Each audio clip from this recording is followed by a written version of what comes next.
Somewhere in the wilderness of Sinai, in the brutal years between Egypt and the Promised Land, God stopped talking about temples and sacrifices long enough to describe a different kind of holiness, the kind that could live inside a single human body. Not a priest, not a prophet, not someone born into the right family or anointed by the right authority. Just a person, any person, man or woman, who looked at the ordinary shape of their life and decided it was not enough, who felt the pull of something sacred and wanted to wear it on their skin, carry it in their stomach, or grow it from the roots of their scalp. The instructions came down through Moses, recorded in the 6th chapter of the book of Numbers, and they were, by the standards of Levitical law, strangely simple, almost intimate, as though God were not issuing a decree to a nation but whispering a dare to an individual. The vow was called the Nazarite Vow, and its name tells you nearly everything you need to know before the first rule is ever spoken. The Hebrew word is Nazir, and it comes from the root Nazar, meaning to separate, to consecrate, to set apart, not to ascend, not to achieve, to separate. The entire architecture of the vow is built on subtraction, on the deliberate removal of ordinary things from an ordinary life, so that what remains is, by the sheer force of absence, holy. In a religious system already dense with laws about what you could eat, what you could wear, whom you could touch, and when you could approach the altar, the Nazarite vow went further.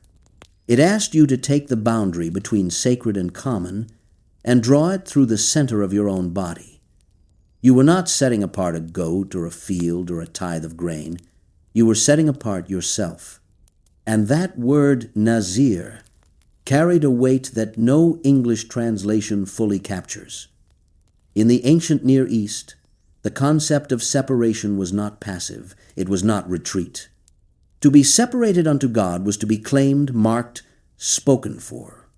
The same root appears when the text describes an unpruned vine or an untouched vineyard in the sabbatical year. The land is Nazir because it belongs entirely to God, untouched by human ambition, allowed to exist in its raw, unmanaged state.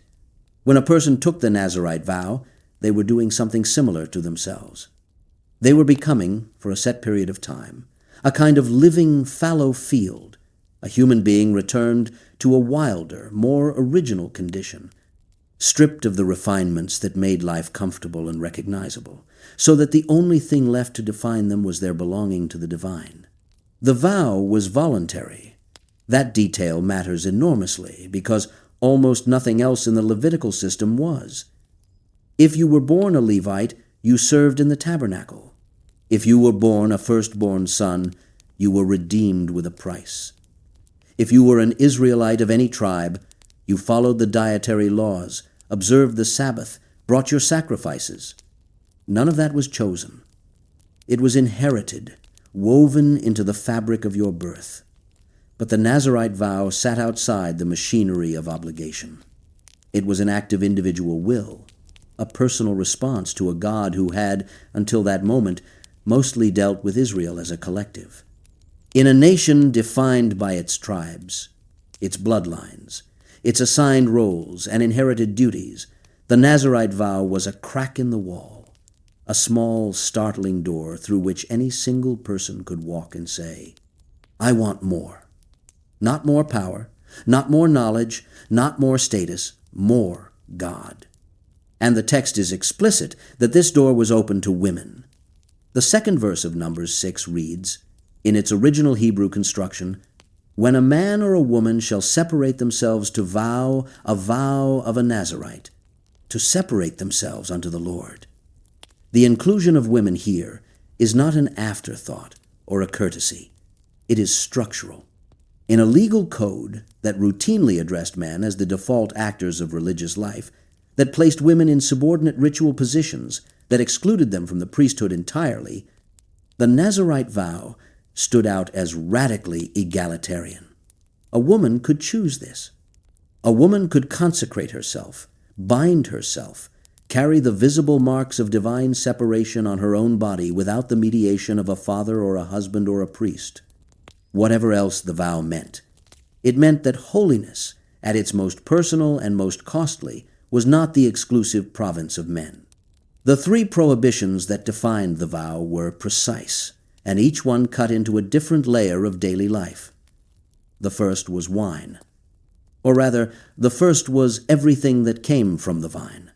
Not merely fermented grape juice, but fresh grape juice, vinegar made from wine, vinegar made from grapes, grapes themselves, whether fresh or dried, and even the skins and seeds of grapes. The prohibition was total and almost absurdly thorough, as though God wanted to eliminate not just the intoxicant, but the entire world from which it came. You could not drink wine. You could not drink the juice that preceded wine. You could not eat the fruit that produced the juice. You could not chew the husk of the fruit. The vine, from root to rind, was forbidden territory.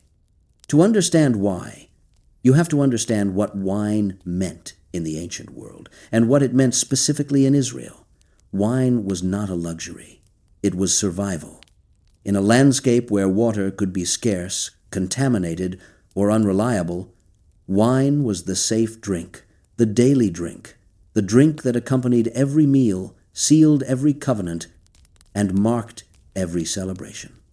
To abstain from wine in ancient Israel was not like abstaining from alcohol in a modern society where clean water flows from taps and a dozen other beverages compete for your attention. It was like refusing the most basic social currency of your world.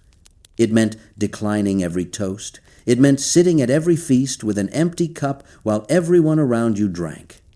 It meant marking yourself at every shared table as someone who was not fully participating in the rhythms of communal life.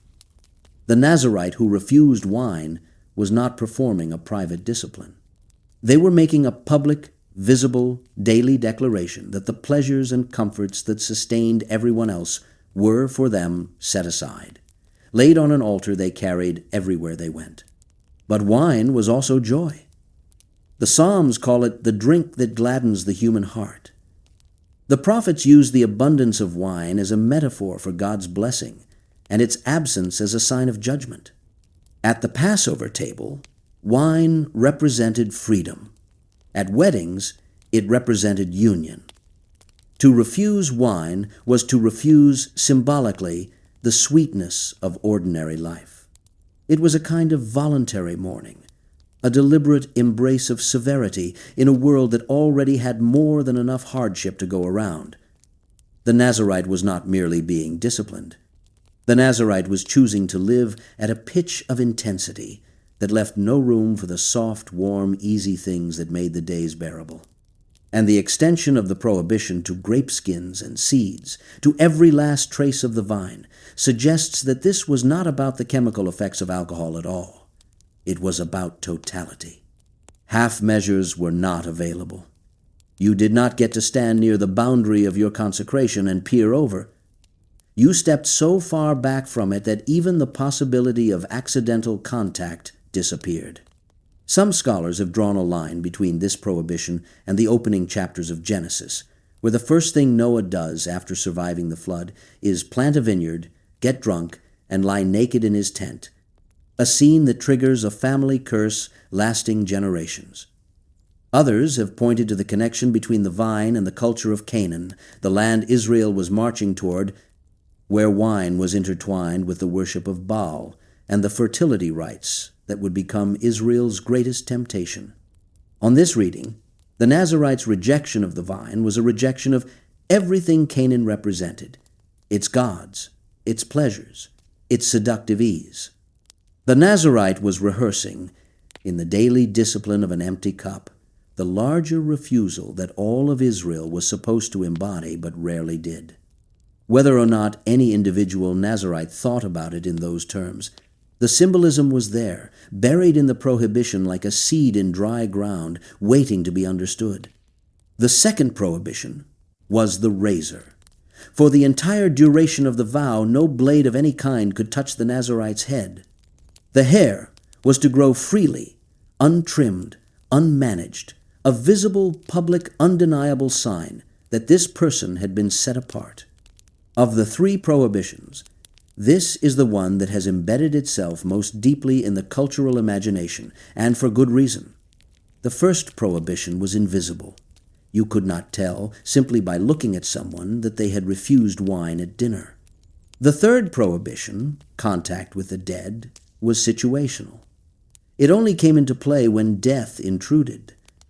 But the hair was permanent. It was the vow made flesh, or rather made keratin, growing every day, getting longer, getting heavier, getting harder to ignore. You could not hide a Nazarite vow once the hair began to grow. It announced itself. It preceded you into every room. In the ancient Near East, hair carried a significance that modern readers often underestimate. It was bound up with identity, with power, with social standing. Kings wore their hair and beards in elaborate styles that signified their authority. Priests shaved in specific patterns that marked their office. Warriors grew their hair as a sign of virility and strength. To let the hair grow wild, uncut, and unstyled was to refuse all of those categories at once. The Nazarite's hair was not a king's hair, not a priest's hair, not a warrior's hair.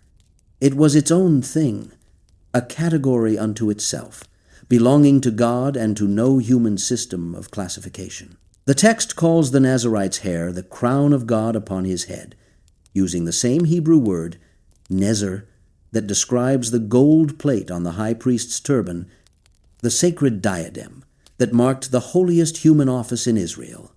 The Nazarite's unkempt, uncut, wind-tangled hair was, in the eyes of the law, equivalent to the most sacred object worn by the most sacred man in the nation. It was a crown. Not of gold, but of the body's own substance, grown from within rather than placed from without. This is an extraordinary claim, and it deserves to sit with you for a moment.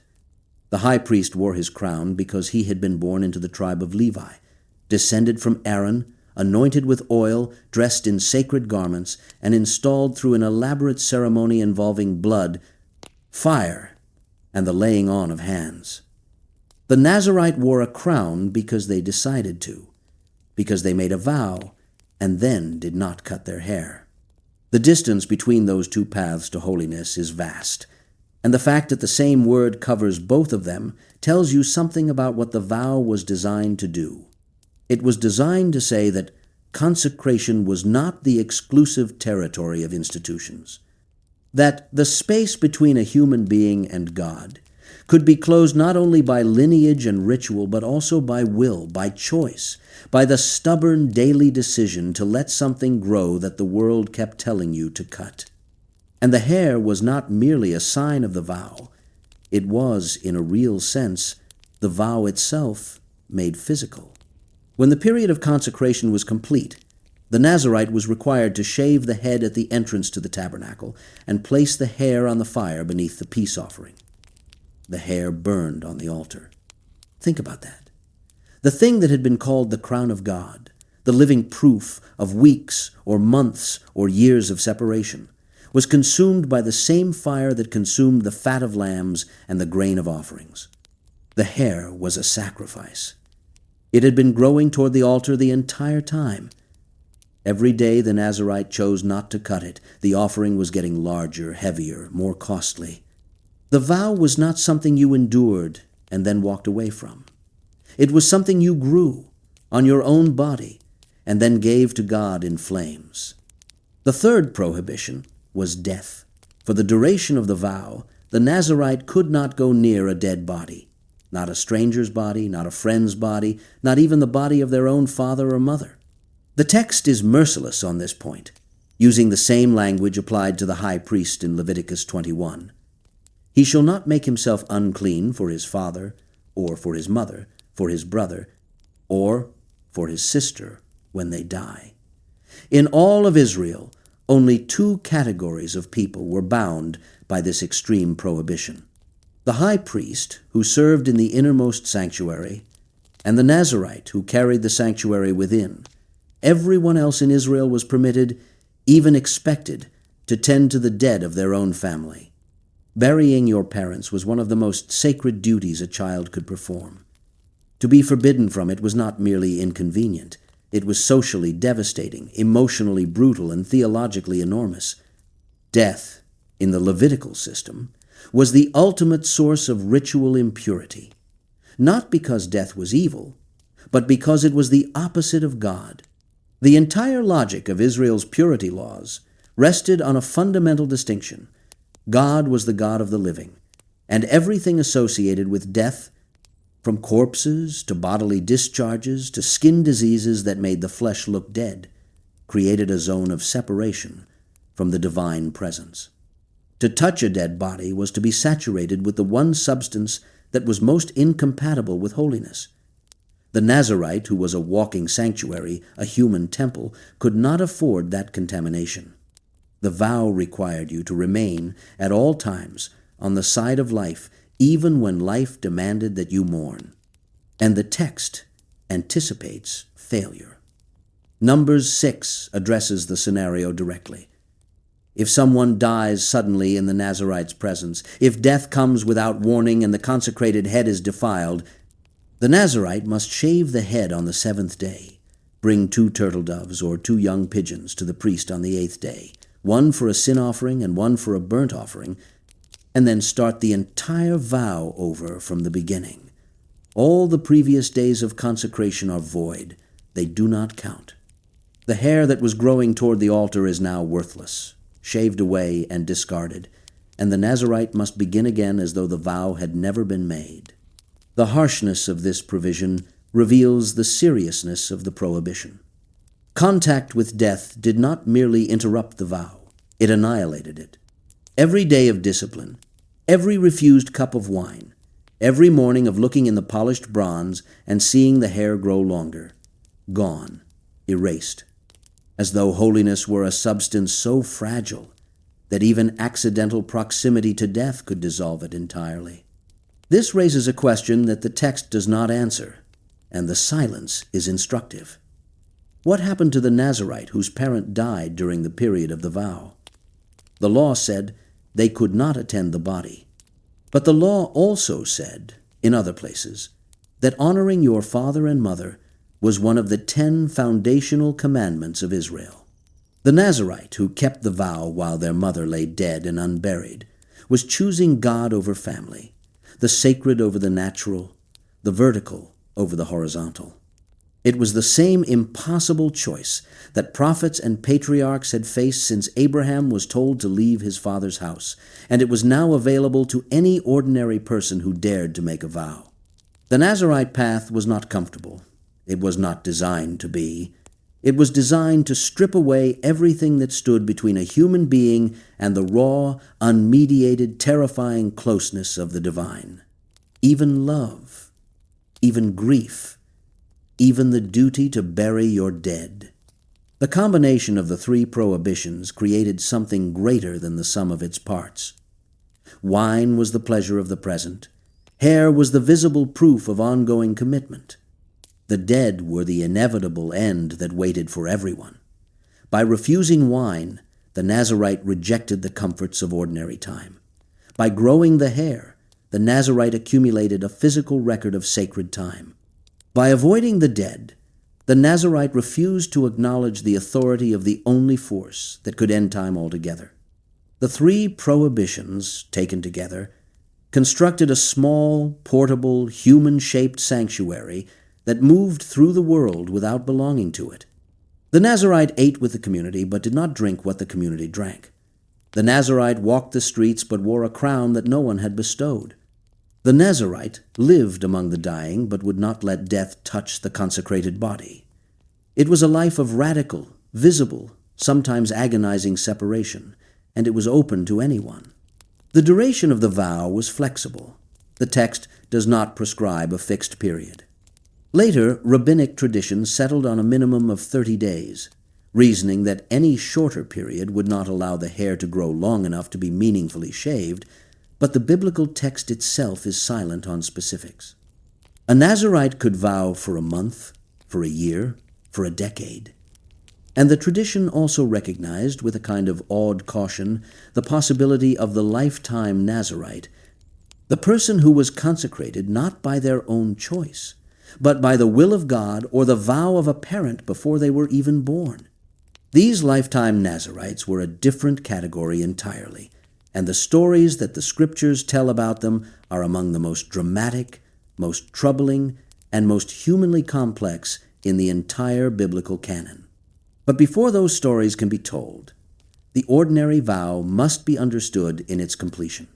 When the days of separation were fulfilled, the Nazirite came to the door of the tabernacle and brought a staggering offering, a male lamb of the first year without blemish for a burnt offering, a female lamb of the first year without blemish for a sin offering, and a ram without blemish for a peace offering, along with a basket of unleavened bread, cakes of fine flour mixed with oil, wafers of unleavened bread anointed with oil, and their accompanying grain offerings and drink offerings. The sheer expense of this offering is worth noting. 3 unblemished animals, a basket of specially prepared bread, oil, flour, wine for the libations. This was not a poor person's ceremony. The completion of the Nazarite vow required resources that many Israelites would have struggled to afford, which means that taking the vow in the first place was not a decision made lightly.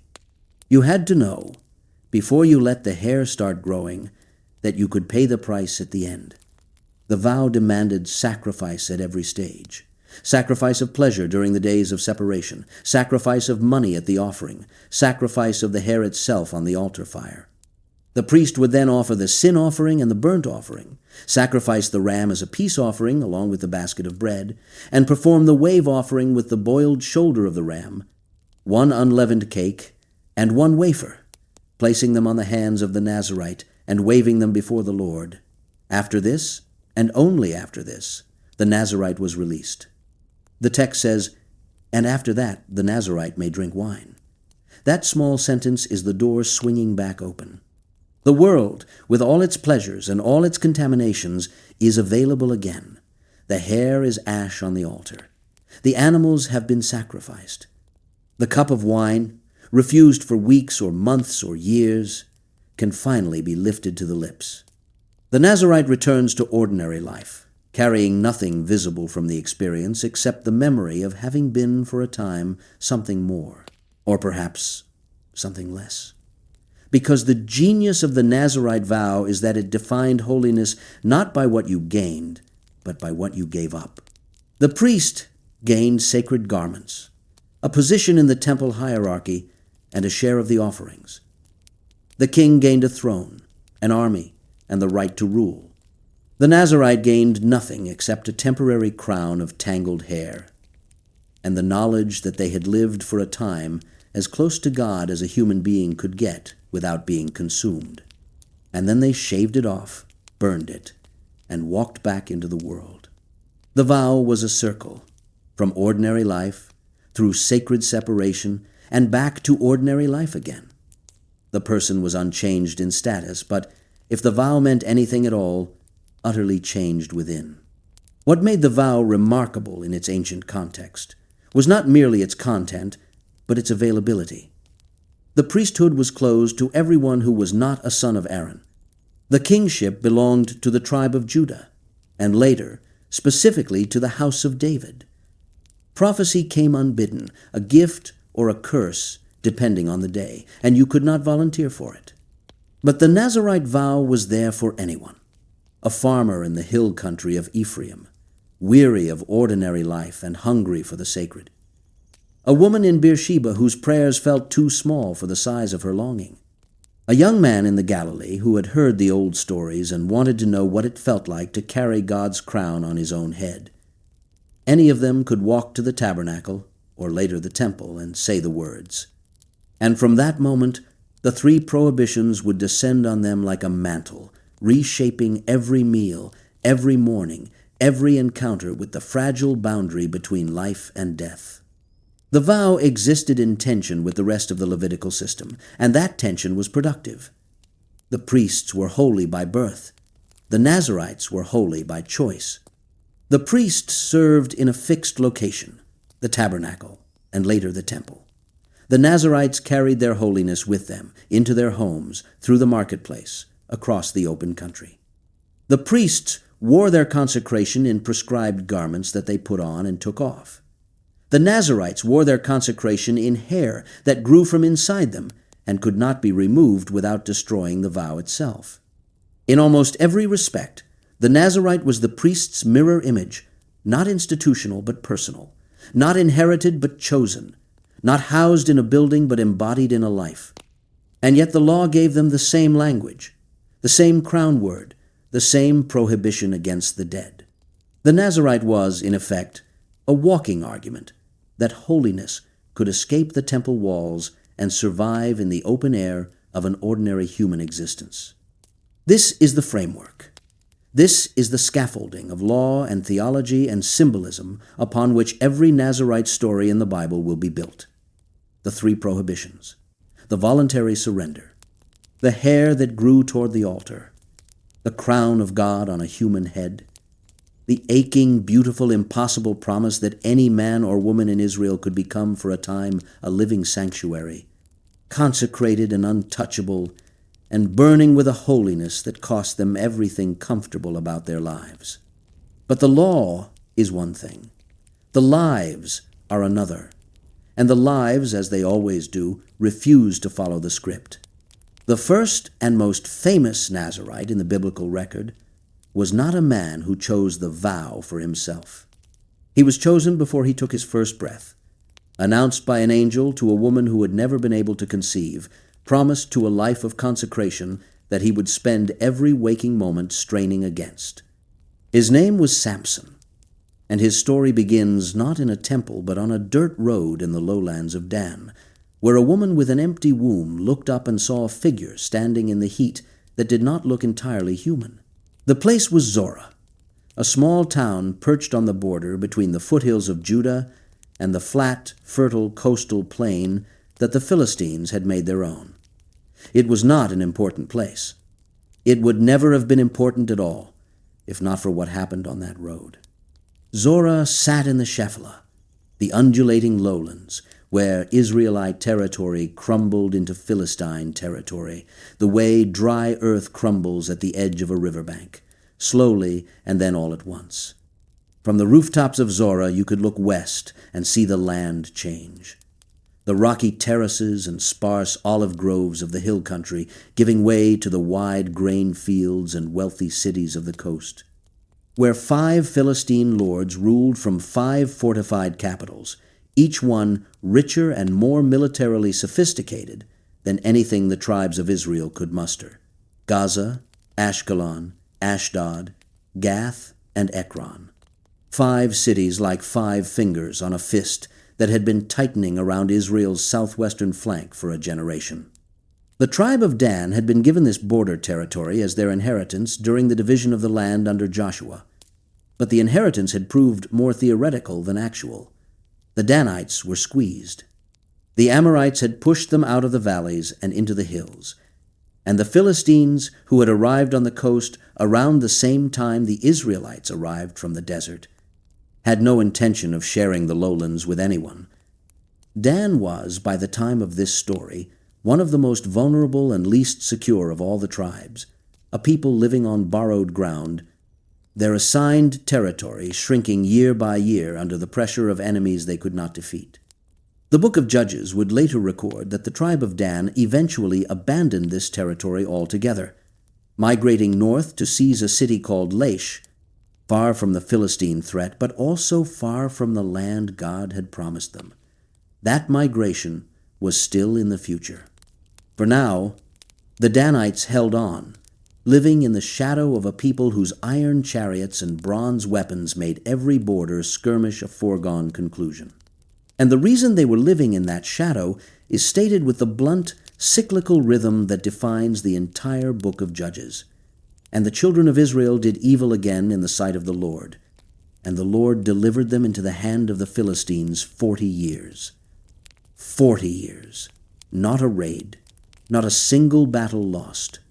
40 years of sustained domination, of Philistine garrisons in Israelite towns, of Israelite farmers paying tribute to foreign lords, of a people who had once crossed the Jordan on dry ground, now bowing their heads and handing over their grain to men who worshipped Dagon, the fish-headed god of the sea peoples.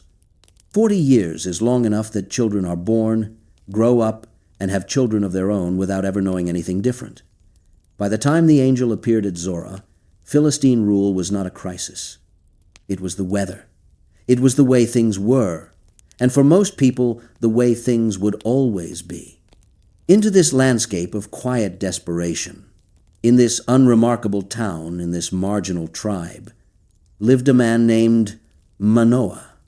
The text tells us almost nothing about him except his tribe, his town, and his wife. He was of the family of the Danites, which places him among a people who had already half given up on their future, and his wife could not conceive. That detail lands differently in the ancient world than it does now. Barrenness was not merely a private sorrow. It was a public verdict. In a culture where a woman's worth was measured largely by her ability to produce sons, where the continuation of a man's name and the security of his old age depended entirely on the children his wife could bear, infertility was a catastrophe that touched every aspect of daily life. A barren woman endured the whispers of neighbors, the poorly concealed pity of other wives, the silent question that hung over every family gathering, why has God closed her womb? And that was the theological dimension that made it worse. In Israel, fertility was not a biological accident. It was a gift from God, and its absence was read, rightly or wrongly, as a sign of divine displeasure. The barren woman lived under a cloud of spiritual suspicion that no amount of personal righteousness could fully dispel. She might be blameless, kind, devout, generous, faithful in every way that a person could be faithful, and still the empty cradle would speak louder than any virtue she possessed. It said, God has not blessed this house. It said, something is wrong here, and no one knows what. The text does not give us Manoah's wife's name. This has troubled readers for millennia, and it should. She is the one the angel visits. She is the one who receives the divine message. She is the one whose body will carry the consecrated child. She is the one who demonstrates greater theological insight than her husband at every turn. And yet, she is identified only in relation to the man she married, the wife of Manoah. The rabbis, uncomfortable with this anonymity, later gave her the name Zelponi, or in some traditions, Hazelponi, drawing a connection to a genealogical reference in the book of Chronicles. But the biblical text itself refuses to name her, and that refusal, whether deliberate or simply reflective of a culture that did not always think women's names were worth recording, creates an effect that is both unjust and strangely powerful. She becomes every woman. She is every barren wife in Israel who prayed and waited and received nothing.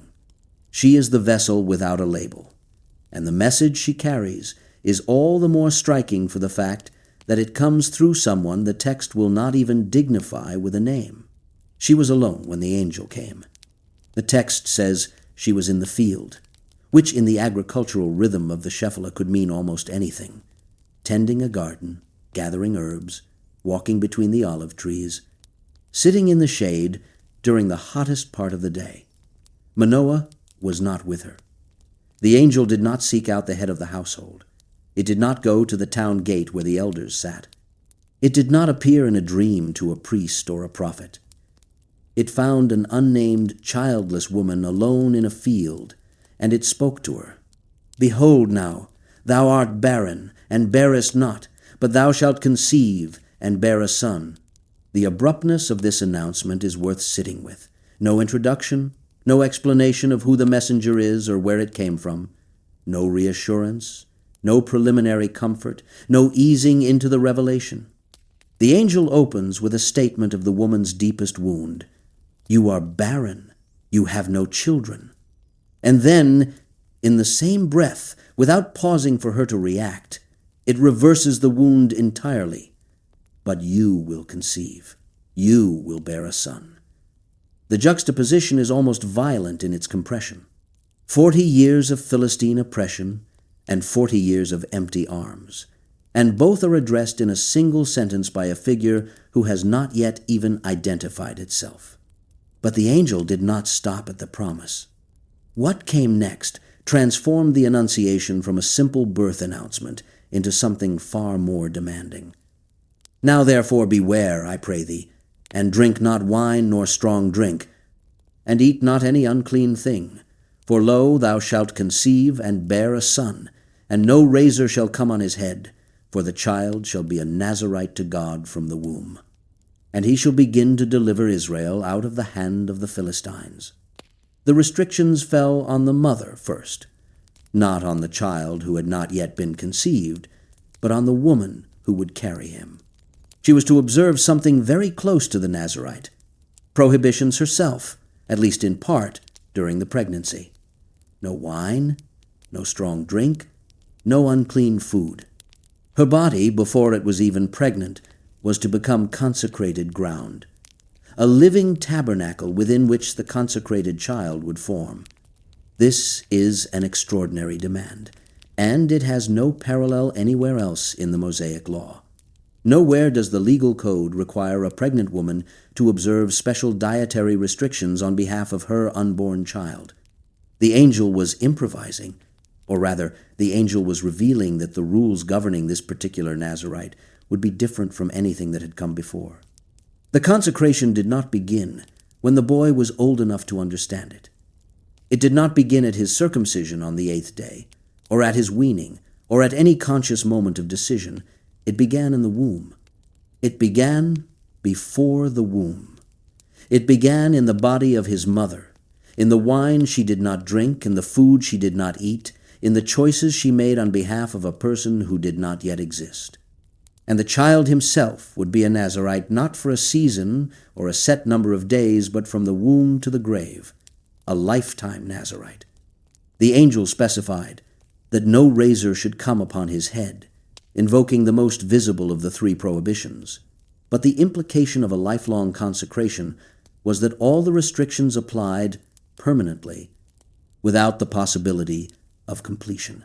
There would be no ceremony at the end, no shaving of the head at the entrance to the tabernacle, no burning of the hair on the altar fire. No moment when the consecrated man could finally lift a cup of wine and return to ordinary life. For this child, there would be no ordinary life. The vow that was designed as a temporary, voluntary act of devotion had been redesigned by divine command as a permanent, involuntary condition of existence. The boy would not choose the Nazarite path. He would be born onto it, carried onto it by a mother who had been told to prepare the way with her own body, and he would walk it for every day of his life, whether he wanted to or not. The angel also used a word that should have been a warning, but was almost certainly heard as a promise. The child would begin to deliver Israel from the Philistines. Begin, not complete, not finish, not destroy the Philistine threat, and restore the full freedom and security of the tribes of Dan and Judah. Just begin. The deliverance that Samson would bring was, from the very moment of its announcement, declared incomplete. He would crack the door open, but he would not walk through it. He would strike the first blow, but he would not land the last. Whatever the woman standing in that field imagined, when she heard the word deliver, the angel had already qualified it with a limitation that she may not have noticed, and that her son would live out in the most painful way imaginable.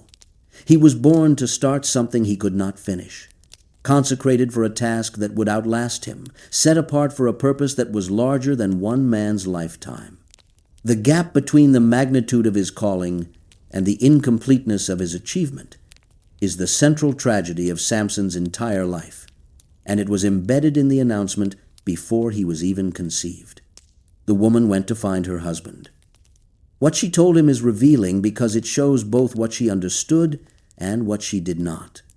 She said that a man of God had come to her, and that his countenance was like the countenance of an angel of God, very terrible. The Hebrew word she used was Nora, which carries the sense of something awe-inspiring, fearsome, dreadful in the old sense of the word, full of dread, full of weight, full of a power that makes you want to look away. She said she did not ask him where he was from, and he did not tell her his name. She reported the instructions faithfully. No wine, no strong drink, no unclean food. The child would be a Nazarite from the womb to the day of his death. And then, in her retelling, she omitted something. She did not mention the part about delivering Israel from the Philistines. Whether this was a deliberate omission or a lapse of memory, it is impossible to know, but its effect in the narrative is striking. Manoah heard about a miraculous birth, about a consecrated child, about dietary restrictions and uncut hair. He did not hear about a military mission. The version of the announcement that reached him was personal, not political. It was about their family, their child, their vow, the national dimension, the Philistine problem, the incomplete deliverance. Either the woman chose not to mention it, or she did not fully grasp it. Or the text is simply showing us that what mattered most to a barren woman who had just been told she would conceive was not the fate of a nation, but the existence of her son. And who could blame her? Manoah's response was to pray. He asked the Lord to send the man of God again, so that he could teach them what to do for the child that would be born. The prayer is humble and practical. It is the prayer of a man who has just been told something enormous, and whose first instinct is to ask for instructions. How do we raise him? What are the rules? What do we need to know? It is the prayer of a father who has not yet met his son and is already worried about getting it right. And God heard the prayer, which is itself significant because the text says that the angel of God came again to the woman, not to Manoah. The angel returned to the same person it had visited the first time, and once again she was alone in the field. And once again, Manoah was elsewhere. She ran. The text uses the word that means she hurried. She moved with urgency. She did not walk. She ran to find her husband and told him, "Behold, the man hath appeared unto me, that came unto me the other day." And Manoah rose and followed his wife back to the field. The image is almost domestic in its simplicity. A wife running to fetch her husband, a husband following her through the low hills and terraced fields of Zorah, both of them moving with the breathless excitement of people who have been touched by something they cannot explain and desperately want to understand. When Manoah arrived, the angel was still there, and the first thing Manoah said was, "Art thou the man that spakest unto the woman?" The angel confirmed that he was. And then Manoah asked the question that had been burning in him since his wife first brought the news. "How shall we order the child, and how shall we do unto him?" The Hebrew is Ma'yihye mishpat hanar uma'asehu. What shall be the rule of life for the boy, and what shall be his work? It is one of the most tender questions in the entire Hebrew Bible, the question of a man who wants to be a good father to a child he does not yet have, who knows this child will be different and does not want to fail him. How do we raise a Nazarite? What does a consecrated life look like in practice? What are we supposed to do? The angel's answer was, on its surface, disappointing. It did not provide a detailed parenting manual. It did not explain how to raise a boy whose hair could never be cut, who could never drink from the communal wine jar, who carried a divine mandate on his unborn shoulders. Instead, the angel simply repeated the instructions it had already given to the woman. "Of all that I said unto the woman, let her beware. She may not eat of anything that cometh of the vine, neither let her drink wine or strong drink, nor eat any unclean thing. All that I commanded her, let her observe." The emphasis again was on the mother. The angel had come to the woman. The instructions were for the woman. The consecration, in its earliest stage, was the woman's responsibility. Manoah had asked how to raise the child, and the angel had told him, in effect, "Listen to your wife. She has already been told." There is a quiet but unmistakable current running through this scene, and it has to do with authority and perception. Manoah's wife saw the angel first. She received the message first. She understood the instructions first. She ran to fetch her husband, who then asked the angel to repeat what his wife had already told him.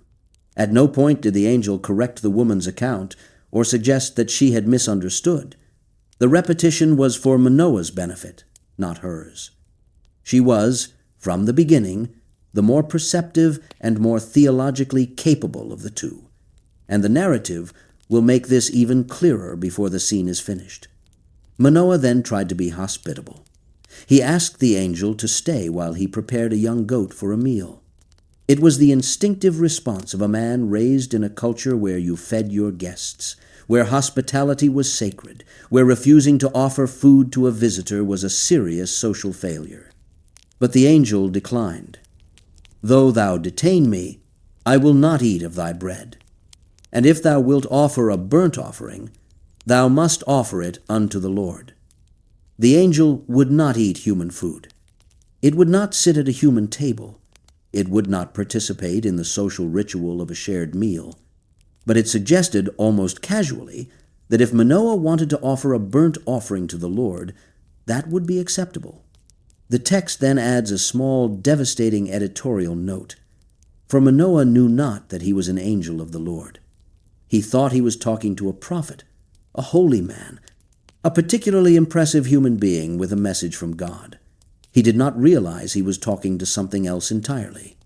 And then Manoah asked the question that would seal the scene. "What is thy name? That when thy sayings come to pass we may do thee honor." It was a reasonable request. If this man's prophecy came true, Manoah wanted to know where to send the thank you offering, the gift of gratitude, the public acknowledgement that this prophet had spoken truly. But the angel's response was not reasonable. It was something far stranger and far more unsettling. "Why askest thou thus after my name, seeing it is secret?"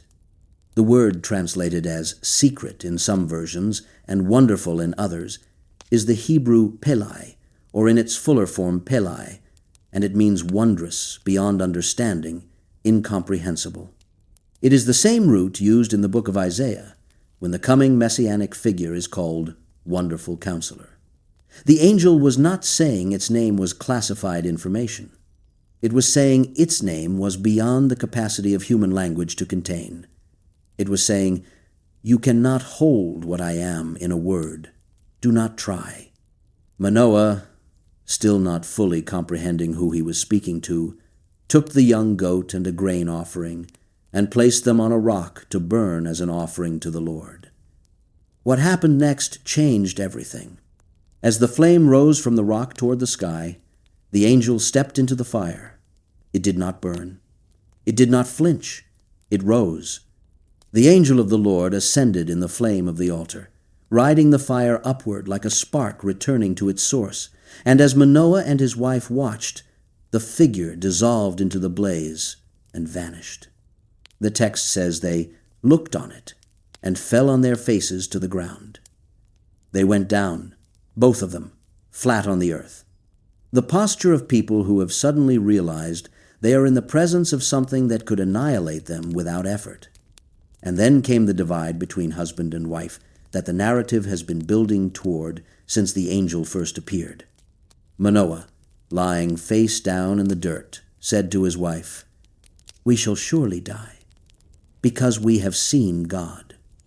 It was a reasonable theological conclusion, rooted in a tradition that held that no one could see God and live, that the divine presence was so overwhelming that even Moses had been permitted to see only the back of God, that direct contact between the human and the divine was lethal. Manoah had seen a being ascend in fire, and his first thought was that he and his wife were about to be destroyed. His wife, still lying on the same ground, looking at the same empty sky where the fire had been, said something entirely different. If the Lord were pleased to kill us, he would not have received a burnt offering and a grain offering at our hands, nor would he have shown us all these things, nor would he at this time have told us such things as these. The logic is flawless. If God wanted them dead, God would not have accepted their sacrifice. If God wanted them dead, God would not have announced the birth of a son. If God wanted them dead, God would not have given them instructions for raising that son. The very existence of the promise proved that they would survive to see it fulfilled. Manoah's wife did not merely calm her husband's fear. She out-theologized him. She took the raw data of their shared experience, the angel, the fire, and the message, and drew a conclusion that was more logically rigorous, more spiritually mature, and more theologically sound than anything her husband could manage. She understood grace. She understood that the Annunciation itself was proof of God's favor, not God's wrath. And she understood it instantly, without hesitation, without the paralyzing terror that had flattened her husband. The contrast between them is not accidental. The book of Judges is full of unexpected heroes, people who are the wrong gender, the wrong tribe, the wrong age, the wrong temperament for the role they are given. Deborah was a woman who judged Israel when no man would. Gideon was a coward hiding in a winepress when God called him a mighty warrior. Jephthah was the son of a prostitute who became a general. The pattern is consistent. God chooses the unlikely, the overlooked, the underestimated. And in this Annunciation scene, the pattern holds. The unnamed woman, the one the text will not even honor with a name, is the one who sees clearly. She is the first to encounter the angel. She is the one who receives the instructions. She is the one who correctly interprets the theological meaning of the encounter. And she is the one who, in her own body, will begin the work of consecration that her son will carry for the rest of his life. The boy was born. The text compresses the pregnancy and birth into a single verse. And the woman bare a son, and called his name Samson, and the child grew, and the Lord blessed him. The name Samson, Shimshon in Hebrew, is derived from Shemesh, the word for sun. It is a bright name, a blazing name, the kind of name you give a child in whom you see light and warmth and the promise of something radiant. Some have connected it to the nearby city of Beth Shemesh, the house of the sun, which sat in the same valley system as Zorah and served as a boundary marker between Israelite and Philistine territory. To name a child after the sun, in a place where the sun set over enemy land every evening, was to make a statement about hope, about the belief that the light had not yet been permanently extinguished, that something warm and fierce was coming to push back the darkness. And the Lord blessed him.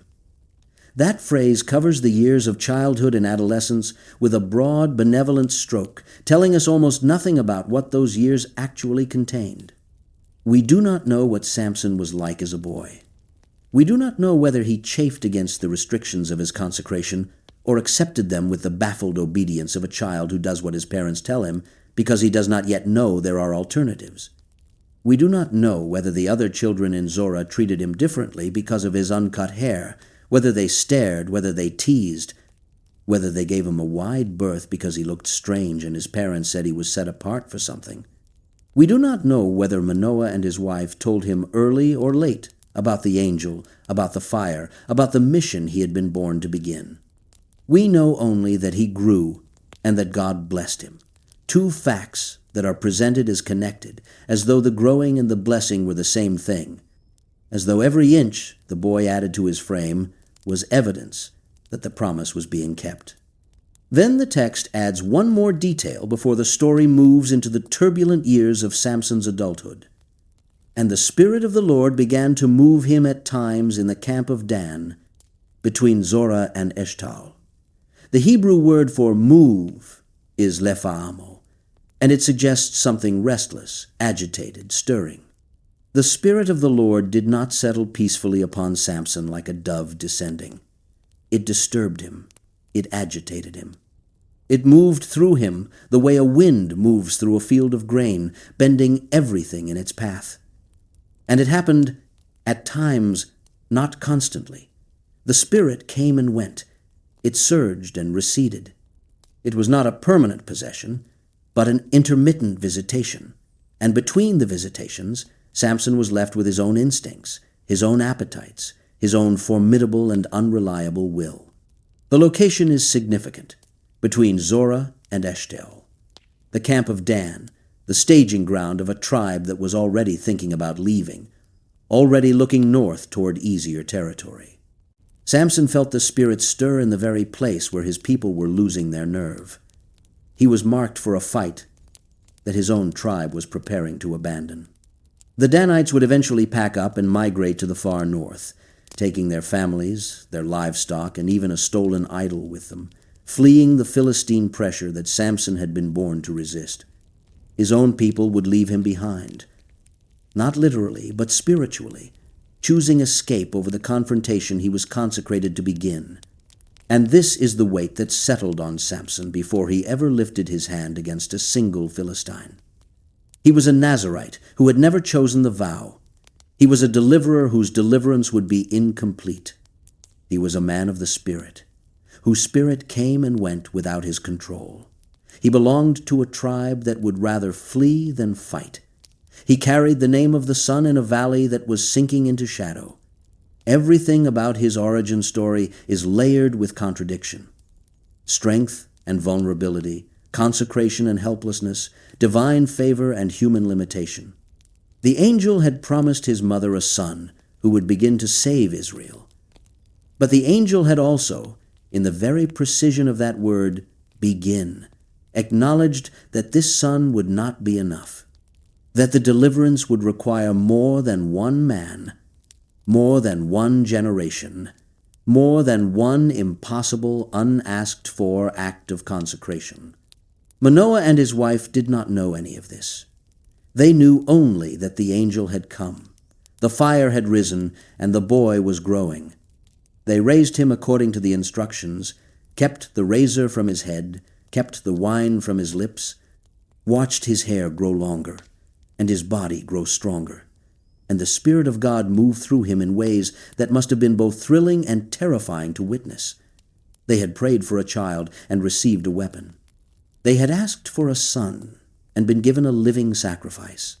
The gap between what they wanted and what they got is the gap in which the entire story of Samson will unfold, the story of a man who was holy by birth and human by nature, consecrated for God, and drawn to everything that God had forbidden him, strong enough to tear a lion apart with his bare hands, and weak enough to tell a woman the one secret that could destroy him. But the first crack in the consecration did not come from a woman or a battlefield. It came from a road that led south and west, away from the hills of Dan and toward the vineyards and villages of the Philistine lowlands, toward a town called Timnah, where a young Israelite Nazarite would see a Philistine girl and forget, or choose to forget, nearly everything he was supposed to be. Samson went down to Timnah. The text uses the word down deliberately, because in the geography of Israel, moving from the hill country toward the coastal plain was always a descent, and in the moral geography of the book of Judges, going down usually meant going wrong. Abraham went down to Egypt when famine hit and found trouble. Lot went down to the plain of Sodom and lost everything. The language of descent runs like a vein through the Hebrew Bible, and here it carries Samson out of the territory of his own tribe and into the world of the people he was born to oppose. He was not raiding. He was not scouting. He was not following the Spirit's restless stirring toward some act of divine violence. He was walking, casually and deliberately, into Philistine country because something had caught his eye. What caught it was a woman. The text does not describe her. It does not tell us her name, her appearance, the color of her hair, the shape of her face, or the particular quality that made Samson stop and stare. It says only that he saw her, one of the daughters of the Philistines, and that seeing her was enough. He went back up to Zorah and told his father and his mother, and what he told them was not a request but a command. I have seen a woman in Timnah of the daughters of the Philistines. Now therefore get her for me to wife. The Hebrew is blunt to the point of rudeness. Kechu ota li leisha. Take her for me as a wife. Not, I have fallen in love. Not, I would like to discuss the possibility of an alliance with a Philistine family. Take her for me. The verb is imperative. The consecrated son, the child of the angel's promise, the Nazarite from the womb, spoke to his parents the way a man speaks to servants. And what he demanded was the one thing that every instinct of Israelite piety would have warned against: a foreign wife from an uncircumcised people. His father and mother pushed back. Is there never a woman among the daughters of thy brethren, or among all my people, that thou goest to take a wife of the uncircumcised Philistines? The question was loaded with everything they could not say directly. It was loaded with the memory of the angel, with the instructions about the Nazarite vow, with the knowledge that this boy was supposed to fight the Philistines, not marry them.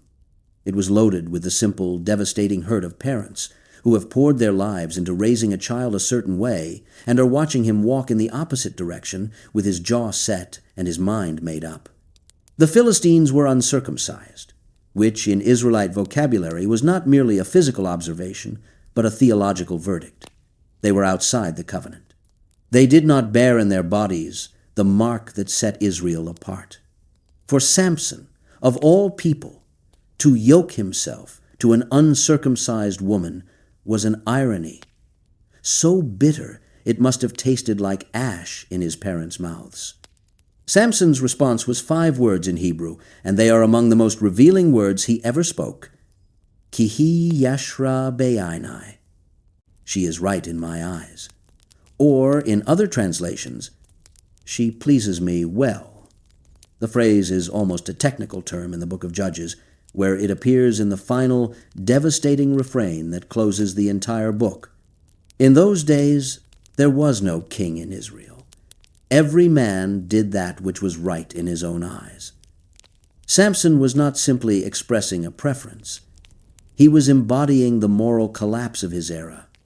He was doing what was right in his own eyes in a time when everyone was doing what was right in their own eyes, and the consecrated man was indistinguishable in this moment from the nation he was supposed to save. The Nazarite, who carried the crown of God on his head, made his decisions the same way everyone else did, by following his appetites and calling them righteousness. But the narrative then does something unexpected. It pulls back from the human drama and offers a view from a higher vantage point. His father and his mother knew not that it was of the Lord that he sought an occasion against the Philistines. For at that time, the Philistines had dominion over Israel. This single editorial comment transforms the entire scene. Samson's lust, his arrogance, his defiance of his parents, his reckless pursuit of a Philistine woman, all of it was somehow part of a larger design. God was using Samson's worst impulses to create a confrontation with the Philistines that Samson's best impulses would never have initiated. The man who was supposed to begin delivering Israel was too undisciplined, too self-absorbed, too driven by his appetites to plan a military campaign or lead a tribal uprising. So God worked with what was available. God took the raw material of Samson's desire and shaped it, without Samson's knowledge, into the occasion for the conflict that had to come. This does not make Samson innocent. The text is careful not to say that God made Samson want the woman. It says God sought an occasion, a pretext, a spark. Samson provided the fuel. The desire was his. The disobedience was his. The arrogance of commanding his parents to fetch him a foreign bride was entirely, authentically, irreducibly his own. But God, who had been watching this wayward Nazarite since before his birth, wove even the waywardness into the pattern. It is one of the most theologically uncomfortable moments in the Hebrew Bible, this suggestion that God can use a man's sins without having caused them, that divine purpose and human failure can occupy the same event without either one canceling the other out. Samson was wrong to want the woman, and God used his wanting to start a war. Both things are true. The narrative holds them together and does not flinch. The journey to Timnah is where the story shifts from domestic drama to something wilder. Samson went down to Timnah with his father and mother, and when they came to the vineyards of Timnah, a young lion came roaring against him. The vineyards are not a casual detail. For any Israelite, a vineyard was a place of abundance, a sign of the good life in the promised land. For a Nazarite, a vineyard was a minefield. The vines, the grapes, the skins, the seeds, everything in that place was forbidden to him. The fact that Samson was walking through the vineyards of Timnah at all suggests a man who was already comfortable in proximity to the things his consecration required him to avoid. He was not crossing through enemy territory with his eyes down and his fists clenched. He was strolling through a vineyard on his way to court a Philistine girl. The setting alone tells you where this story is going. And then the lion. A young lion, the text specifies, a kafir, a term that usually denotes a lion in the full vigor of its youth, old enough to hunt and kill, but not yet the scarred, battle-hardened patriarch of a pride. It came roaring toward Samson, and what happened next is described with a combination of violence and nonchalance that defines Samson's entire career.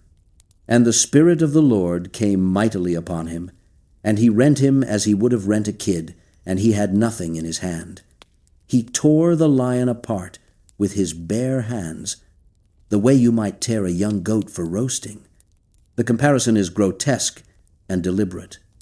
The most terrifying predator in the Levant, reduced to something no more difficult to dismember than a domestic animal at slaughter time. The Spirit of the Lord came upon him and turned his body into a weapon that could shred a living lion the way fingers shred bread. Two details in this scene matter enormously for the Nazarite thread of the story. The first is that Samson's parents were not with him when the lion attacked. The text says they had come to Timnah together, but at some point Samson was separated from them, walking through the vineyards alone when the lion appeared. The second detail is what Samson did after killing the lion. Nothing. He told no one. He told not his father or his mother what he had done. He killed a lion with his bare hands, an act of supernatural strength that should have been reported, celebrated, understood as a sign of the divine power that rested on him, and he kept it secret. He walked into Timnah, met the woman, spoke with her, found that she pleased him, and walked back to Zorah with the lion's carcass rotting somewhere in the vineyards behind him, and he said nothing. Why the silence? The text does not explain, but the logic of the Nazarite vow supplies a plausible answer. Samson had just touched a dead body. He had not merely touched it. He had created it, torn it to pieces, felt the animal's blood on his hands and its bones give way under his fingers.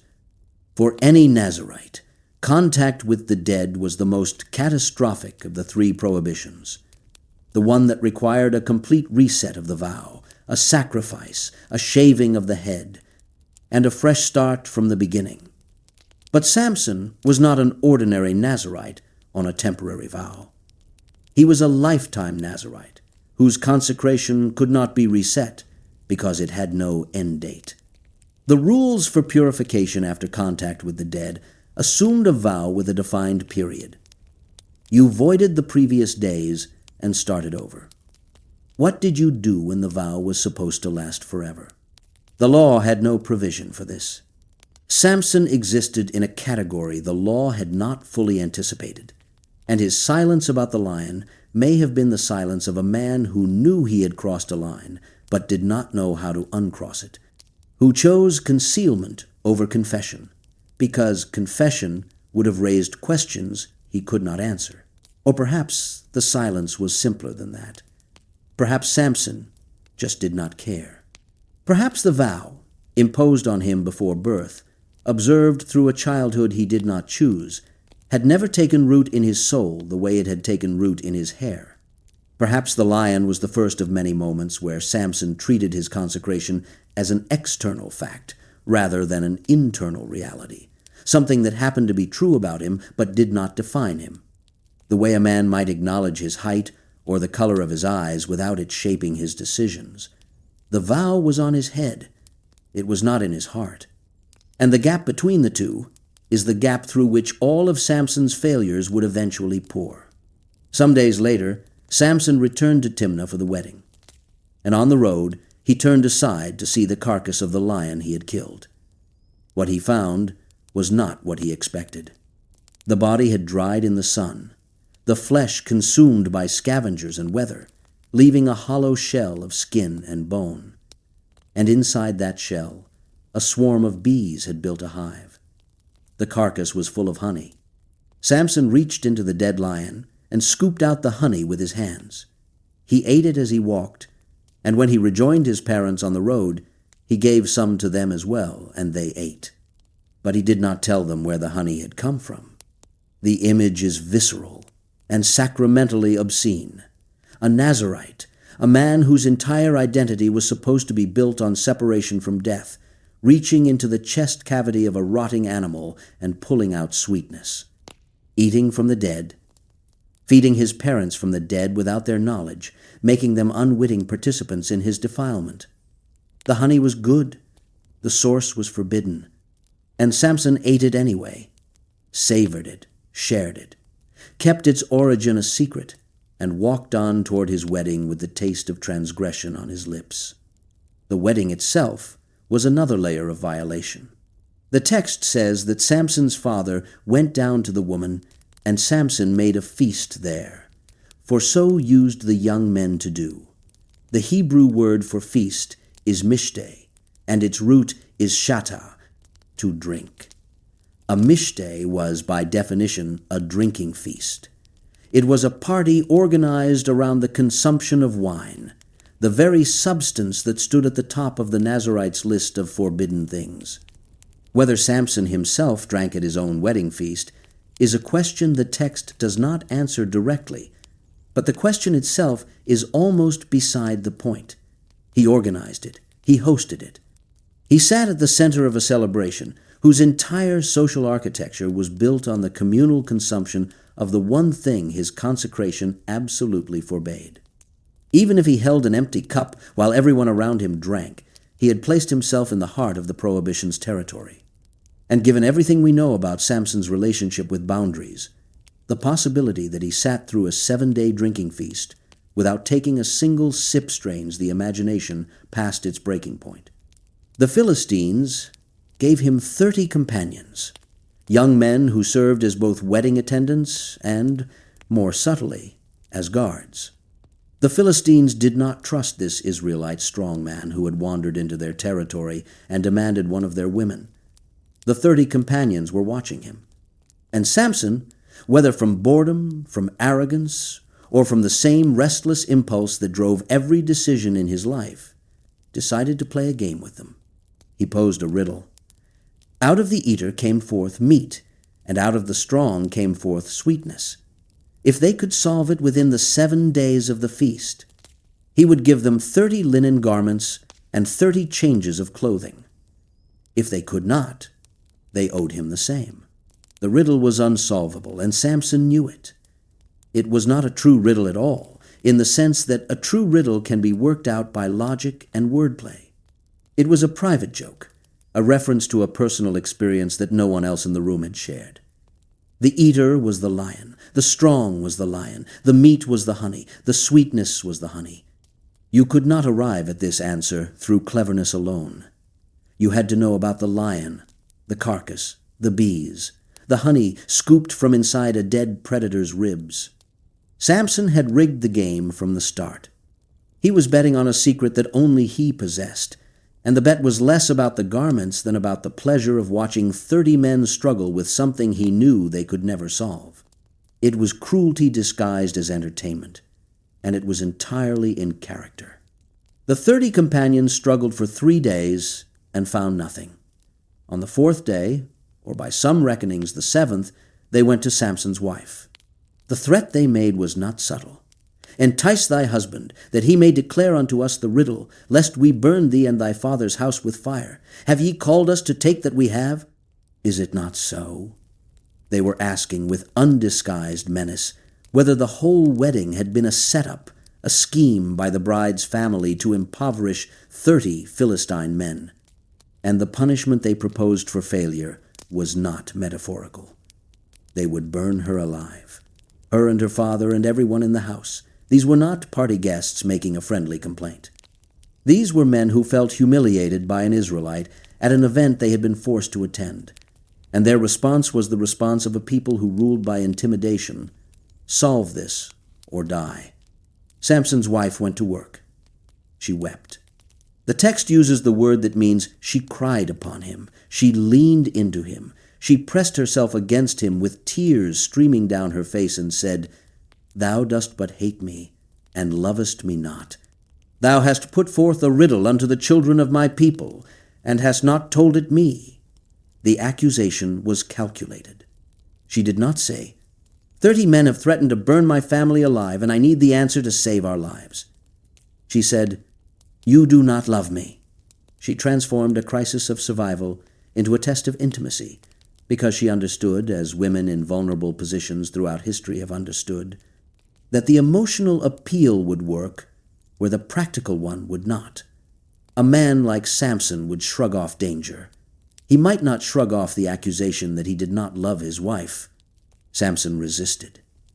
For days he resisted, which is both to his credit and, in the end, meaningless. He told her that he had not even told his own father and mother the answer, so why would he tell her? The logic was sound.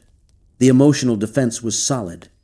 And it held for 6 days while his wife wept on him, pressed him, accused him, turned every moment of their wedding feast into a siege of tears and reproach. On the 7th day, the last day of the feast, Samson broke.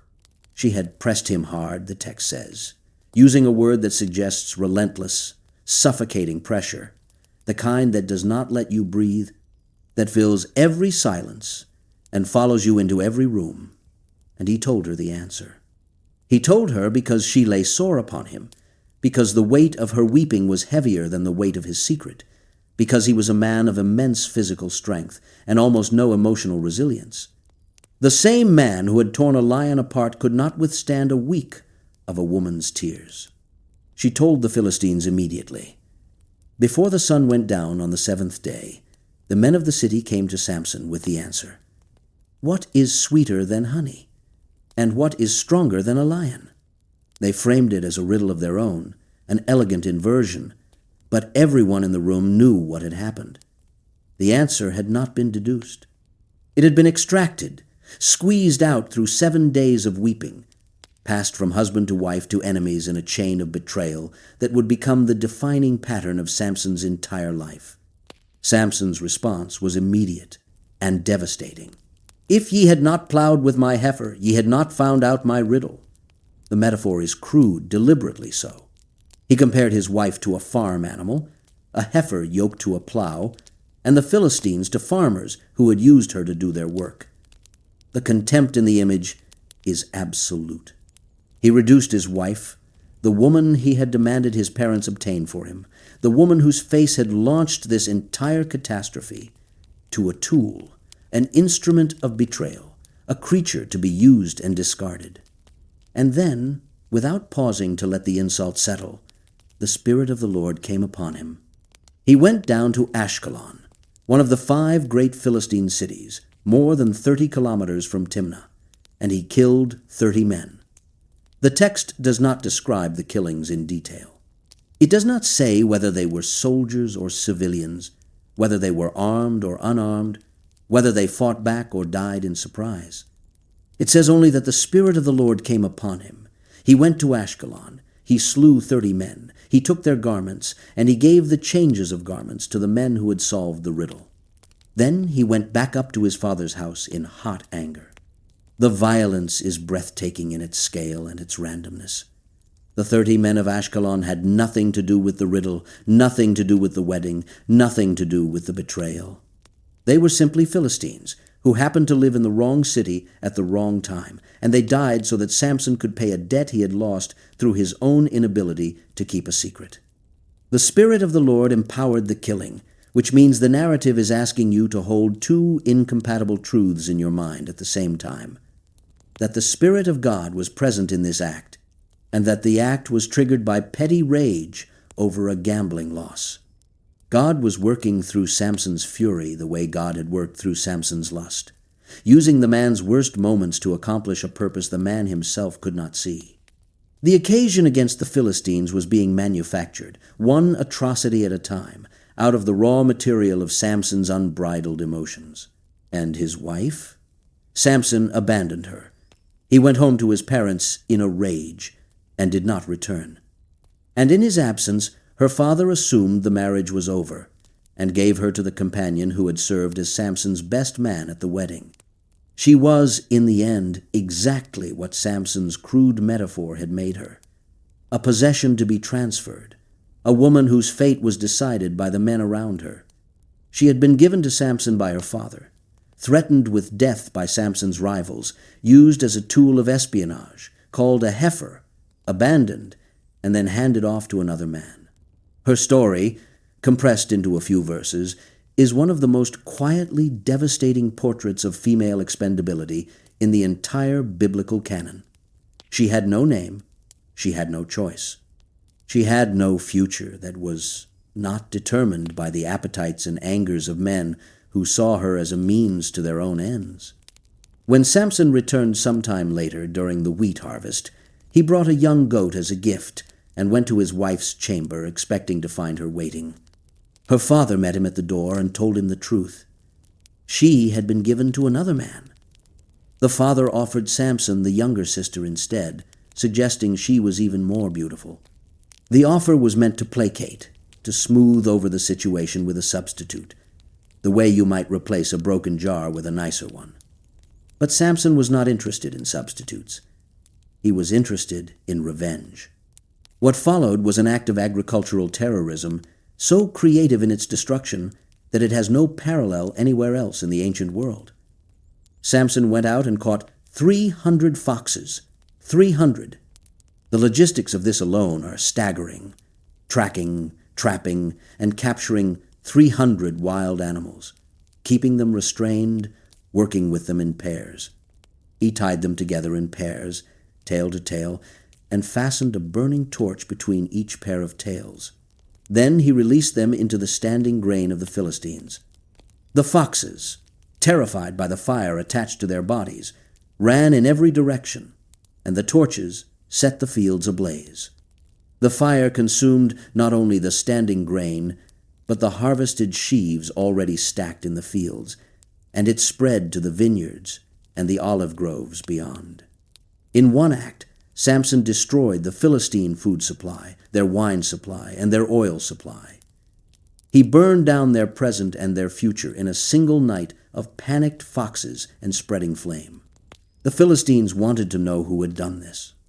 When they learned it was Samson, and that the cause was the father-in-law who had given away his wife, their response was to burn the woman and her father alive, exactly the punishment the 30 companions had threatened at the wedding. The Philistines carried out the threat that had started the entire chain of events, killing the very woman whose betrayal had served their interests. She had solved the riddle for them, handed them the answer on the 7th day, done everything they demanded, and they burned her anyway because Samson had destroyed their crops and someone had to pay. Samson's response was swift and annihilating. He told the Philistines, "Though ye have done this, yet will I be avenged of you, and after that I will cease." It was a promise of escalation with a built-in endpoint. One more act of violence, and then he would stop. But Samson's promises, like his vows, had a way of not holding. He attacked them. The text says he smote them hip and thigh with a great slaughter, an idiom that suggests total, unrestrained, merciless combat. He did not fight them as a soldier fights, with discipline and strategy. He fought them as a force of nature fights, destroying everything in his path. And then he withdrew to the top of the rock called Etam, a natural fortress in the Judean hills, and sat down to wait for whatever came next. What came next was not the Philistines. It was his own people. 3,000 men of Judah climbed the rock at Etam and confronted Samson. And the question they asked him is one of the saddest sentences in the entire book of Judges. "Knowest thou not that the Philistines are rulers over us? What is this that thou hast done unto us? Not what have you done to the Philistines? What have you done to us?" The men of Judah were not angry at the oppression. They were angry at the disruption. They had made their peace with Philistine rule, accommodated themselves to it, built their small lives within its constraints, and now this wild man from Dan was provoking the enemy and bringing the consequences down on everyone's head. They did not want a deliverer. They wanted quiet. They wanted Samson to stop rocking a boat they had learned to sit in without drowning. Samson let them bind him. He made them swear that they would not kill him themselves, and they agreed, binding him with 2 new ropes and bringing him down from the rock to hand him over to the Philistines. The image is grotesque. 3,000 Israelite men serving as a delivery service for their own oppressors, gift-wrapping the one man among them who had the power to fight back. The Philistines came shouting against Samson as he was brought into their camp, and then, one more time, the Spirit of the Lord came upon him. The ropes on his arms became like flax that had been burned with fire. They melted away, dissolved, lost all their binding power as though they had been made of smoke. Samson's hands were free, and he looked around for a weapon and found one, the jawbone of a donkey, fresh and still wet, lying on the ground where some animal had recently died. He picked it up, and with that single improvised weapon, he killed 1,000 men. 1,000. The number is not incidental. In a culture where military victories were measured in tens and hundreds, 1,000 was a number that belonged to armies, not individuals. David's thousands and Saul's tens of thousands would later become a proverbial measure of heroic achievement. Samson matched the scale of an army with a donkey's jawbone and the Spirit of God, standing alone against a force that 3,000 men of Judah had been too afraid to resist. He composed a short victory poem on the spot, a play on words that is nearly untranslatable because it relies on the Hebrew. With the jawbone of a donkey, heaps upon heaps, with the jaw of a donkey have I slain 1,000 men. The word for donkey chamer is close to the word for heap chamer, and Samson was punning at the scene of his own massacre, finding wordplay in the carnage. He named the place Ramath-Lehi, the hill of the jawbone, because even in the middle of slaughter, Samson had the instinct to brand the moment, to leave his name on the landscape. And then, immediately after the greatest military victory of his life, Samson nearly died. Not from a wound, from thirst.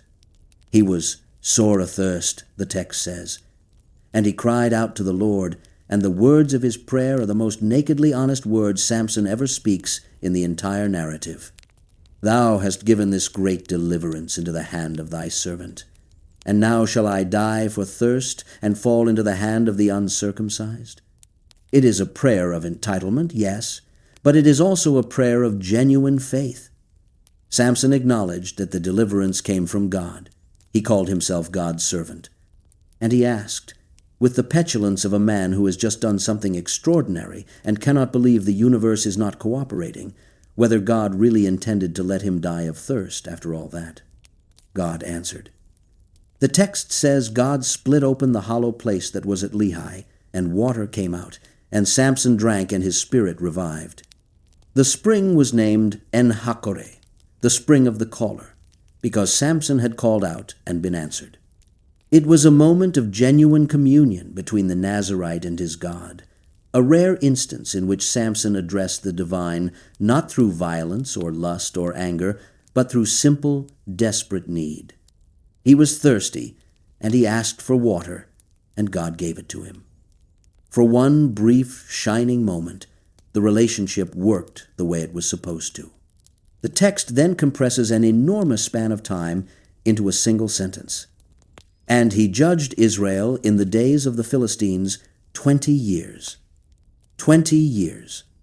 2 decades of whatever passed for governance and conflict resolution in the chaotic world of the judges.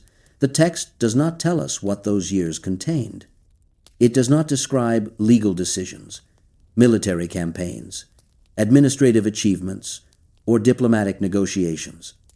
It simply says he judged, using the same verb applied to Deborah, Gideon, Jephthah, and every other figure in this troubled book. For 20 years, Samson stood as something like a leader in Israel, though what kind of leader and how effective a one, the text refuses to say. The silence suggests that Samson's judgeship was not the kind that produced monuments. It was the kind that produced stories. A wild, intermittent, largely personal conflict with the Philistines that kept the pressure on without ever breaking the siege. And then, after those 20 years of compressed narrative silence, the story resumes with Samson in exactly the place you would expect to find him. In trouble, in enemy territory, in the company of a woman he should not have been anywhere near. He went to Gaza, the greatest of the 5 Philistine cities, the fortified metropolis at the southern end of the coastal plain, and he visited a prostitute. The text does not flinch from this detail, does not soften it, does not offer an excuse. He went to Gaza, and he went to a prostitute. The Nazarite from the womb, the man of the Spirit, the judge of Israel, the child whose mother had been instructed by an angel to observe sacred dietary laws during her pregnancy, walked into the most heavily fortified city in Philistia and paid for sex. Whatever the vow still meant to Samson at this point in his life, it clearly did not extend to his sexual conduct, which the narrative presents with the same flat, unsentimental candor it brings to everything Samson does. He was not a man of half measures. He sinned the way he fought, totally, recklessly, without apparent concern for consequences. The Gazites learned he was in the city and laid an ambush. They surrounded the place, set guards at the city gate, and waited through the night, planning to kill him at first light, when the gates opened and he tried to leave. They whispered to each other in the darkness, content to let him have his night of pleasure, because the morning would bring his death. The trap was well planned. The city gates of Gaza were massive, built into the thick walls that encircled the city, locked with enormous bars of bronze or iron, the kind of fortification that could stop an army. No single man could open them, let alone remove them. The Gazites went to sleep, confident that their enemy was caged. Samson rose at midnight, not at dawn, when the Gazites expected him, but in the deepest part of the night, the hour when guards grow drowsy and darkness is most complete. He went to the city gates and took hold of them, the 2 doors, the 2 posts, and the bar that locked them shut. He pulled them out of the wall. He did not unlock them. He did not pry them open with a lever or a tool. He ripped the entire gate structure out of the city wall the way you might pull a loose tooth from a jaw, posts, bar, doors, and all. He put them on his shoulders and carried them to the top of the hill that faces Hebron, nearly 60 kilometers inland and uphill the entire way. The image is surreal, almost mythological in its scale. A single man walking through the night with an entire city gate on his back, climbing the hills of southern Judah under a weight that would have broken an ox, depositing the gates of the Philistines' greatest city on a hilltop that overlooked the heartland of the tribe of Judah. It was a message, a taunt, a statement of contempt so enormous that it transcended military strategy and entered the realm of theater. Samson was not defending his people. He was not beginning the deliverance the angel had promised. He was showing off, proving to himself and to the Philistines, and perhaps to God, that the strength was still there, that the body still answered when the Spirit called, that the Nazarite from the womb could do whatever he wanted, go wherever he wanted, take whatever he wanted, and no gate, no wall, no army of sleeping guards could hold him. But strength without wisdom is a performance, not a strategy. And Samson, who could carry the gates of Gaza up a mountain, could not carry the weight of his own consecration through a single encounter with a woman who knew how to ask the right question. The gate he could not tear from its hinges was the one inside himself, the one that guarded the secret of his strength, the one that a woman in the valley of Sorek would spend 4 patient, merciless attempts to open. Her name was Delilah, and unlike the women who came before her in Samson's story, she gets a name. The wife at Timnah was anonymous. The prostitute at Gaza was anonymous. Delilah has a name, and it is a name that has rung down through 3,000 years of literature, art, music, and moral instruction as a synonym for feminine treachery, for the seductress who unmakes the strong man, and for the beautiful weapon wielded against a warrior too blind to see the blade. The name itself may derive from the Hebrew root dalal, meaning to weaken, to bring low, or to impoverish, which would make her name a kind of prophecy, she who brings low. Or it may come from the word for night, Layla, making her the darkness to Samson's son. Or it may simply be a Philistine name, with no Hebrew etymology at all, a foreign word for a foreign woman, as opaque and inscrutable as the woman herself. She lived in the valley of Sorek, the long, winding wadi that cuts through the Shephelah between Israelite and Philistine territory. Sorek means choice vine, and the valley was famous for its vineyards, its rich soil, and its abundant grape harvests. A Nazarite in the valley of Sorek was a man standing in the middle of everything he was supposed to refuse, and the text does not even bother to comment on the irony. By this point in the narrative, Samson's presence in forbidden places had become so routine that the story no longer pauses to note the contradiction. He loved Delilah. The text says so plainly, using the verb ahav, the same word used for Jacob's love of Rachel, for Jonathan's love of David. Whatever else was wrong with Samson, whatever his motives for seeking out yet another woman in the borderlands between his people and their enemies, the text insists that what he felt for Delilah was love. Not lust, not strategy, not the restless hunger for novelty that had driven him to Timnah and Gaza. Love. And that is what makes the story so much worse than it would otherwise be. The text does not tell us whether Delilah was Israelite or Philistine. Readers have assumed she was Philistine because of her location and her willingness to cooperate with the Philistine lords, but the text never says so directly. She exists in the same border space as the Valley of Sorek itself, belonging fully to neither world, useful to the Philistines but not clearly one of them. Her ambiguity is part of her power. Samson, who had been burned by a Philistine wife and endangered by a Philistine prostitute, might have been more cautious with a woman who was obviously the enemy. Delilah's undefined loyalties may have allowed him to believe she was something other than what she was. The lords of the Philistines came to her. All 5 of them, or their representatives, the rulers of the 5 great cities, the most powerful men in the Philistine confederation. They did not send a soldier or a spy. They came themselves, or close to it, because the problem of Samson had become a matter of state. This man had burned their fields, killed their warriors by the hundreds, torn the gates off their greatest city, and humiliated them for the better part of 2 decades. They had tried ambush. They had tried military force. Nothing worked. And so they turned to the oldest strategy in the intelligence manual.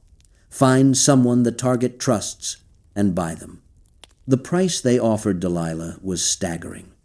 Each of the 5 lords would give her 1,100 pieces of silver, 5,500 pieces of silver in total. To put this in perspective, the entire amount that Micah's mother dedicated to making a graven image later in the book of Judges was 1,100 pieces of silver, and that was considered an enormous fortune. Delilah was being offered 5 times that amount. She was being offered the kind of wealth that could buy land, servants, livestock, security for the rest of her life.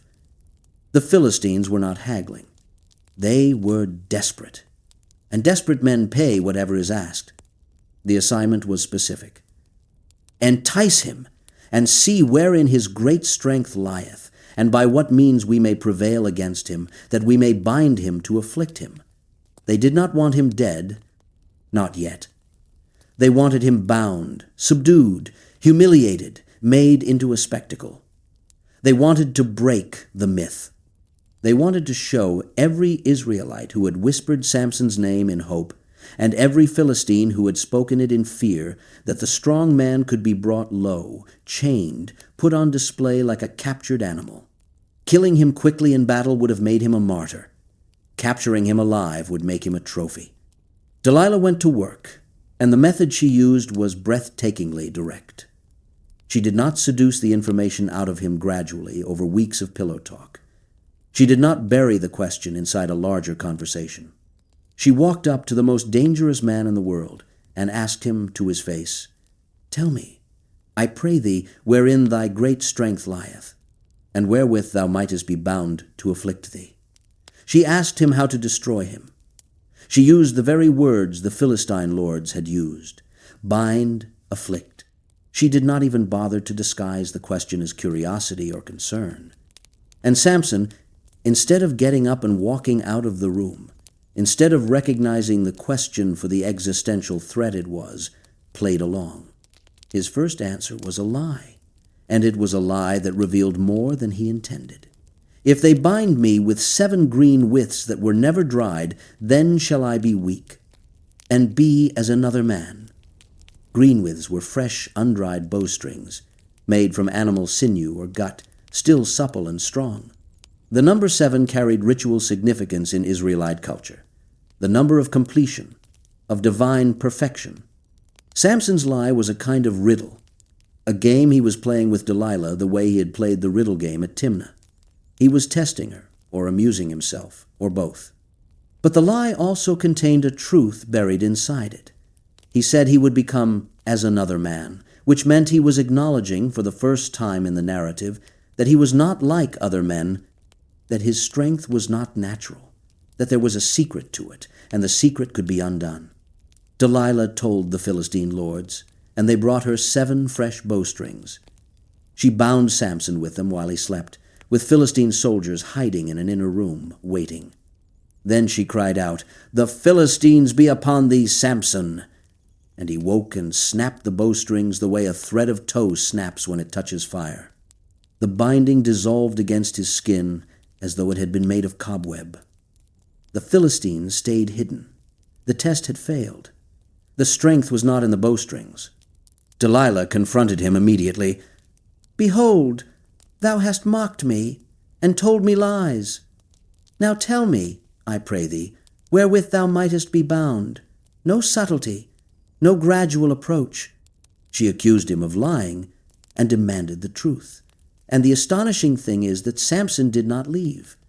He stayed in her house, in her bed, in her company, knowing that she had just tried to have him captured, knowing that there were Philistines hiding in her walls, and he gave her another answer.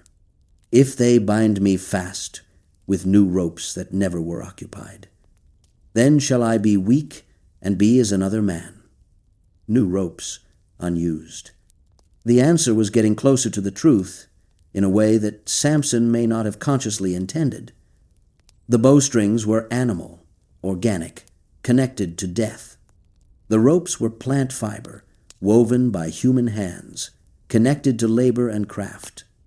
Samson was moving through categories, testing each one against the reality of his strength, circling closer to the actual source without yet naming it. Delilah bound him with new ropes. The Philistines waited. She cried out. He snapped the ropes from his arms like thread. Another failure, another confrontation. "Until now thou hast mocked me, and told me lies. Tell me wherewith thou mightest be bound." The same demand, word for word, with increasing intensity. And Samson, who should have been running by now, who should have seen the pattern as clearly as a child sees the shape of a game repeated 3 times, gave her a third answer, and this one was dangerously close to the truth. "If thou weavest the 7 locks of my head with the web," the hair. For the first time, Samson pointed toward his actual head, toward the uncut hair that was the visible mark of his consecration. He framed it as a weaving, a binding of the 7 braids into the fabric of a loom, as though his strength could be neutralized by tangling his hair into something domestic, something controlled, something made by human hands. It was still a lie, technically. Weaving the hair into a loom would not actually remove his strength. But the lie had migrated from bowstrings to ropes to his own body, from the periphery to the center, from things that had nothing to do with his consecration to the very symbol of it. He was circling the truth the way a moth circles a flame, getting closer with each pass, drawn by something he could not or would not resist. Delilah wove his hair into the loom while he slept and fastened it with a pin. She cried out. He woke and pulled away the pin of the beam and the web itself, his hair ripping free of the fabric with the loom trailing behind him. Another failure. But this time, something had shifted. Delilah knew she was close. The hair was involved. The secret lived somewhere in those 7 locks, and one more push would crack it open. The 4th attempt was different. Delilah did not ask a technical question about bindings and methods. She went straight for the heart. How canst thou say, I love thee, when thine heart is not with me?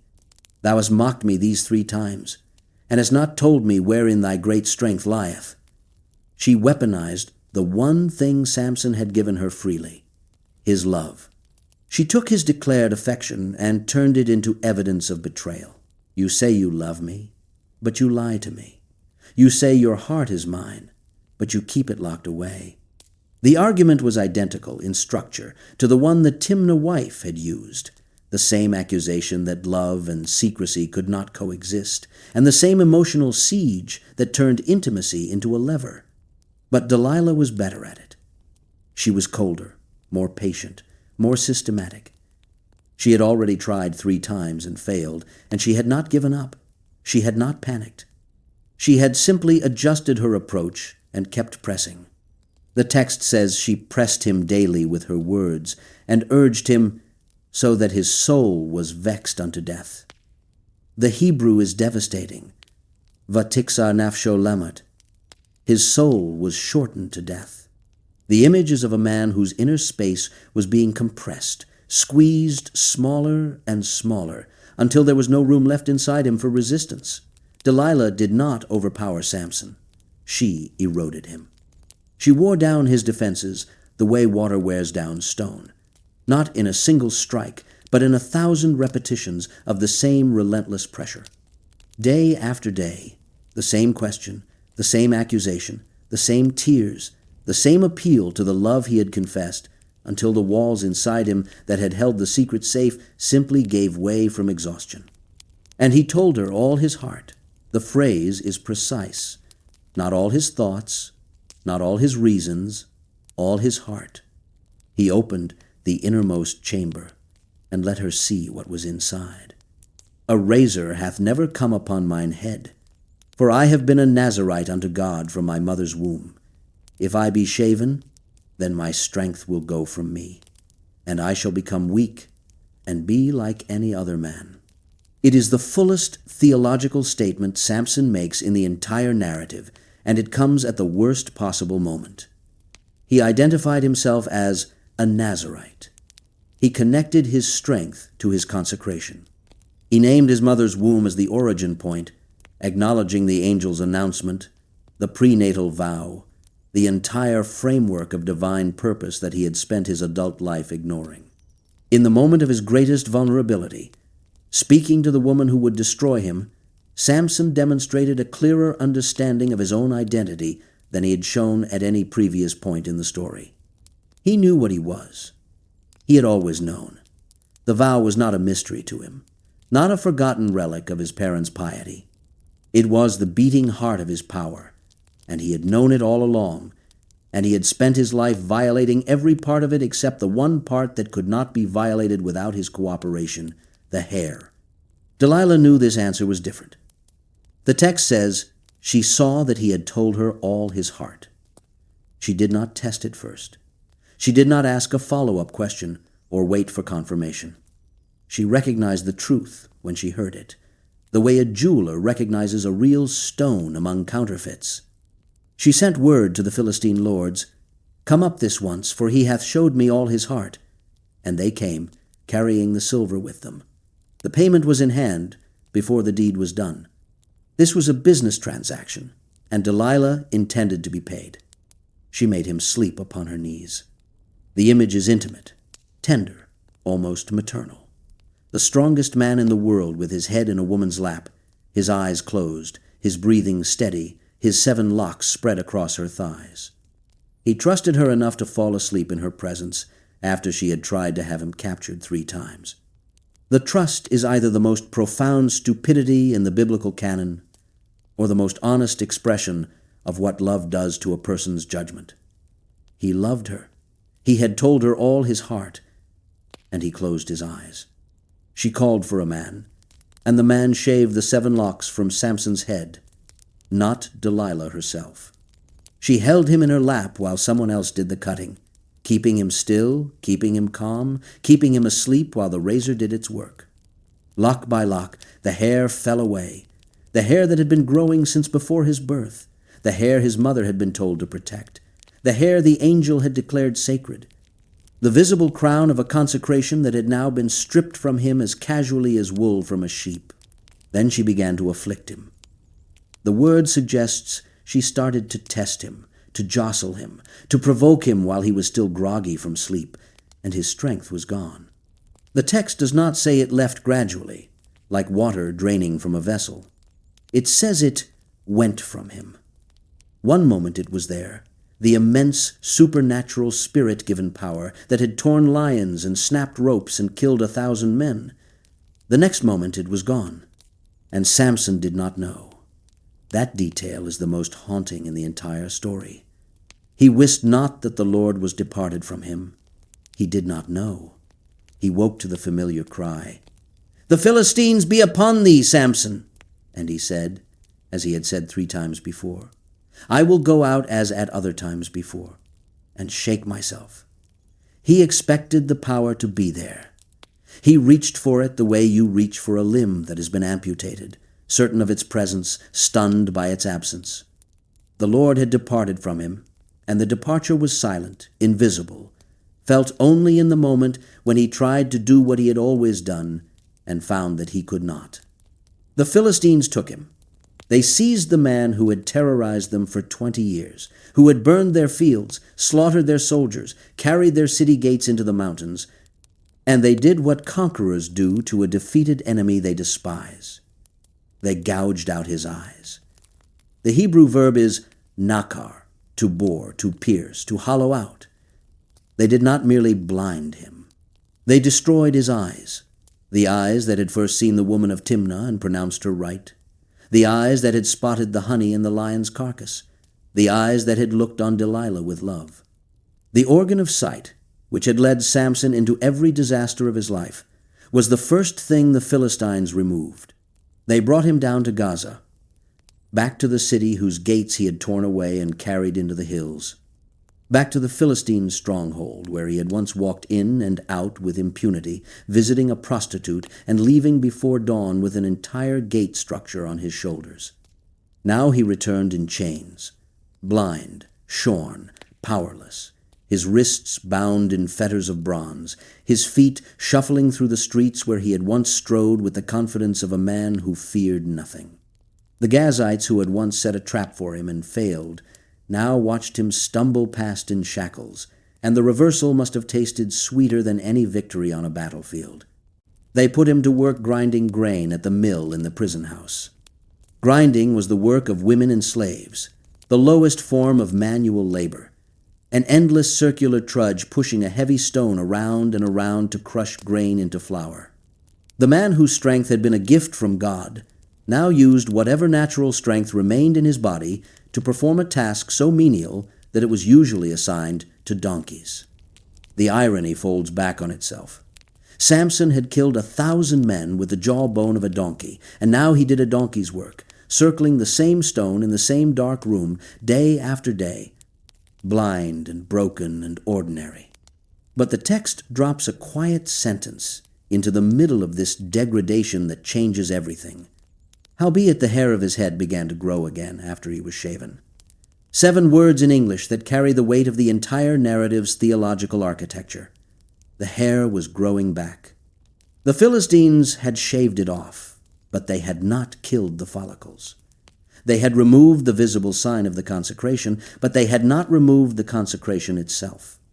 Somewhere in the darkness of that prison, while Samson pushed the grinding stone in endless circles, the crown of God was returning to his head, slowly, silently, 1 millimeter at a time. The Philistines did not notice.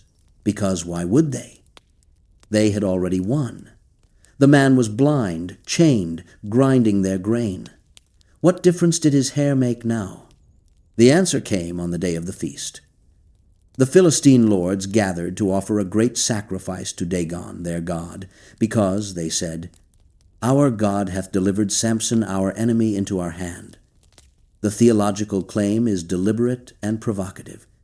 They attributed Samson's capture not to Delilah's treachery or to Samson's weakness, but to Dagon's power. In their reading of events, this was a contest between gods, and Dagon had won. The God of Israel, who had given Samson his strength, had been defeated by the God of the Philistines, who had given them their victory.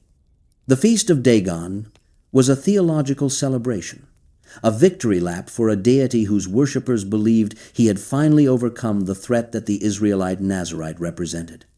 The temple filled. The lords were there, the warriors, the common people. The text says there were about 3,000 men and women on the roof alone, watching from above, and the building below was packed with revelers. The wine flowed, the music played, the offerings burned on Dagon's altar. And when their hearts were merry, when the celebration had reached its peak and the crowd was drunk on wine and victory, someone suggested the obvious entertainment. "Call for Samson, that he may make us sport." They brought him out of the prison house and set him between the pillars of the temple. He was there to be mocked, to perform, to stumble and fumble, and provide amusement for a crowd that wanted to see the mighty Samson reduced to a clown. They laughed at him. The text does not describe what they made him do, but the word for sport carries the connotation of play, of amusement, of making someone a game. The strongest man in the world, blind and chained, was entertainment. He was the halftime show at a religious festival for a god that was not his own. Samson spoke to the young man who held him by the hand, the boy assigned to lead the blind prisoner through the crowd. "Suffer me that I may feel the pillars whereupon the house standeth, that I may lean upon them."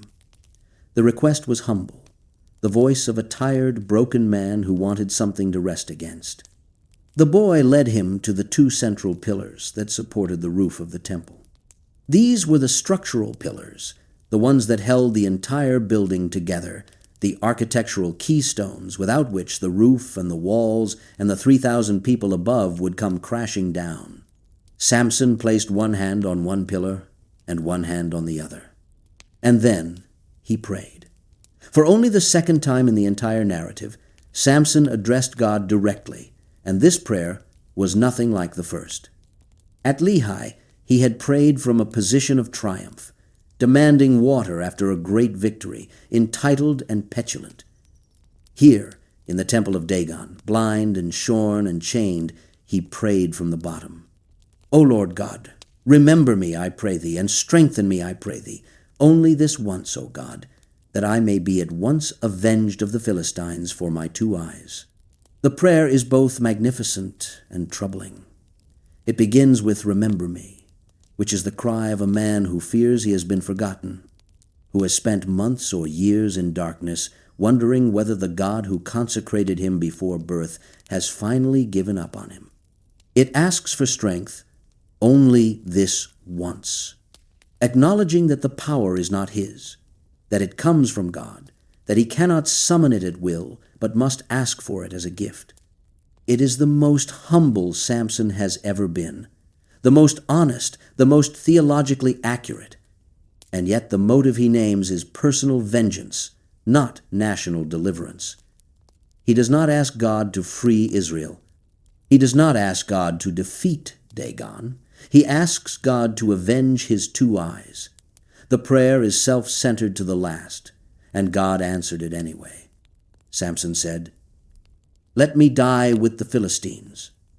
He did not say, "Let me kill the Philistines." He said, "Let me die with them." The preposition is crucial. He was not asking to survive. He was not planning an escape. He was asking for permission to trade his life for theirs, to go down and take them with him, to make his death cost the Philistines more than his life ever had. It was a suicide, the only deliberate suicide in the Hebrew Bible that is presented without condemnation, and it was also a sacrifice, the final offering of a Nazarite who had spent his life avoiding the altar, and who now, at the very end, placed himself upon it. He bowed himself with all his might. He pushed against the two pillars, one with his right hand and one with his left, and the strength that had departed returned one last time, flooding back into his arms and shoulders and back, filling the body that the Philistines had thought was empty. The pillars shifted. The stone groaned. The roof, loaded with 3,000 bodies, buckled and cracked and came down. The temple of Dagon collapsed.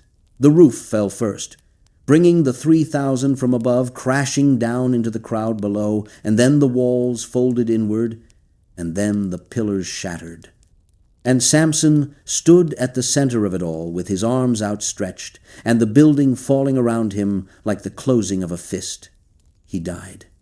He died under the rubble he had created, buried with the Philistine lords, the warriors, the priests of Dagon, the revelers, the young man who had led him to the pillars. The text offers its final count with the flatness of a military report. So the dead which he slew at his death were more than they which he slew in his life. More in death than in life. The man who had killed 1,000 with a jawbone, who had slain 30 at Ashkelon, who had wrought a great slaughter after the burning of his wife, killed more people in the last 3 seconds of his existence than in all the years before.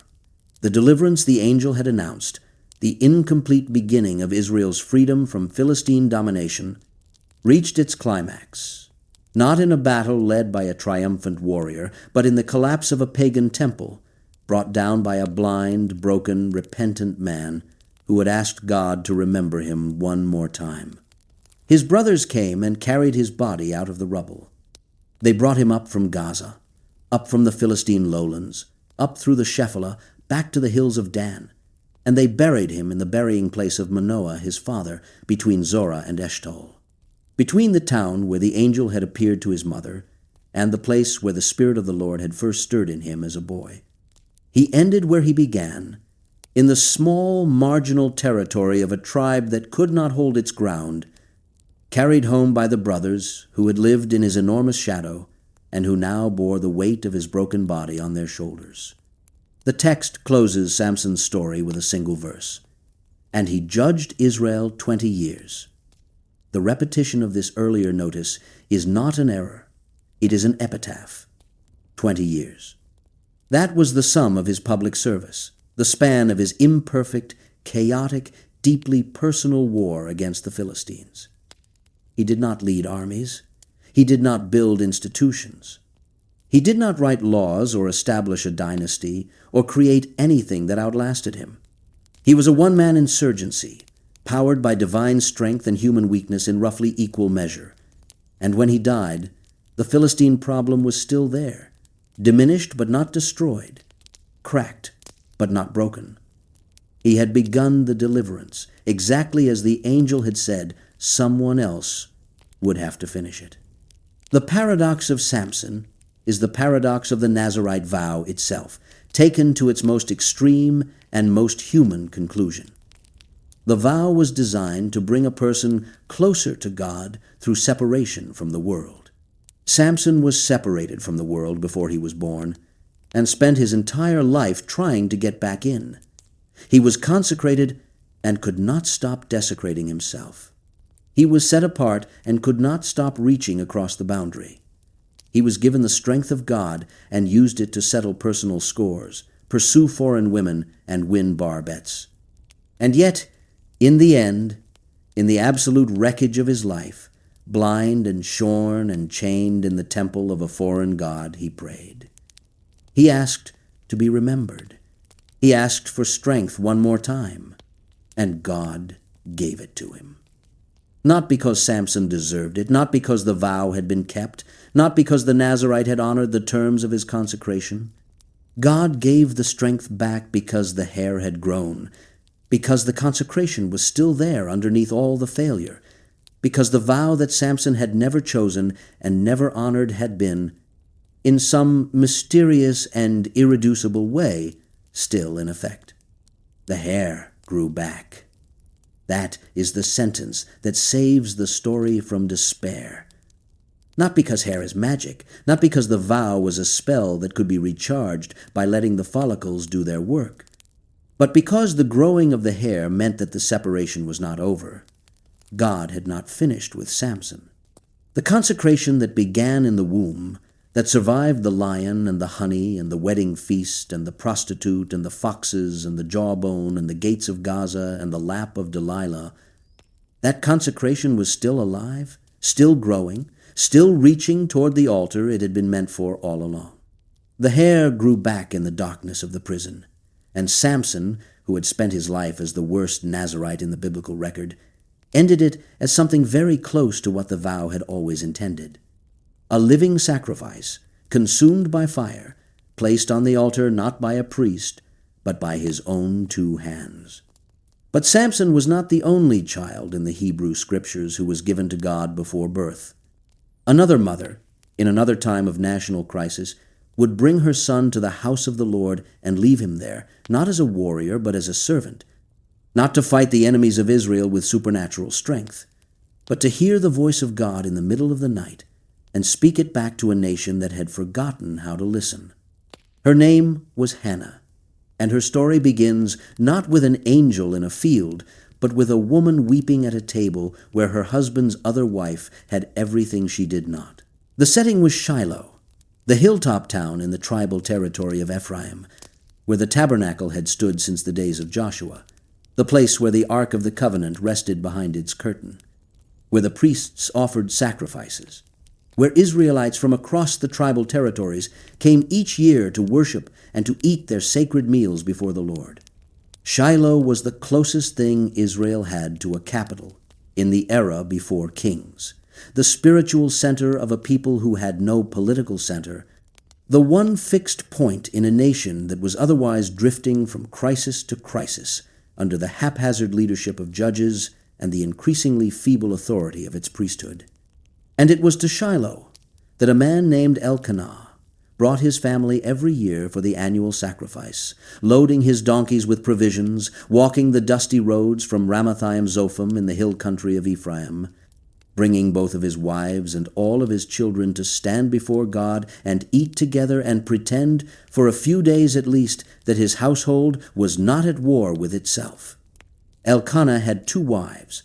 The first was Hannah, the second was Peninnah. Peninnah had children, Hannah had none.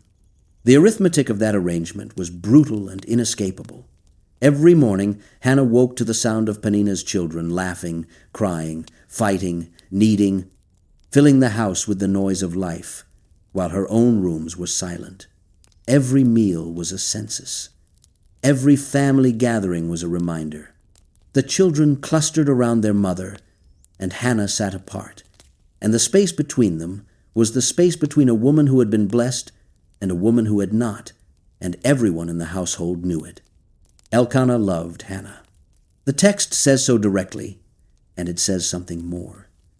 When the time came to distribute the portions of the sacrificial meal at Shiloh, Elkanah gave Hannah a double portion, or in some readings, a worthy portion, a single but honored share that signaled her special place in his affections. He loved her. He favored her. He tried, in the clumsy way of a decent man confronting a problem he cannot solve, to compensate for her childlessness with extra food and extra tenderness. "Hannah, why weepest thou?"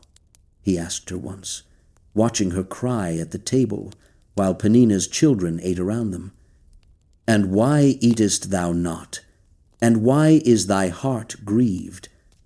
Am not I better to thee than 10 sons? The question is touching in its inadequacy. Elkanah was offering himself as a substitute for children, as though a husband's love could fill the same space as a child's existence, as though affection could replace the particular, irreplaceable experience of carrying a life inside your body and bringing it into the world. He meant well. He loved her, and he did not understand. 10 sons would not have been better than Elkanah, but that was not the point. The point was that Hannah's emptiness was not a problem of arithmetic, not a gap that could be closed by adding more of something else. It was a wound that touched the core of her identity, her purpose, her standing before God and before the community, and no amount of double portions could heal it. Peninnah made sure the wound stayed open. The text calls her Hannah's adversary and says she provoked her sore to make her fret. The Hebrew word for provoke is kaz, and it means to vex, to grieve, to cause deep emotional anguish.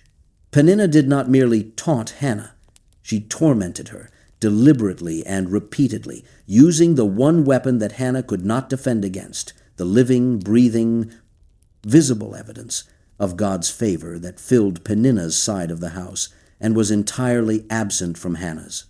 And Peninnah did this year by year. The text specifies.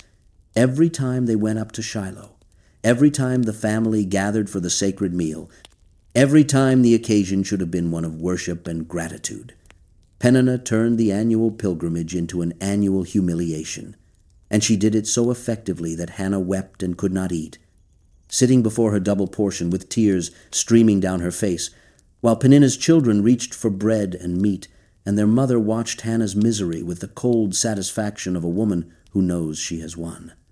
The cruelty is worth pausing over, because it is not incidental to the story. It is the engine of the story. Without Peninnah's provocation, Hannah's grief might have remained a private sorrow, a wound she carried quietly, a pain she had learned to live with. But Peninnah would not let her live with it. Peninnah kept tearing the wound open, year after year, making it fresh, making it unbearable, making it impossible for Hannah to accept her childlessness as simply the way things were. The provocation drove Hannah to the breaking point, and the breaking point drove Hannah to prayer, and the prayer drove Hannah to the vow that would produce Samuel. Peninnah, the cruel second wife, the adversary, the one who tormented a grieving woman for sport, was, without knowing it, the instrument that set the entire chain of events in motion. God did not send an angel to Hannah's field. God sent Peninnah to Hannah's table, and the result was the same. A woman pushed past the limits of her endurance, propelled toward God by a pain she could no longer contain. After the meal, after the weeping, after Elkanah's well-meaning but useless question, Hannah rose from the table and went to the tabernacle. Eli the priest was sitting on his seat by the doorpost of the temple of the Lord, watching the worshippers come and go. Hannah stood before God, and the text describes what happened next with an intensity that borders on physical violence. She was in bitterness of soul, and she prayed unto the Lord and wept sore. The Hebrew for wept sore is uvacho tivke. Literally, weeping she wept, the doubling of the verb indicating not ordinary tears but a convulsion of grief, the kind of crying that comes from so deep inside the body that it feels closer to hemorrhage than to emotion. She made a vow. O Lord of hosts, if thou wilt indeed look on the affliction of thine handmaid, and remember me, and not forget thine handmaid, but wilt give unto thine handmaid a man-child, then I will give him unto the Lord all the days of his life, and there shall no razor come upon his head. The prayer is remarkable for several reasons. First, she addressed God as Lord of hosts, Yahweh Chevaot, the Lord of armies, a title that emphasized God's power and sovereignty over all forces, heavenly and earthly. It was the prayer of a woman who knew she was asking for something only the commander of the universe could grant. Second, she called herself thine handmaid 3 times in a single sentence, the repetition hammering home her position of absolute humility, a servant begging from the lowest possible position. Third, and most importantly, she offered to give the child back. If God would give her a son, she would give that son to God for all the days of his life, dedicated to the service of the tabernacle, never to live in her house, never to be fully hers.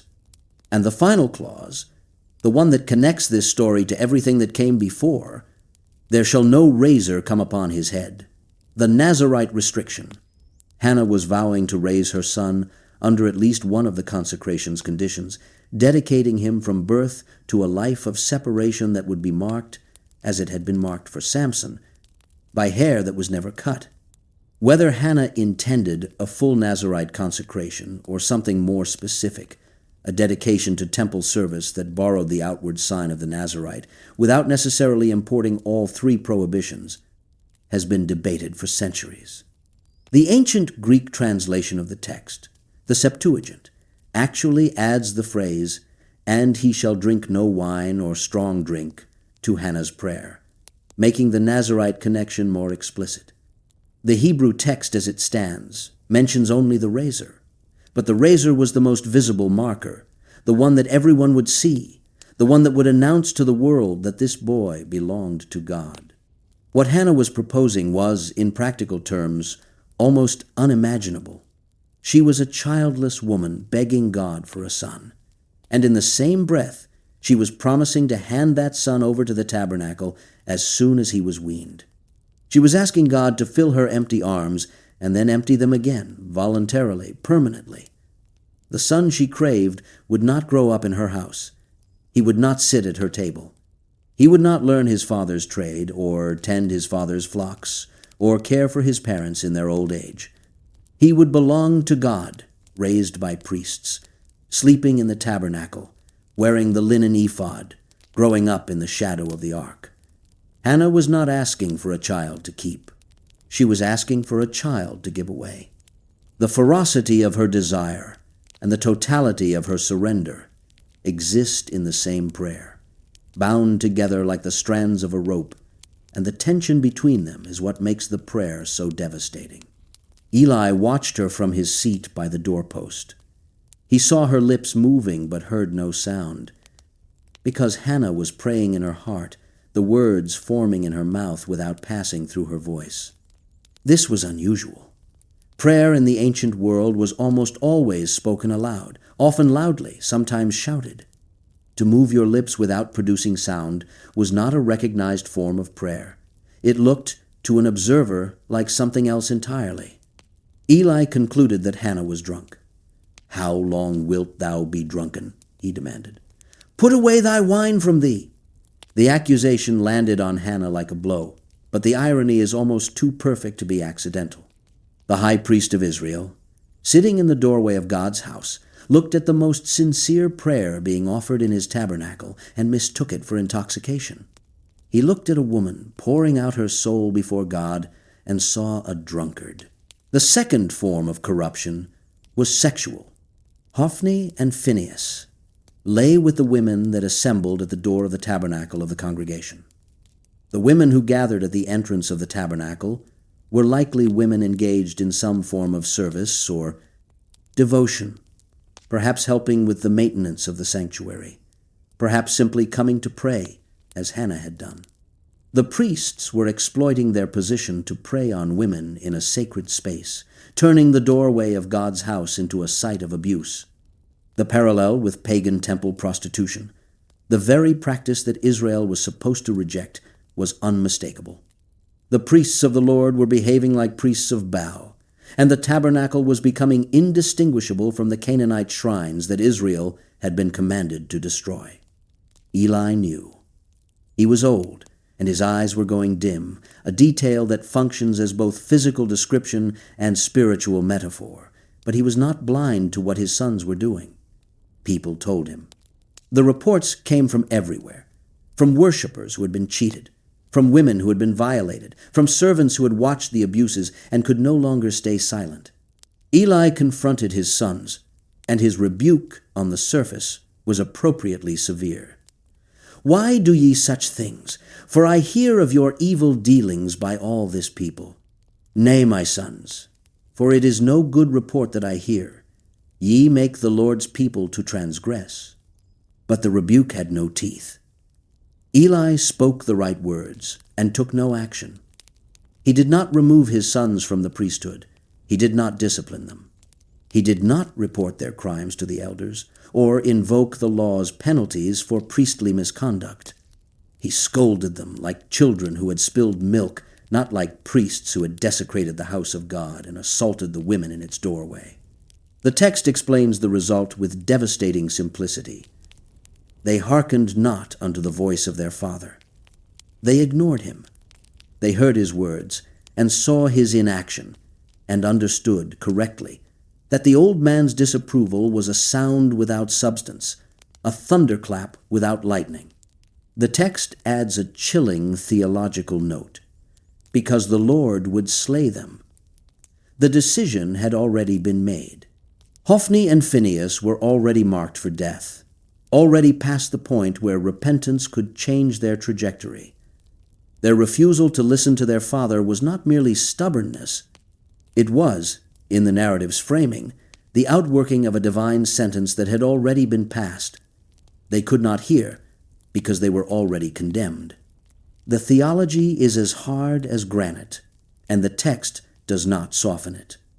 Into this institutional collapse walked a nameless man of God, a prophet sent to Eli with a message that began in memory and ended in ruin. Did I plainly appear unto the house of thy father, when they were in Egypt in Pharaoh's house? God reminded Eli of the history of his priestly line, how the family of Aaron had been chosen out of all the tribes, elevated to the priesthood, given the privilege of burning incense and wearing the ephod and eating from the offerings. The privilege had been enormous. The responsibility had been proportional. And Eli's house had treated both with contempt. Wherefore, kick ye at my sacrifice, and at mine offering, which I have commanded in my habitation, and honorest thy sons above me, to make yourselves fat with the chiefest of all the offerings of Israel my people. The accusation cut to the heart of Eli's failure. He had honored his sons above God, not by worshiping them, not by any conscious act of idolatry, but by the simple, devastating act of tolerating their behavior. He had let them steal from the altar and abuse women at the tabernacle door, and he had not stopped them, because stopping them would have meant punishing his own children, and Eli was too weak, too old, too fond, too human to do what his office required. The sin of the father was not the sin of the sons. The sin of the father was permitting the sin of the sons and calling a mild rebuke sufficient. The sentence was comprehensive. Eli's family would lose the priesthood. No man in his line would grow old. His descendants would beg for bread, begging to be appointed to some minor priestly office just so they could eat. And Hophni and Phinehas would both die on the same day, a sign to confirm that the prophecy was real and the judgment final. In their place, God would raise up a faithful priest who would walk before God's anointed forever. The promise pointed forward, past Eli, past the corruption of Shiloh, toward a priestly line that would serve with integrity. And all the while, growing up in the middle of this moral wreckage, was Samuel. The text places him in deliberate contrast to Hophni and Phinehas, alternating between descriptions of the son's corruption and notices of Samuel's growth. And the child Samuel grew on, and was in favor both with the Lord and also with men. The same phrase would later be used of Jesus in the Gospel of Luke, connecting these two consecrated children across 1,000 years of history. Samuel grew in favor. The sons of Eli grew in infamy. The boy in the linen ephod served faithfully in the same tabernacle where the priests served corruptly. And the contrast between them was the contrast between what the house of God was supposed to be and what it had become. Then came the night. The text sets the scene with a detail so specific it reads like a stage direction. And the lamp of God was not yet gone out in the temple of the Lord, where the ark of God was, and Samuel was laid down to sleep. The lamp of God burned through the night in the tabernacle, a perpetual flame that was tended by the priests and extinguished in the early morning. Samuel was sleeping in the sanctuary itself, in the same space as the Ark of the Covenant, close enough to the Holy of Holies that the light from the sacred lamp fell on his face. Eli was sleeping in his own place, his dim eyes closed, his old body heavy with fatigue and the weight of his failures. And the Lord called Samuel. 3 words in Hebrew. Vayikra Yahweh Shemuel. The text does not describe thunderclaps, does not mention angels, does not invoke any of the spectacular apparatus that had accompanied divine communication in earlier narratives. God simply called the boy's name.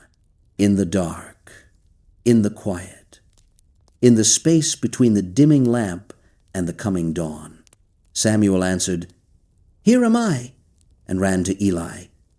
"Here am I, for thou calledst me." He assumed the voice was Eli's, because whose else would it be?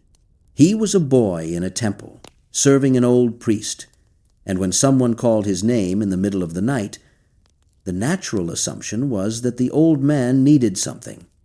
Eli said he had not called and told Samuel to go back to sleep. Samuel went back and lay down. The Lord called again, "Samuel!" And again the boy rose and went to Eli. "Here am I, for thou didst call me." And again Eli said he had not called. And again he sent the boy back to bed. The text adds an explanatory note. Now Samuel did not yet know the Lord, neither was the word of the Lord yet revealed unto him. He did not recognize the voice of God because he had never heard it before. He had grown up in the tabernacle, had worn the ephod, had served before the ark, had lived his entire conscious life in the physical presence of the sacred, and he did not know God's voice. The proximity was physical, not yet spiritual. The familiarity was ritual, not yet personal. Samuel was sleeping in God's house, but God and Samuel had not yet been properly introduced. The third call came, "Samuel." And for the third time the boy rose and went to Eli, and this time, finally, Eli understood.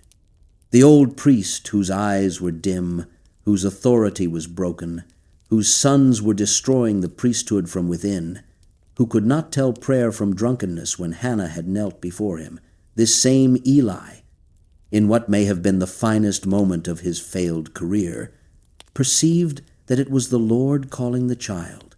His spiritual senses, dulled by years of compromise and weakness, still functioned well enough to recognize, after 3 repetitions, the pattern of a divine visitation. He had not heard the voice himself. He had only seen a boy running to his bedside 3 times in the dark. But he knew. He told Samuel what to do. "Go, lie down, and it shall be, if he call thee, that thou shalt say, Speak, Lord, for thy servant heareth." The instruction was simple, practical, and immensely generous.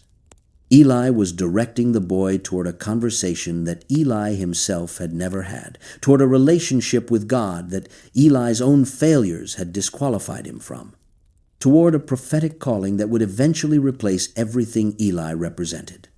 The old priest was training his own successor, and he knew it, and he did it anyway. Samuel went back and lay down. The Lord came and stood and called as at the other times, "Samuel, Samuel." The doubling of the name is significant. God doubled the names of those he was about to give crucial assignments. Abraham, Abraham on Mount Moriah, Moses, Moses at the burning bush, Jacob, Jacob in the night vision before the descent to Egypt. The doubled name was an intensification, a signal that what followed was not a casual conversation but a commissioning. Samuel was being called not just by name, but into service. "Speak, for thy servant heareth." Samuel left out the word Lord.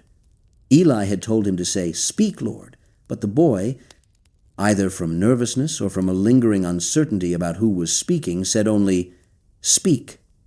It is a small, very human detail, the kind of imperfection that marks a real moment, as opposed to a constructed one. The boy was not yet ready to call this voice Lord. He was ready to listen. What God told Samuel was not a blessing. It was a sentence of judgment against the only family Samuel had ever known. "Behold, I will do a thing in Israel, at which both the ears of every one that heareth it shall tingle." The judgment against Eli's house was about to be confirmed, repeated, and made final.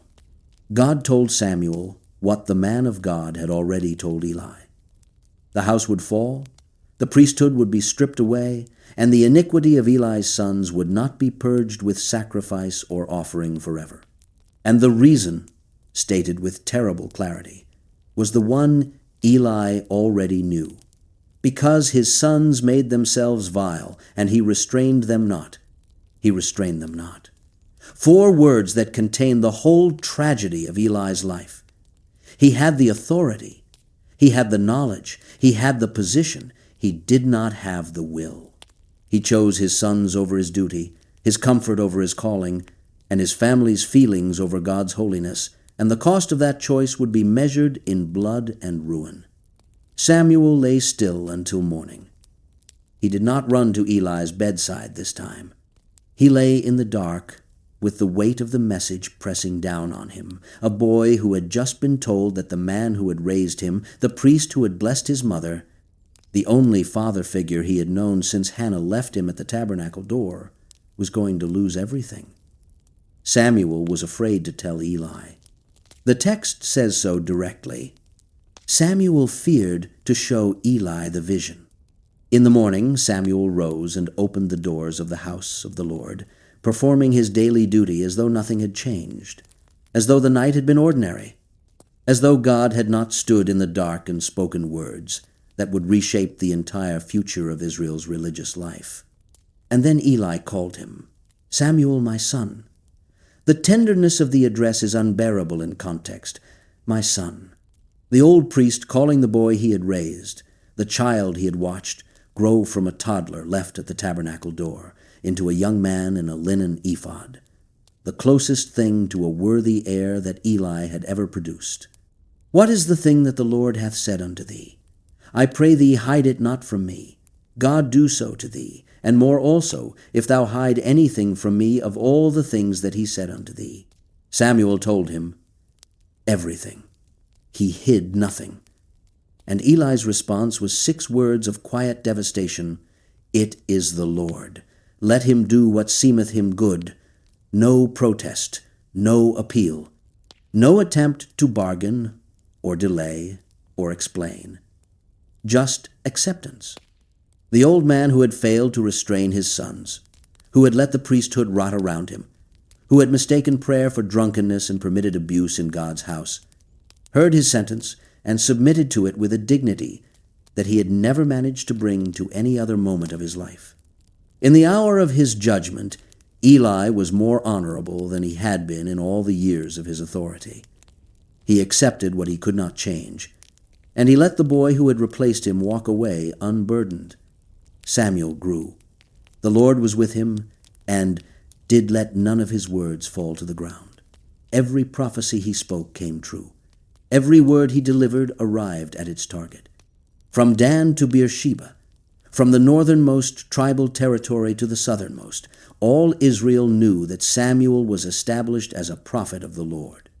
The boy who had slept in the temple, who had mistaken God's voice for an old man's summons, who had needed 3 calls and a priest's instruction before he could answer, had become the voice of God for an entire nation. He was Hannah's son, lent to the Lord, wearing hair that had never been cut, consecrated from the womb by a mother's desperate prayer and a mother's impossible sacrifice. He was not Samson. He did not tear lions or carry gates or bring down temples. His power was not in his arms, but in his voice, not in what he could destroy, but in what he could say.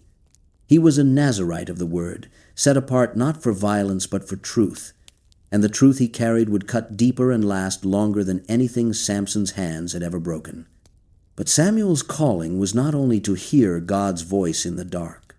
It was to speak that voice into the most consequential political crisis of Israel's history, the demand for a king, the anointing of the man who would fail, and the secret anointing of the shepherd boy who would succeed.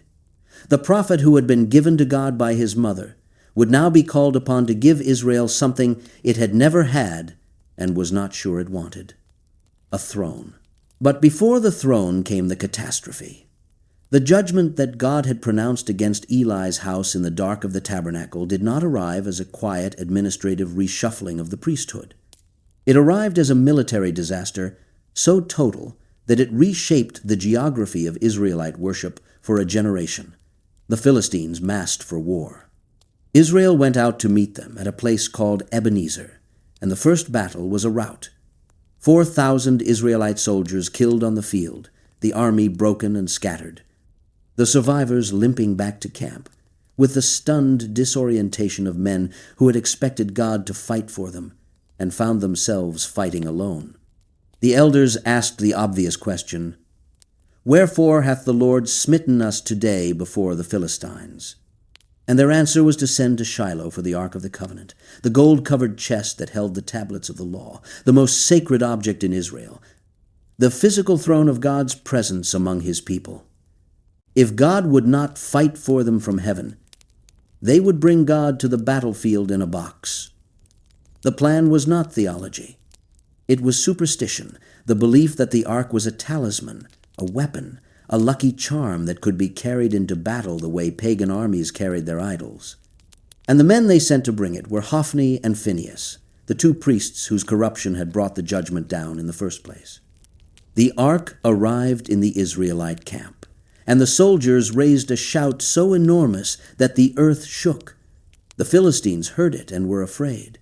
"God is come into the camp," they said, and their fear was genuine, because they remembered the stories of what this God had done to Egypt. "Woe unto us! Who shall deliver us out of the hand of these mighty gods? These are the gods that smote the Egyptians with all the plagues in the wilderness." But the Philistines did not run. They steeled themselves, shouted to one another to be men and fight, and threw themselves into the second battle with the desperation of soldiers who believe they are facing the supernatural and choose to fight anyway. Israel was destroyed. 30,000 foot soldiers fell. The army shattered, and the ark of God was captured. Hophni and Phinehas, the two corrupt priests who had carried it into battle, both died on the same day, exactly as the man of God had prophesied, exactly as the voice in the dark had confirmed to Samuel. The sign was fulfilled.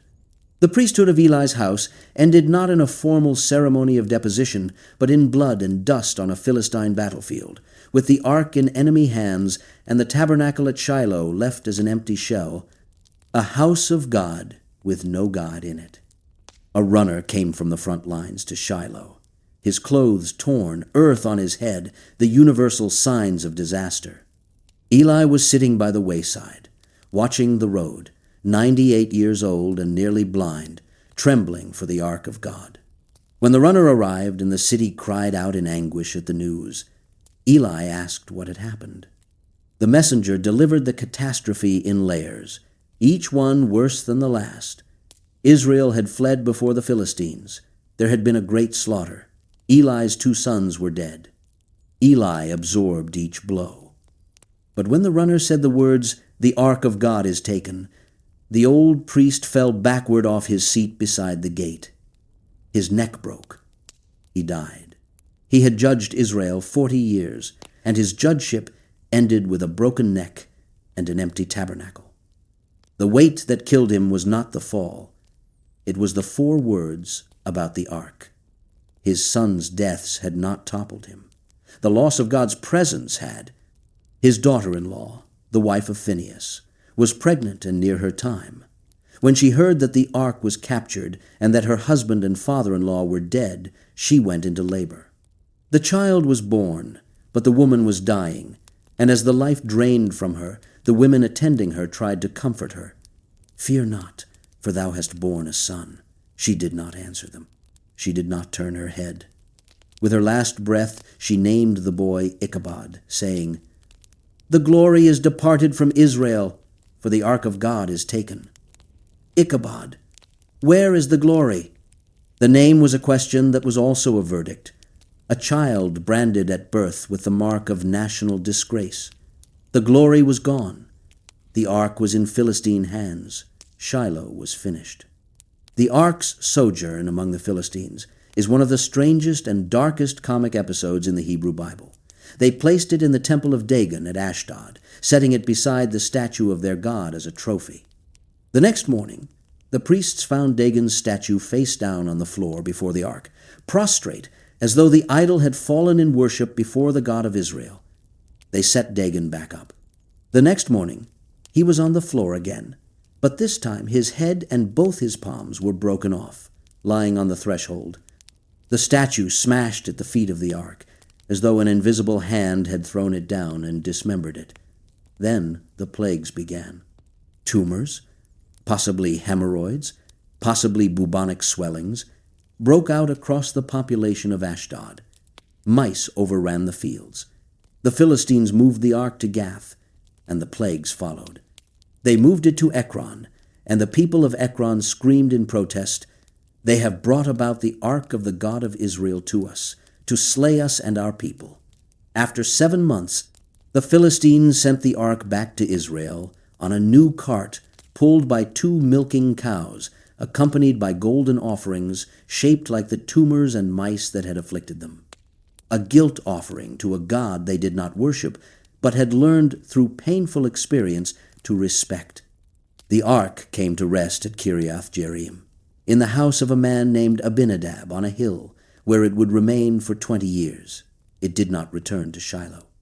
Shiloh was abandoned, destroyed, left as a ruin that later prophets would invoke as a warning of what happened when God's patience ran out. The tabernacle that had housed the ark since the conquest of Canaan was gone. The priesthood that had served it was shattered. And into the vacuum stepped Samuel, the boy who had slept beside the ark, who had heard God's voice in the chamber where it rested, who was now the only functioning link between Israel and the divine. Samuel's public career began with a call to repentance. He spoke to all the house of Israel and said, "If ye do return unto the Lord with all your hearts, then put away the strange gods and Ashtaroth from among you, and prepare your hearts unto the Lord, and serve him only, and he will deliver you out of the hand of the Philistines." The message was simple, almost blunt in its directness. Stop worshiping foreign gods, turn back to the Lord, and the Philistine problem will be solved. No military strategy, no political maneuvering, no secret alliances with neighboring kingdoms, just repentance, just return. Samuel was operating with a prophet's conviction that Israel's problems were spiritual before they were political, that the Philistine yoke was not a failure of military preparedness, but a consequence of religious infidelity, and that the solution was not better weapons, but a cleaner heart. Israel listened. They gathered at Mizpah, where Samuel judged them, and they poured out water before the Lord and fasted and confessed their sins. The water pouring is a mysterious ritual, mentioned only here, possibly symbolizing the pouring out of their hearts, the emptying of themselves before God, the visible sign of an interior surrender. The Philistines heard that Israel had gathered at Mizpah and marched out to attack, assuming the gathering was military rather than religious. The Israelites were terrified and begged Samuel not to stop praying for them. Samuel took a suckling lamb and offered it as a whole burnt offering, crying out to the Lord on Israel's behalf. And the Lord answered. As Samuel was offering the sacrifice, as the lamb burned on the stone altar and the smoke rose into the sky above Mizpah, the Lord thundered with a great thunder on that day upon the Philistines and discomfited them, and they were smitten before Israel. God fought, not Samson with his jawbone, not an army with its swords, but God himself with thunder that shattered the Philistine advance and scattered their soldiers in confusion. The men of Israel poured out of Mizpah and pursued them, cutting them down as they fled, and the Philistines did not invade Israelite territory again for the duration of Samuel's judgeship. Samuel set up a stone at the site, and called it Ebenezer, the stone of help, saying, "Hitherto hath the Lord helped us." The name was the same as the place where Israel had been destroyed a generation earlier, the battlefield where the ark was captured and Hophni and Phinehas died. The old Ebenezer was a place of defeat. Samuel's Ebenezer was a place of victory. The name was reclaimed, rewritten, given a new meaning by a new act of divine intervention. Samuel judged Israel for the rest of his life, riding a circuit that took him from Ramah, his home base, to Bethel, to Gilgal, to Mizpah, and back again. He was not a stationary ruler sitting on a throne. He was a traveling judge, a mobile court of law that moved through the hill country, dispensing justice, resolving disputes, calling the people to worship, holding the fragile federation of tribes together through the sheer force of his personal authority and his unquestioned access to the voice of God. He built an altar at Ramah, establishing a new center of worship to replace the destroyed sanctuary at Shiloh. And from that altar he spoke the words that God gave him, and the people obeyed. But Samuel grew old, and old men make the same mistakes as other old men. He appointed his 2 sons, Joel and Abijah, as judges in Beersheba, extending his authority through his bloodline the way Eli had extended his through Hophni and Phinehas. And Samuel's sons, like Eli's sons before them, did not walk in their father's ways. They turned aside after dishonest gain, took bribes, and perverted justice. The symmetry is painful. Samuel had been raised in the house of a priest whose sons were corrupt, and now he was presiding over a house of his own where the same corruption had taken root. The boy who replaced Eli was repeating Eli's mistake, trusting his sons with an authority they were not worthy to carry, and the result was the same. The people lost faith in the institution. The elders of Israel gathered and came to Samuel at Ramah, and the words they spoke struck him like a blow to the chest. Behold, thou art old, and thy sons walk not in thy ways. Now make us a king to judge us, like all the nations. They wanted a king. They wanted what every other nation in the known world had, a permanent, hereditary ruler with a palace and an army and a crown, someone who would lead them in battle and sit on a throne and pass his power to his sons. They were tired of judges. They were tired of prophets who rode circuits and ad hoc military leaders who rose in crisis and disappeared in peacetime. They wanted the stability of monarchy, the predictability of a dynasty, and the visible power of a king. The request displeased Samuel. The Hebrew word is stronger than displeasure.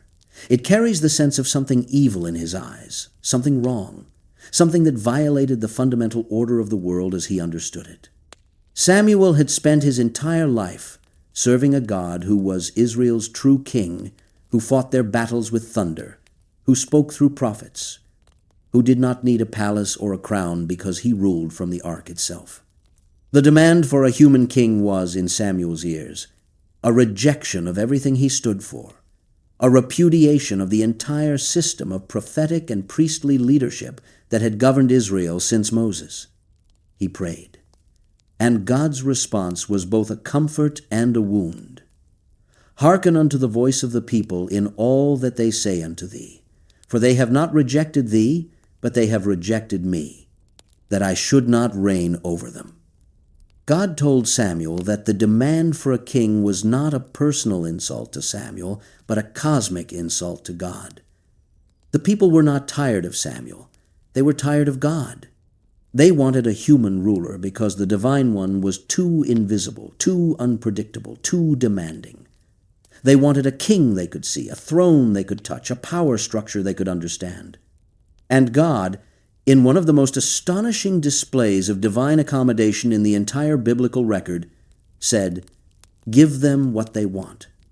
But first, Samuel was to warn them. God told him to protest solemnly unto them, and show them the manner of the king that shall reign over them. And Samuel did.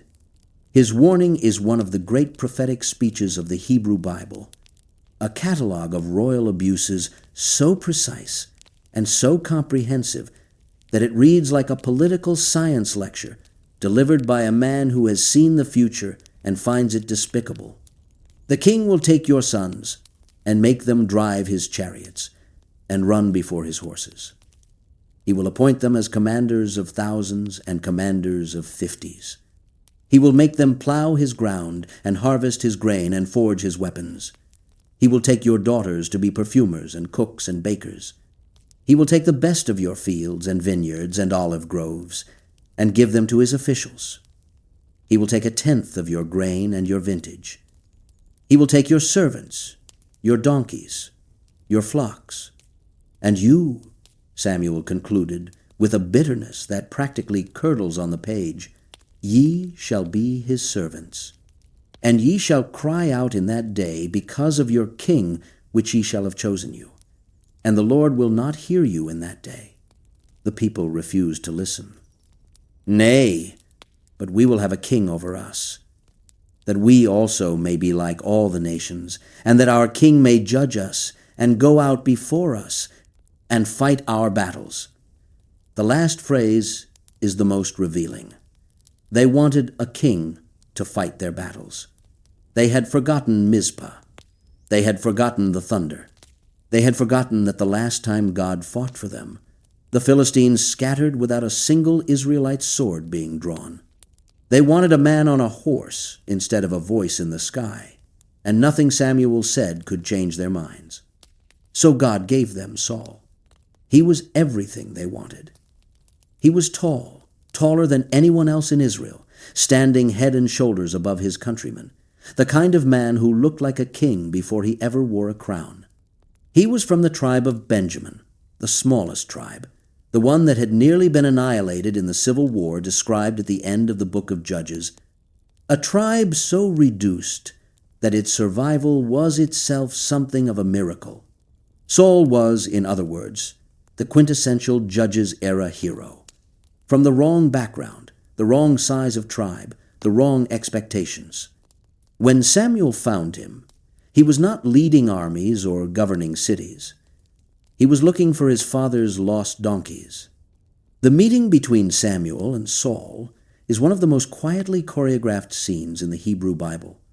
God had told Samuel the day before that he would send a man from the territory of Benjamin, and Samuel was to anoint him as prince over Israel. When Saul arrived, God said to Samuel, "Behold the man whom I spake to thee of. This same shall reign over my people." Samuel invited Saul to eat with him, seated him at the head of the table, gave him the choicest portion of the meat, and the next morning, in private on the roof of the house, poured a vial of oil on Saul's head, and kissed him, and said, "Is it not because the Lord hath anointed thee to be captain over his inheritance?" Saul's initial humility was genuine and almost endearing.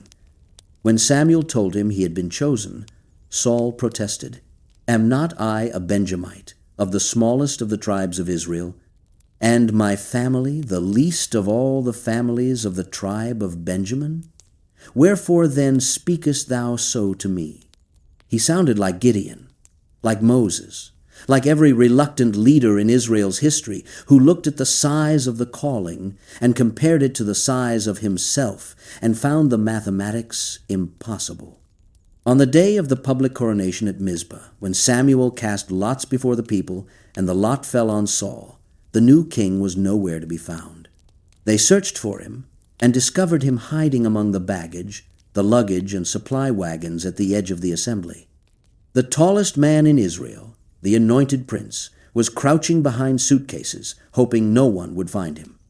They pulled him out, stood him up, and the people saw his height and shouted, "God save the king!" Samuel explained the rights and duties of kingship, wrote them in a book, laid it up before the Lord, and sent the people home. The monarchy had begun. The prophet had anointed the king. The Nazarite who had been lent to God by his mother had now lent God's authority to a man who did not want it and would prove, in time, unable to carry it. Saul's reign began well. He rallied the tribes to rescue the people of Jabesh-Gilead from the Ammonites, displaying genuine military courage and surprising tactical skill. He fought the Philistines with his son Jonathan, whose daring raid on a Philistine garrison at Michmash turned the tide of an otherwise hopeless engagement. For a time it seemed as though the gamble might pay off, as though Israel could have both a king and a god, as though the crown and the altar could coexist. Then came Gilgal, and everything began to fall apart.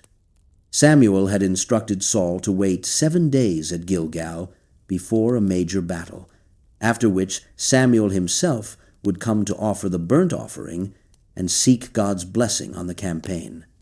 Saul waited. The Philistines were massing. His own soldiers were deserting, slipping away into the hills and hiding in caves and cisterns. By the 7th day, Saul's army was hemorrhaging men, and Samuel had not arrived. So Saul did what seemed, by every military and practical calculation, like the only reasonable thing. He offered the burnt offering himself. Samuel arrived almost immediately, as though he had been waiting just over the hill, timing his entrance to the minute. "What hast thou done?" the old prophet demanded. Saul explained, "The people were scattering. Samuel was late. The Philistines were coming. I forced myself, therefore, and offered a burnt offering." The excuse was practical, logical, militarily sound, and Samuel rejected it entirely. "Thou hast done foolishly. Thou hast not kept the commandment of the Lord thy God, which he commanded thee. For now would the Lord have established thy kingdom upon Israel forever. But now thy kingdom shall not continue. The Lord hath sought him a man after his own heart, and the Lord hath commanded him to be captain over his people, because thou hast not kept that which the Lord commanded thee." The kingdom was lost because Saul could not wait, because 7 days felt too long when the enemy was advancing and the soldiers were deserting and the man of God was late. Saul's failure was the failure of a man who trusted his own assessment of the situation more than he trusted the word of the prophet, who chose the urgency of the moment over the obedience of a lifetime, who looked at the crumbling army and the approaching Philistines and decided that his job was to act, not to wait. It was, in its own way, the opposite of Samson's failure. Samson had too little self-control. Saul had too much self-reliance.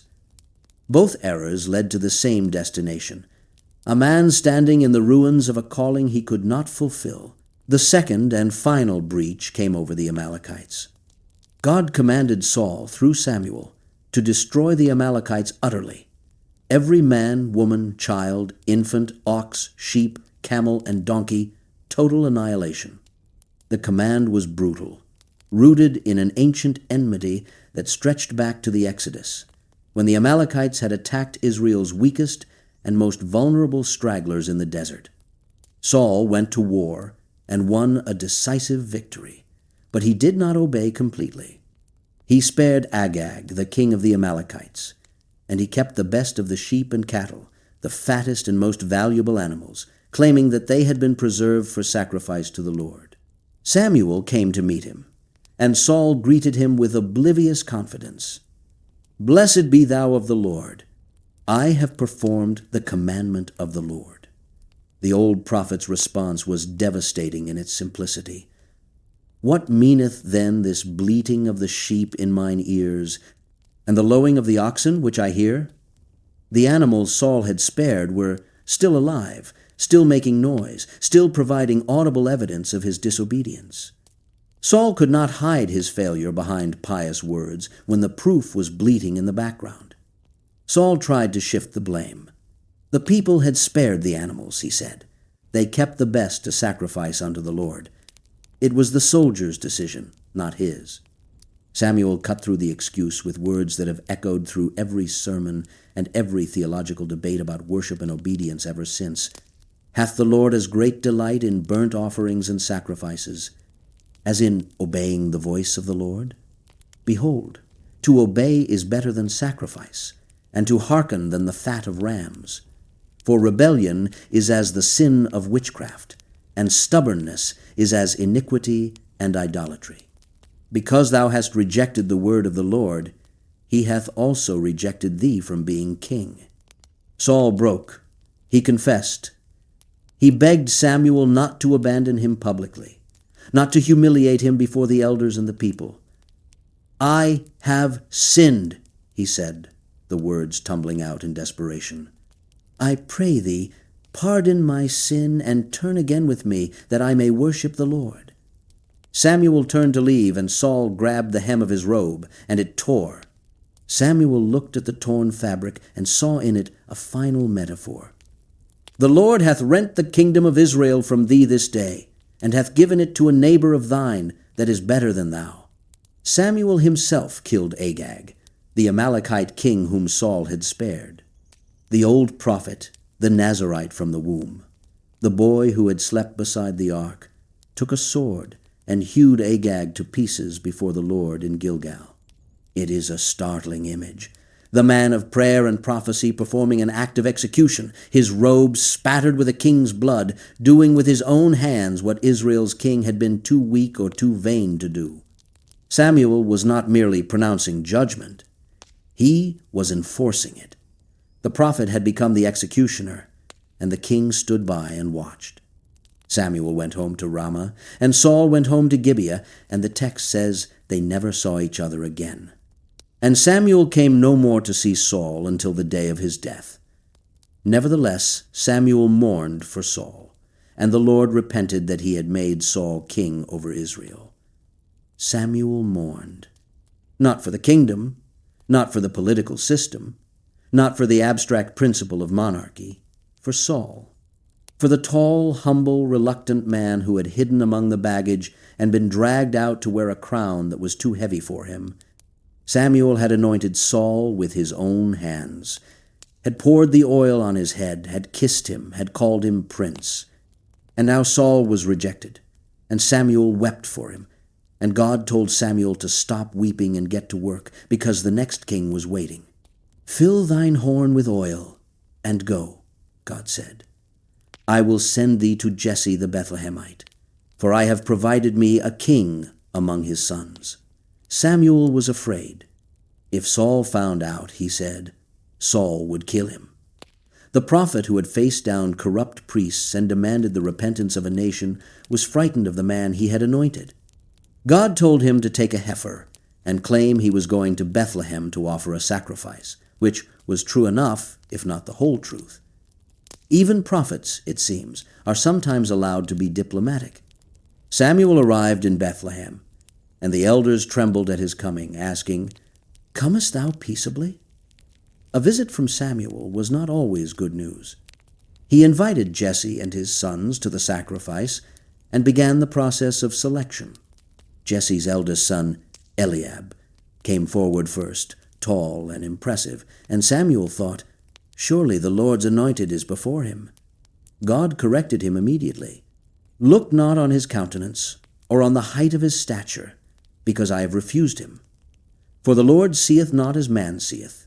For man looketh on the outward appearance, but the Lord looketh on the heart." The rebuke was gentle, but pointed. Samuel had made the same mistake as the people who wanted a king. He had looked at the outside. Saul had been chosen in part because he was tall. Eliab was tall.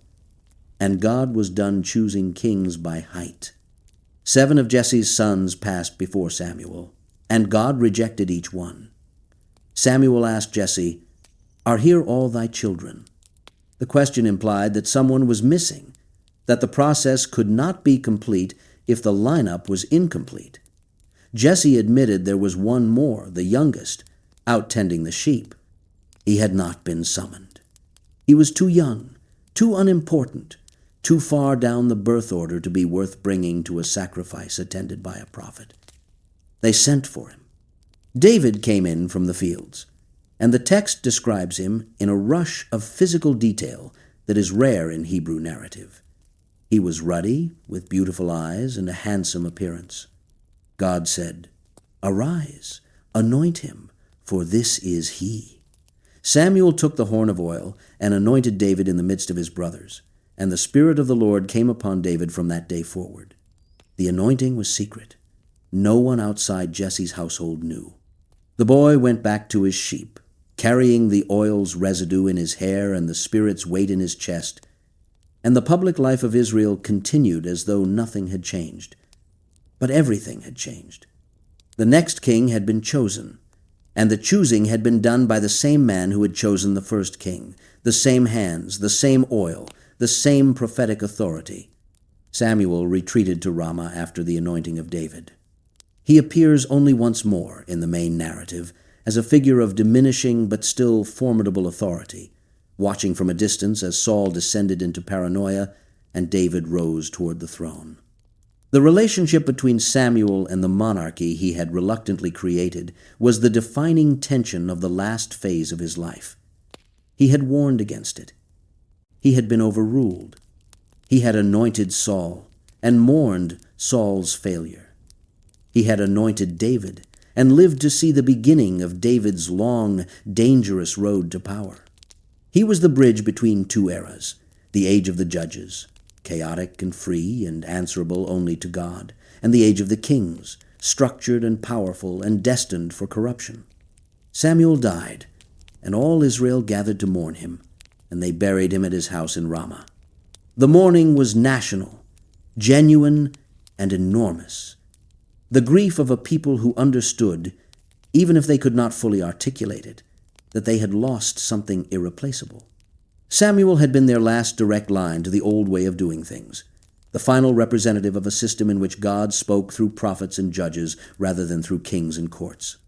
With Samuel's death, that system was finished. The monarchy would produce its own prophets, Nathan and Gad and Elijah and the rest, but none of them would occupy the position Samuel had held, the man who stood between the judges and the kings, who belonged fully to neither era and made both possible. And here is what separates Samuel from every other Nazirite in the biblical record, what makes him the quiet counterpoint to the loud, tragic, spectacular story of Samson. Samuel never fell. He never violated his consecration. He never touched a dead body for sport, never drank wine at a pagan feast, never told the secret of his strength to a woman who was selling him to his enemies. He was consecrated from the womb, just as Samson was, dedicated by his mother to a life of separation, just as Samson was, called to serve God in a time of national crisis, just as Samson was. But where Samson strained against every boundary the vow imposed, Samuel lived within them. Where Samson used his God-given power to pursue personal vengeance and personal pleasure, Samuel used his to call a nation to repentance and to anoint the kings who would lead it. Where Samson's story is a tragedy of wasted consecration, Samuel's is the proof that the consecration could work, that the Nazirite life could be lived without betrayal, that a person set apart for God could remain set apart through decades of public service, political conflict, personal grief, and the slow, grinding disappointments of watching flawed men fail to meet their callings. Samuel did not tear lions. He did not carry gates. He did not bring down temples. He listened. He obeyed. He spoke the truth, even when it cost him the only king he had ever anointed. He mourned for Saul, and then, when God told him to stop mourning, he wiped his eyes, filled his horn with oil, and went to Bethlehem to find the next one. His strength was not in his arms. It was in his willingness to do what God said, when God said it, without negotiation and without delay, for his entire life. He was the Nazirite who proved that the vow was not a curse. That separation could be lived. That the crown of God on a human head did not have to end in blindness and rubble. But the line of consecrated sons did not end with Samuel. Centuries later, another angel would appear to another aging man, not in a field this time, but in the inner sanctum of the rebuilt temple in Jerusalem. And the angel would announce another impossible birth, another child, who would drink no wine and be filled with the Spirit from the womb. The father's name was Zechariah. And unlike Manoah, unlike Elkanah, this father would not believe the message. His silence would become its own kind of prophecy, and the child who was born from it would grow up to wear camel's hair and eat locusts in the desert, preaching a baptism of repentance at the edge of the Jordan River, making straight the way for someone even he did not fully understand. Nearly 1,000 years had passed since Samuel was buried at Ramah. 1,000 years during which everything Samuel had warned about had come true. The kings had taken. They had taken sons and daughters, fields and vineyards, tenths of the harvest and the best of the flocks, exactly as the old prophet had said they would. The kingdom had split in two. The northern kingdom had been conquered and scattered by Assyria, its 10 tribes dispersed into exile and legend. The southern kingdom had been dragged to Babylon in chains, its temple reduced to ash, its people weeping by foreign rivers. They had returned eventually. They had rebuilt the temple, a smaller and less glorious version of the one Solomon had raised. They had endured the Greeks and the Maccabees and the slow, grinding absorption into the Roman Empire until, by the time this story opens, Israel was a vassal state governed by a client king named Herod, a man who was technically Jewish and practically Roman, who built magnificent buildings and murdered his own family members with equal enthusiasm. The temple in Jerusalem still stood, Herod's grand renovation project, larger and more architecturally imposing than anything Solomon had imagined, its courts teeming with pilgrims, its altar smoking with daily sacrifices, its priesthood organized into 24 divisions that rotated through the cycle of service in an orderly, bureaucratic rhythm that would have been unrecognizable to Eli or Samuel. The priesthood had become an institution, vast and hierarchical, and among its ranks, in the division called Abijah, the 8th of the 24 courses, served an elderly priest named Zechariah. His wife was Elizabeth, and she too was of priestly descent, a daughter of Aaron, which made their union a double inheritance of the sacred bloodline. They were both righteous before God, walking in all the commandments and ordinances of the Lord blameless. They were also both old, and they had no child. The pain of that childlessness is stated without elaboration, because by this point in the biblical narrative, the pattern is so familiar that the reader knows what it means before the text finishes the sentence. The righteous couple, the empty home, the whispered assumption that God has withheld his blessing for reasons no one can see. Elizabeth had borne the weight of it her entire life, through years of priestly service alongside her husband, through decades of watching other women in the priestly families bear sons who would grow up to serve at the altar, through the accumulating silence of a house that should have been full of children and was not. She would later say, when the pregnancy finally came, that the Lord had looked on her to take away her reproach among men. The word she used for reproach was onedos, and it carried the full force of public shame, the social stigma that attached to a woman in Israel whose body had not produced what her community expected. Even in the priestly aristocracy, even among the righteous and the blameless, childlessness was a wound that everyone could see and no one could explain. Zechariah's lot came up. The selection of the priest who would enter the holy place to burn incense on the golden altar was made by lot, a system of sacred randomness that ensured no priest could claim the honor through politics or seniority. For many priests, the lot never fell on them in an entire career. The temple was vast, the divisions were large, and the rotation of duties meant that the privilege of entering the inner sanctuary alone, standing before the veil that separated the holy place from the Holy of Holies, offering incense on the golden altar while all Israel prayed outside, might come to a man once in his life, or never. When the lot fell on Zechariah, it was the climax of a priestly career that had been faithful, obscure, and by the world's measure unremarkable. He entered the sanctuary. The incense altar stood before the curtain, and the smoke from the burning spices was understood to carry the prayers of the people upward to God. A fragrant cloud that filled the small chamber and drifted through the fabric of the veil. Outside, the assembled worshippers waited in silence, praying.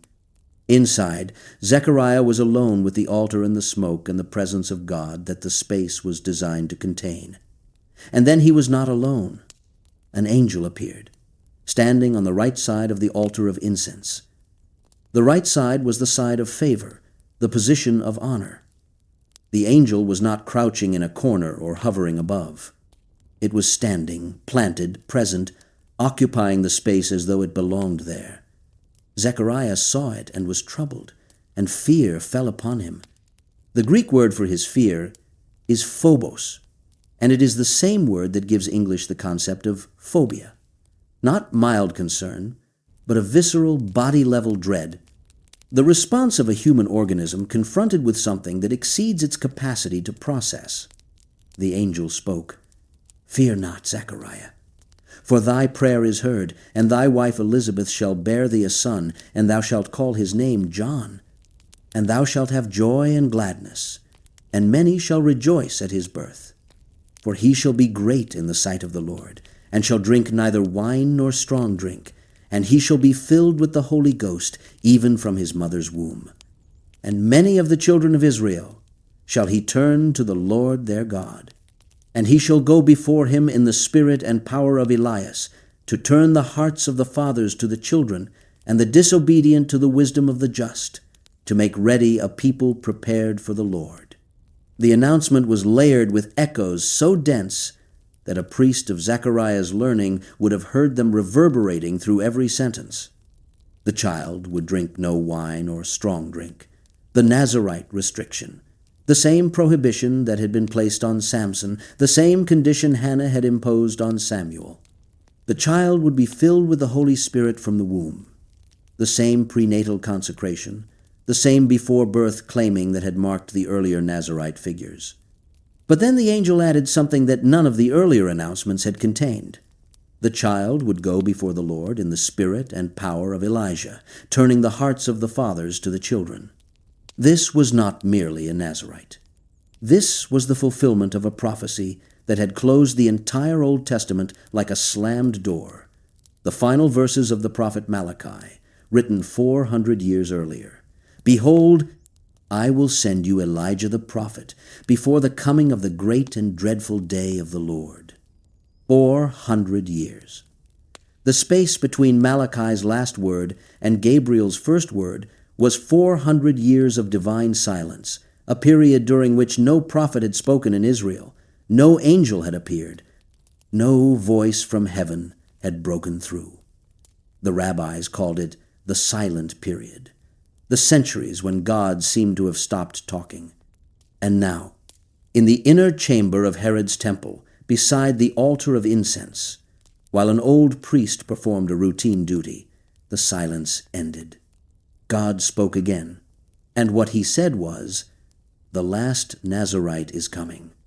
Zechariah's response was not faith. It was not wonder. It was not the humble acceptance of Eli or the running excitement of Manoah's wife. It was doubt. Whereby shall I know this? For I am an old man, and my wife well stricken in years. The question was reasonable. It was also, in the context of his tradition, inexcusable. Zechariah was a priest. He knew the stories. He knew that Abraham and Sarah had been old when Isaac was born. He knew that Manoah's wife had been barren. He knew that Hannah had wept at Shiloh and received a son. The entire history of his people was built on the foundation of impossible births granted by a God who specialized in doing what nature said could not be done. And Zechariah, standing in the holy place, the inner chamber of God's house, with an angel visible at the altar, asked for proof. The angel's response was both identification and punishment. I am Gabriel, that stand in the presence of God, and am sent to speak unto thee, and to show thee these glad tidings. And behold, thou shalt be dumb, and not able to speak, until the day that these things shall be performed, because thou believest not my words, which shall be fulfilled in their season.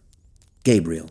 The name means mighty one of God, and this particular angel had appeared only once before in the biblical record to the prophet Daniel, centuries earlier, explaining visions of the end times. Gabriel did not introduce himself as a messenger.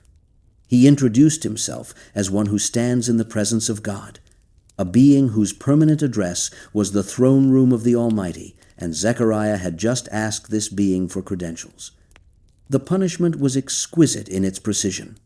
Zechariah had used his voice to express doubt, and now his voice was taken from him. He would be silent for the entire duration of Elizabeth's pregnancy, unable to speak, unable to explain what had happened, unable to share the news or express his joy or ask his wife how she was feeling or tell anyone what the angel had said. His silence would mirror the 400 years of prophetic silence that had preceded the angel's appearance. As God had been silent before speaking, so Zechariah would be silent before his son spoke. The muteness was not merely a punishment. It was a sign, a living parable, a 9-month performance of what it means to have the Word of God inside you and be unable to let it out. He came out of the sanctuary, and the people were waiting, wondering why he had taken so long. Priests who burned incense did not linger. The holy place was not a room for extended meditation. You entered, you burned the incense, you came out. Zechariah had been inside far too long, and when he finally emerged, his face told them something had happened. He could not speak. He made signs to them, gesturing, his mouth opening and closing without sound, his hands trying to communicate what his voice could not. The people understood that he had seen a vision, and Zechariah went home to Elizabeth, carrying the announcement inside a body that could not release it. Elizabeth conceived, and she withdrew from public life for 5 months, hiding herself, saying, "Thus hath the Lord dealt with me in the days wherein he looked on me, to take away my reproach among men." She hid. The woman who had endured decades of public shame over her barrenness did not immediately announce the pregnancy that ended it. She withdrew into privacy, into the quiet interior of a miracle she was not yet ready to share, holding the secret the way she held the child, close and internal and protected from the world's commentary. Perhaps she was afraid.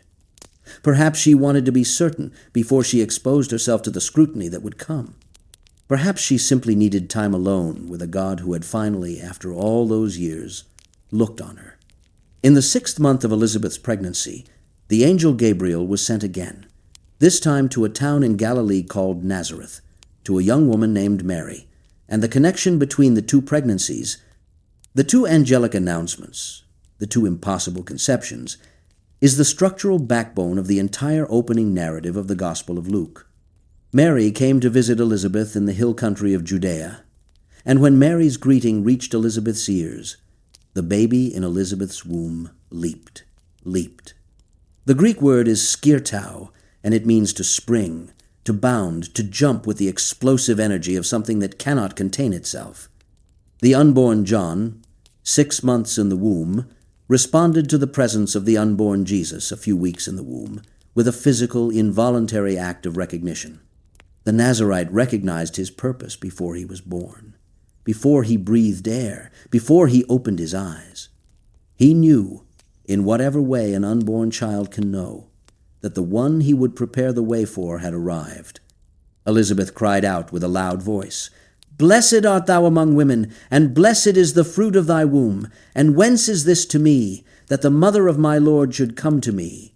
For lo, as soon as the voice of thy salutation sounded in mine ears, the babe leaped in my womb for joy." The elderly wife of a priest, filled with the Holy Spirit, declared a teenage girl from Galilee to be the mother of her Lord. The social inversion is total. The older woman deferred to the younger. The priestly family bowed to the carpenter's household.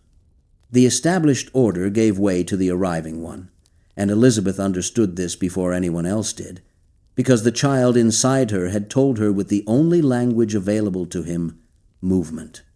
When John was born, the neighbors and relatives rejoiced, and on the 8th day they came for the circumcision and the naming. They assumed the boy would be called Zechariah, after his father, as custom dictated. Elizabeth said no. "He shall be called John." They protested. "No one in the family bears that name." They turned to Zechariah, still mute, and made signs to him, asking what the child should be called. He asked for a writing tablet, and with the careful hand of a man who had been waiting 9 months to say this, he wrote, "His name is John." And immediately his mouth was opened. The silence broke. 9 months of muteness dissolved in an instant, and the first thing Zechariah did with his restored voice was prophesy. The words that came out of him are known as the Benedictus, and they are one of the great prophetic poems of the New Testament, a torrent of praise and prediction that had been building behind the dam of his speechlessness for the entire pregnancy. "Blessed be the Lord God of Israel, for he hath visited and redeemed his people. He spoke of the horn of salvation raised in the house of David, of the oath God swore to Abraham, of deliverance from enemies, of serving God without fear, in holiness and righteousness all their days." And then he turned to the infant in his arms, and the prophecy became personal, intimate, direct. "And thou, child, shalt be called the prophet of the highest. For thou shalt go before the face of the Lord to prepare his ways, to give knowledge of salvation unto his people by the remission of their sins." The child who would prepare the way, the prophet of the highest, the one who would go before the face of the Lord. Zechariah was not describing a priest. He was not describing a judge or a king. He was describing a forerunner, a herald, a voice that would announce a presence greater than its own. John's entire identity, as his father understood it from the angel's announcement, was relational. He existed in reference to someone else. His purpose was not to arrive, but to point, not to rule, but to prepare, not to be the answer, but to announce that the answer was coming. The text covers John's childhood in a single verse. "And the child grew and waxed strong in spirit, and was in the deserts till the day of his showing unto Israel." The deserts, the wilderness of Judea, the barren, rocky, sun-scorched wasteland that stretched east from the central highlands down to the Dead Sea, a landscape of chalk and flint where the only living things were scorpions, scrub brush, and the occasional herd of goats tended by shepherds who lived at the very edge of human society. At some point in his youth, John left the hill country of Judea, where his parents lived, and went into this wilderness, and he stayed there. Why the desert? The text does not explain, and the silence has produced centuries of speculation. Some have connected John to the Essenes, the ascetic Jewish sect that maintained a community at Qumran, near the northwest shore of the Dead Sea, where they copied scrolls, practiced ritual purity, and awaited a messianic deliverance. The geography fits. The theology overlaps in places.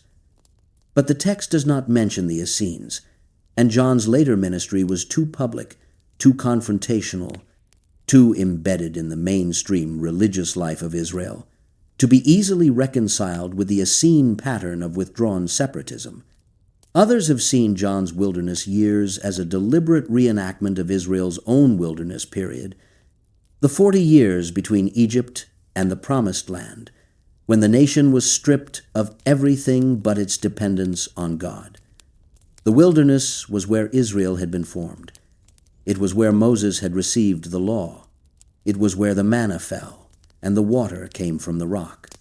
For John to go into the wilderness was to go back to the beginning, to the place where God and Israel had been alone together, before kings and temples and political compromises had cluttered the relationship. Whatever the reason, the wilderness shaped John into something the civilized world did not quite know how to categorize. When he finally emerged for his public ministry, his appearance was as much a message as his words. He wore clothing of camel's hair, rough and coarse, the fabric of the nomad and the outcast, with a leather belt around his waist. His diet was locusts and wild honey, the food of the desert, gathered without agriculture, without commerce, without any of the infrastructure of settled life. Locusts were permitted under the dietary laws, classified as clean in the book of Leviticus, but eating them was the diet of last resort, the meal of the man who has nothing else. Wild honey was the sweetness of the uncultivated world, found in rock crevices and hollow trees, collected without beekeeping or human management. John ate what the desert gave him, and nothing more. The description is a deliberate echo of another figure, Elijah the Tishbite, the great prophet of the northern kingdom, who had confronted King Ahab and Queen Jezebel, who had called down fire from heaven on Mount Carmel, who had been fed by ravens in the wilderness, who had ascended to heaven in a chariot of fire without dying. Elijah was described as a hairy man wearing a leather belt. John's camel hair and leather belt were not fashion choices. They were quotation marks. He was dressing as Elijah because he was coming in the spirit and power of Elijah, exactly as the angel had told Zechariah. The visual reference would have been unmistakable to any Jew who knew the prophetic traditions. This man, whoever he was claiming by his very appearance to be the fulfillment of Malachi's promise. Elijah returned. John's message was as blunt as his wardrobe. Repent ye, for the kingdom of heaven is at hand. Repent, turn around, change your mind and your direction. The kingdom of heaven, the direct rule of God over his people, the thing that Israel had been waiting for since the exile, the promise that throbbed at the heart of every prophetic oracle and every messianic hope, was coming. Not in the distant future, not at the end of a long process of political liberation, now, at hand, close enough to touch. And the only appropriate response was repentance, a radical interior transformation that showed itself in exterior action. The crowds came. They poured out of Jerusalem and from all Judea and from all the region around the Jordan, and they came to John in the wilderness, and he baptized them in the Jordan River, and they confessed their sins. The baptism was John's innovation, or at least his adaptation. Ritual washing was common in Judaism, practiced at the temple, observed in the Essene community, required for various forms of purification. But John took the practice and gave it a new meaning. His baptism was not about ritual purity. It was about moral transformation. It was the outward sign of an inward turn, a public declaration that you were leaving your old life on one bank of the river and walking out onto the other side as someone who intended to live differently. The Jordan itself was laden with symbolism. It was the river Israel had crossed to enter the promised land under Joshua, the boundary between the wilderness and the inheritance, the dividing line between wandering and arrival. To be baptized in the Jordan was to reenact the crossing, to pass through the water as Israel had passed through it, to enter the promise on the other side. John was staging a national reenactment at the national boundary, calling all of Israel to cross the Jordan again, to re-enter the covenant, to become once more the people who had emerged from the wilderness with nothing but their God and his word. But John was not indiscriminate in his welcome. When the Pharisees and Sadducees came to his baptism, the two most powerful religious factions in Judea, John greeted them with words that could have come from the mouth of Elijah himself. O generation of vipers, who hath warned you to flee from the wrath to come? Bring forth therefore fruits meet for repentance, and think not to say within yourselves, We have Abraham to our father. For I say unto you, that God is able of these stones to raise up children unto Abraham. Vipers. He called the religious establishment a nest of snakes. He told them their Abrahamic lineage was worthless if it was not accompanied by changed lives. He told them that God could replace them with rocks if he wanted to, that their ancestral privilege meant nothing, that the axe was already laid at the root of the trees, and every tree that did not bear good fruit would be cut down and thrown into the fire. The common people asked him what they should do. His answers were startlingly practical. If you have 2 coats, give one to someone who has none. If you have food, share it. Tax collectors came, the hated collaborators with Rome, and asked what they should do. Exact no more than that which is appointed you. Soldiers came, the enforcers of the occupying power, and asked the same question. Do violence to no man, neither accuse any falsely, and be content with your wages. John did not tell any of them to quit their jobs, to flee to the desert, to adopt his diet of locusts and honey. He told them to be honest, to be generous, to be fair. The prophet who lived on the edge of human society gave advice that was designed for the center of it. His radicalism was not in the specifics of his ethical teaching, but in the urgency he attached to it. Do this now, because the kingdom is coming and you are not ready. The question began to circulate. Was John himself the Messiah? The people were in expectation, the text says, and they mused in their hearts whether John might be the one they had been waiting for. He was powerful. He was fearless. He spoke with authority. He had appeared from the wilderness like Elijah returned. Who else could he be? John answered the question before it was formally asked. I indeed baptize you with water, but one mightier than I cometh, the latchet of whose shoes I am not worthy to unloose. He shall baptize you with the Holy Ghost and with fire." The comparison was designed to be crushing. John baptized with water, a physical element, a temporary cleansing. The one coming after him would baptize with the Holy Spirit and with fire, a spiritual transformation so radical that John's baptism was to it what a cup of river water is to an inferno. And John was not worthy to untie this person's sandals, a task so menial it was reserved for the lowest slave in a household.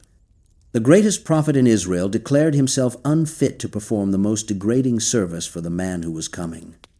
And then the man came. Jesus arrived at the Jordan from Galilee and presented himself for baptism. John tried to stop him. "I have need to be baptized of thee, and comest thou to me?" The recognition was immediate and visceral. The baby who had leaped in Elizabeth's womb now stood before John as a grown man, and John knew with a certainty that transcended argument that the roles were reversed, that the baptizer needed to be baptized by the one who stood in the water before him. Jesus insisted, "Suffer it to be so now, for thus it becometh us to fulfill all righteousness." And John consented. The baptism of Jesus by John is the hinge point of John's entire life, the moment for which every day in the wilderness, every locust eaten, every sermon preached, every Pharisee confronted had been preparation. When Jesus came up out of the water, the heavens opened, and the Spirit of God descended like a dove and landed on him, and a voice from heaven said, "This is my beloved Son, in whom I am well pleased." John saw it. The forerunner watched the one he had been running ahead of arrive, and the arrival was confirmed by the voice of God from an open sky. Everything John had said about the one coming after him was true, and John had lived to see it. In the Gospel of John, the Baptist's testimony is even more precise. He looked at Jesus walking by and said, "Behold the Lamb of God, which taketh away the sin of the world." The image was sacrificial, a lamb, not a lion, not a king, not a warrior. John identified the Messiah as a sacrifice, an offering, a creature led to the altar to die. It was not the identification anyone expected.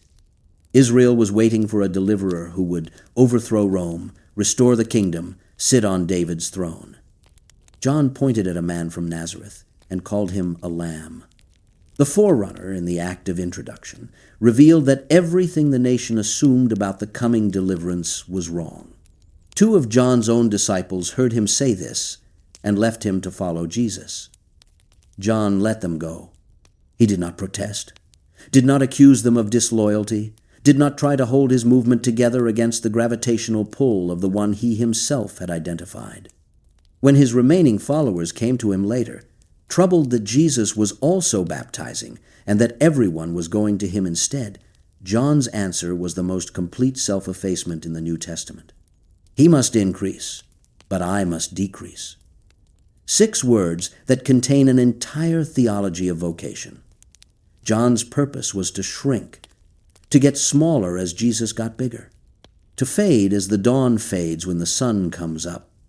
The forerunner's job, once the one he was running ahead of arrived, was to get out of the way. But the decrease was not gentle.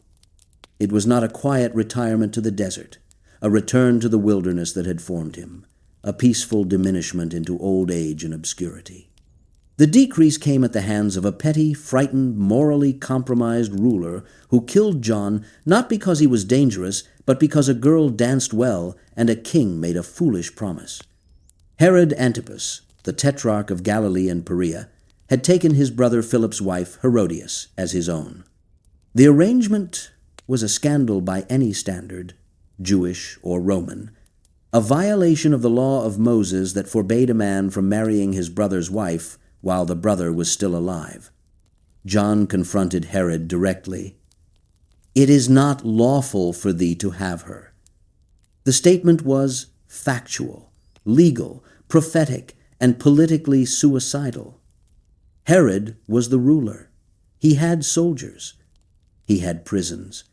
He had the power to end the life of any subject who displeased him. and John walked up to him and told him his marriage was illegal. Herodias wanted John dead. The text is clear about this. She nursed a grudge against him and wanted to kill him. But Herod was more complicated. He feared John, knowing him to be a righteous and holy man, and he protected him from Herodias' wrath. More than that, Herod liked listening to John. He would bring the prophet out of prison and hear him speak. And the experience left Herod much perplexed. The Greek word suggesting a man caught in a state of deep confusion, pulled in two directions at once, drawn to the truth and terrified of its implications. Herod was fascinated by the man who told him he was wrong. He could not stop listening to the voice that condemned him, and he could not bring himself to act on what the voice said. John was imprisoned at Machaerus, Herod's fortress east of the Dead Sea, a bleak hilltop stronghold overlooking the desolation of the Judean wilderness.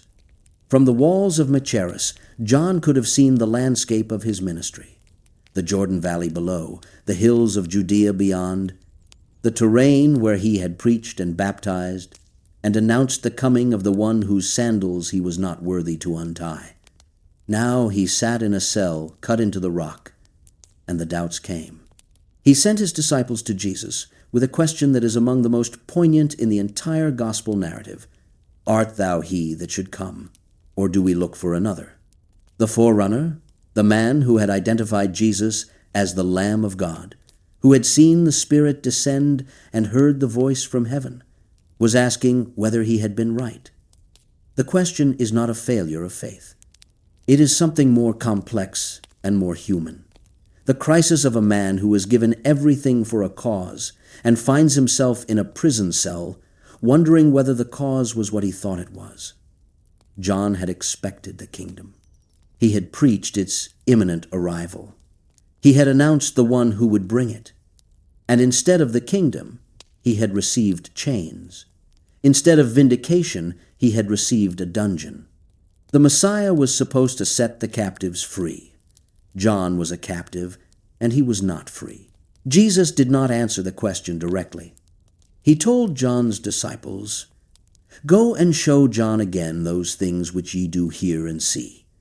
The blind receive their sight, and the lame walk, the lepers are cleansed, and the deaf hear. The dead are raised up, and the poor have the gospel preached to them. And blessed is he, whosoever shall not be offended in me." The answer was a catalogue of messianic signs drawn from the prophecies of Isaiah, proof that the kingdom was coming, just not in the way John or anyone else had imagined. And the final sentence, "Blessed is he who is not offended in me," was both a comfort and a gentle rebuke. Blessed is the person who can accept that the Messiah does not look or act the way you expected, and trust him anyway. After John's disciples left, Jesus turned to the crowd and spoke about John with a ferocity of admiration that he reserved for almost no one else. "What went ye out into the wilderness to see? A reed shaken with the wind? No, John was not a reed. He did not bend. A man clothed in soft raiment? No, the men in soft clothing lived in kings' houses, not in deserts. A prophet? Yea, I say unto you, and more than a prophet." And then the declaration, "Among them that are born of women, there hath not risen a greater than John the Baptist. Not Moses, not Elijah, not Samuel, not David. No one born of a woman had been greater than this camel-hair-wearing, locust-eating voice in the desert." Jesus called John the greatest human being who had ever lived, and he said it publicly, to a crowd, while John sat in a cell at Machaerus waiting for an answer to a question born of doubt. Then came the birthday. Herod threw a feast for his lords, his military commanders, and the leading men of Galilee. The wine flowed. The atmosphere was festive, indulgent, the kind of event where powerful men relaxed their guard and made promises they would later regret. Herodias sent her daughter into the banquet hall to dance. The girl's name, according to the historian Josephus, was Salome, though the Gospels identify her only as the daughter of Herodias. She danced, and the dance pleased Herod and his guests, and Herod, flushed with wine and admiration, made her an offer that was as reckless as it was irrevocable. "Ask of me whatsoever thou wilt, and I will give it thee." He swore an oath.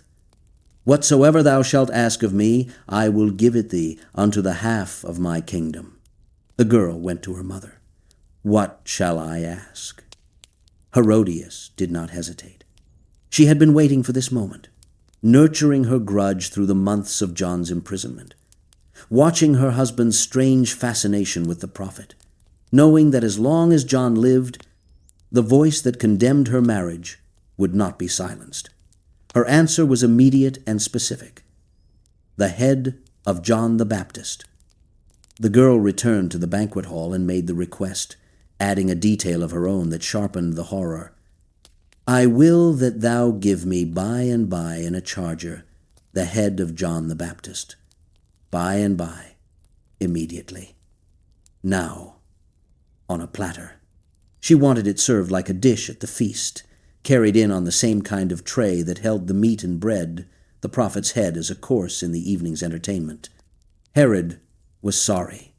The text insists on this, using a word that means deeply grieved, exceedingly distressed.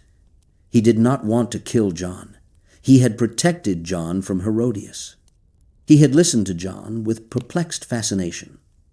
He feared John as a righteous man. But the oath had been sworn in front of his guests, in front of the lords and captains and leading men of Galilee, and to refuse would be to lose face, to appear weak, to break a promise made in public. Herod's vanity was stronger than his conscience. His concern for his reputation outweighed his concern for justice. He sent the executioner. The soldier went to the prison and cut off John's head, and brought it on a platter and gave it to the girl. The girl gave it to her mother. The sequence is described with a flatness that makes the horror worse. Head, platter, girl, mother. A chain of delivery as mundane as passing a plate at dinner. The greatest man born of women. The voice that cried in the wilderness. The Nazarite who drank no wine and was filled with the Spirit from the womb, reduced to a trophy on a serving tray, handed from a soldier to a dancer to a woman whose only grievance was that he had told her husband the truth. John's disciples came and took his body and laid it in a tomb. And they went and told Jesus. The text does not describe Jesus' reaction. It does not need to. The forerunner was dead. The one who had leaped in the womb, who had eaten locusts and preached fire, who had baptized the Son of God in the Jordan, who had pointed at the Lamb and told the world to look, was gone. He had decreased. He had decreased all the way to the grave, his head separated from his body, his voice finally and permanently silenced by a king who was too proud to admit that a girl's request had made him a murderer. John was the last of the biblical Nazarites who was explicitly set apart before birth. He was the end of a line that stretched back through Samuel and Samson to the original legislation in the book of Numbers. The final instance of a child consecrated in the womb, forbidden wine from the first breath, marked for separation from the world he was sent to save. And like Samson, he died at the hands of his enemies. Unlike Samson, he died without bringing down the building. His death was not a last great act of strength. It was a submission, a yielding, a final decrease that took the form of a sword on a neck in a dark cell, while the music from the banquet hall still played overhead. But the Nazarite tradition did not end with John's head on a platter. It survived, changed, and adapted in places and forms that the original legislation could never have anticipated. A Pharisee from Tarsus would shave his head at Cenchrea in fulfillment of a temporary vow. A group of men in Jerusalem would go through the purification rituals of the Nazarite under the sponsorship of an apostle trying to prove his Jewish credentials. A boy from Nazareth would carry in his very hometown a name that some would connect, rightly or wrongly, to the ancient vow itself. And behind all of these echoes and fragments, a question would remain: what happened to the vow when the temple where it was completed ceased to exist? And what did the Nazarite mean when there was no longer an altar on which to burn the consecrated hair? Before the altar was destroyed, though, the vow surfaced in one of the most unexpected places in the New Testament, on the head of the Apostle Paul. A man who had spent the better part of his career arguing that the law of Moses was no longer the path to righteousness, that faith in Christ had superseded the old system of sacrifices and prohibitions, that Gentile converts did not need to be circumcised or to observe Jewish dietary laws. This was the man who wrote to the Galatians that anyone who relied on the works of the law was under a curse. This was the man who told the Romans that they were not under law, but under grace. And this was the man who, at the port city of Cenchrea, on the eastern side of the narrow isthmus, connecting the Greek mainland to the Peloponnese, shaved his head because he had a vow. The notice appears in the 18th chapter of Acts, almost as an aside, a biographical detail tucked between a description of Paul's departure from Corinth and his arrival at Ephesus. And Paul after this tarried there yet a good while, and then took his leave of the brethren, and sailed thence into Syria, and with him Priscilla and Aquila, having shorn his head in Cenchrea, for he had a vow. The Greek word for vow is euch, and the act of shaving the head in connection with a vow points unmistakably toward the Nazarite tradition.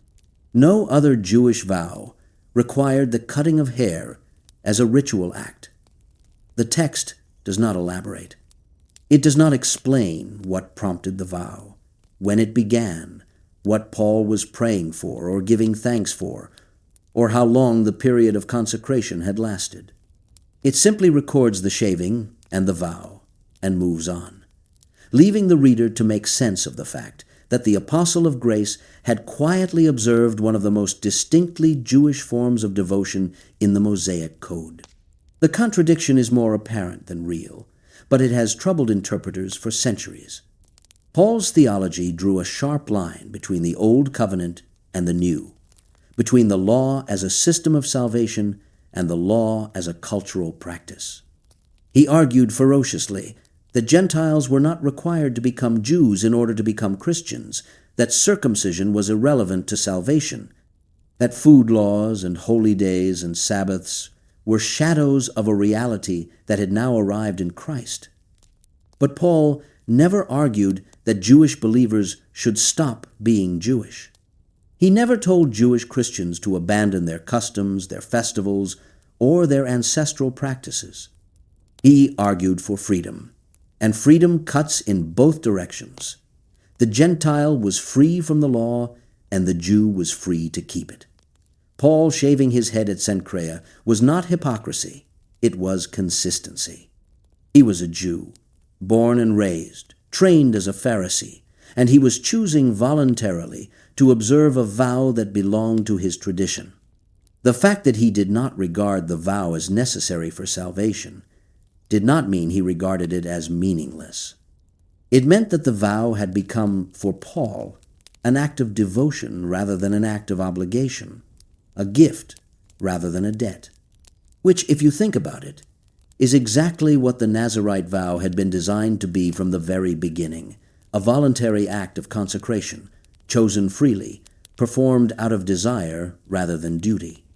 Whether Paul completed the vow at the temple in Jerusalem or performed some modified version of the completion ritual is unclear. The shaving at Cenchrea may have been the beginning of the vow, with Paul cutting his hair short before starting the period of growth, or it may have been the end, with the haircut at the conclusion of the consecration period. Some scholars have argued that the vow was a thanksgiving offering for Paul's safe passage through the dangers of Corinth, where he had faced opposition, legal threats, and the constant pressure of establishing a new church in a hostile city. Others have suggested it was connected to a period of particular spiritual intensity, a deliberate self-consecration for the next phase of his missionary work. The text does not say. It records the act and trusts the reader to understand that Paul, for all his radical theology, remained a man with roots in the soil of Israel. The second and more dramatic appearance of the Nazarite vow in Paul's life came in Jerusalem, years later, under circumstances that were far more politically charged. Paul had arrived in the city for what he knew would be a dangerous visit. His reputation preceded him. Among the Jewish Christians of Jerusalem, led by James, the brother of Jesus, word had spread that Paul was teaching Jews in the diaspora to abandon the law of Moses, to stop circumcising their children, to stop observing the customs. The accusation was not entirely accurate, but it was not entirely false either, and the potential for violence was real.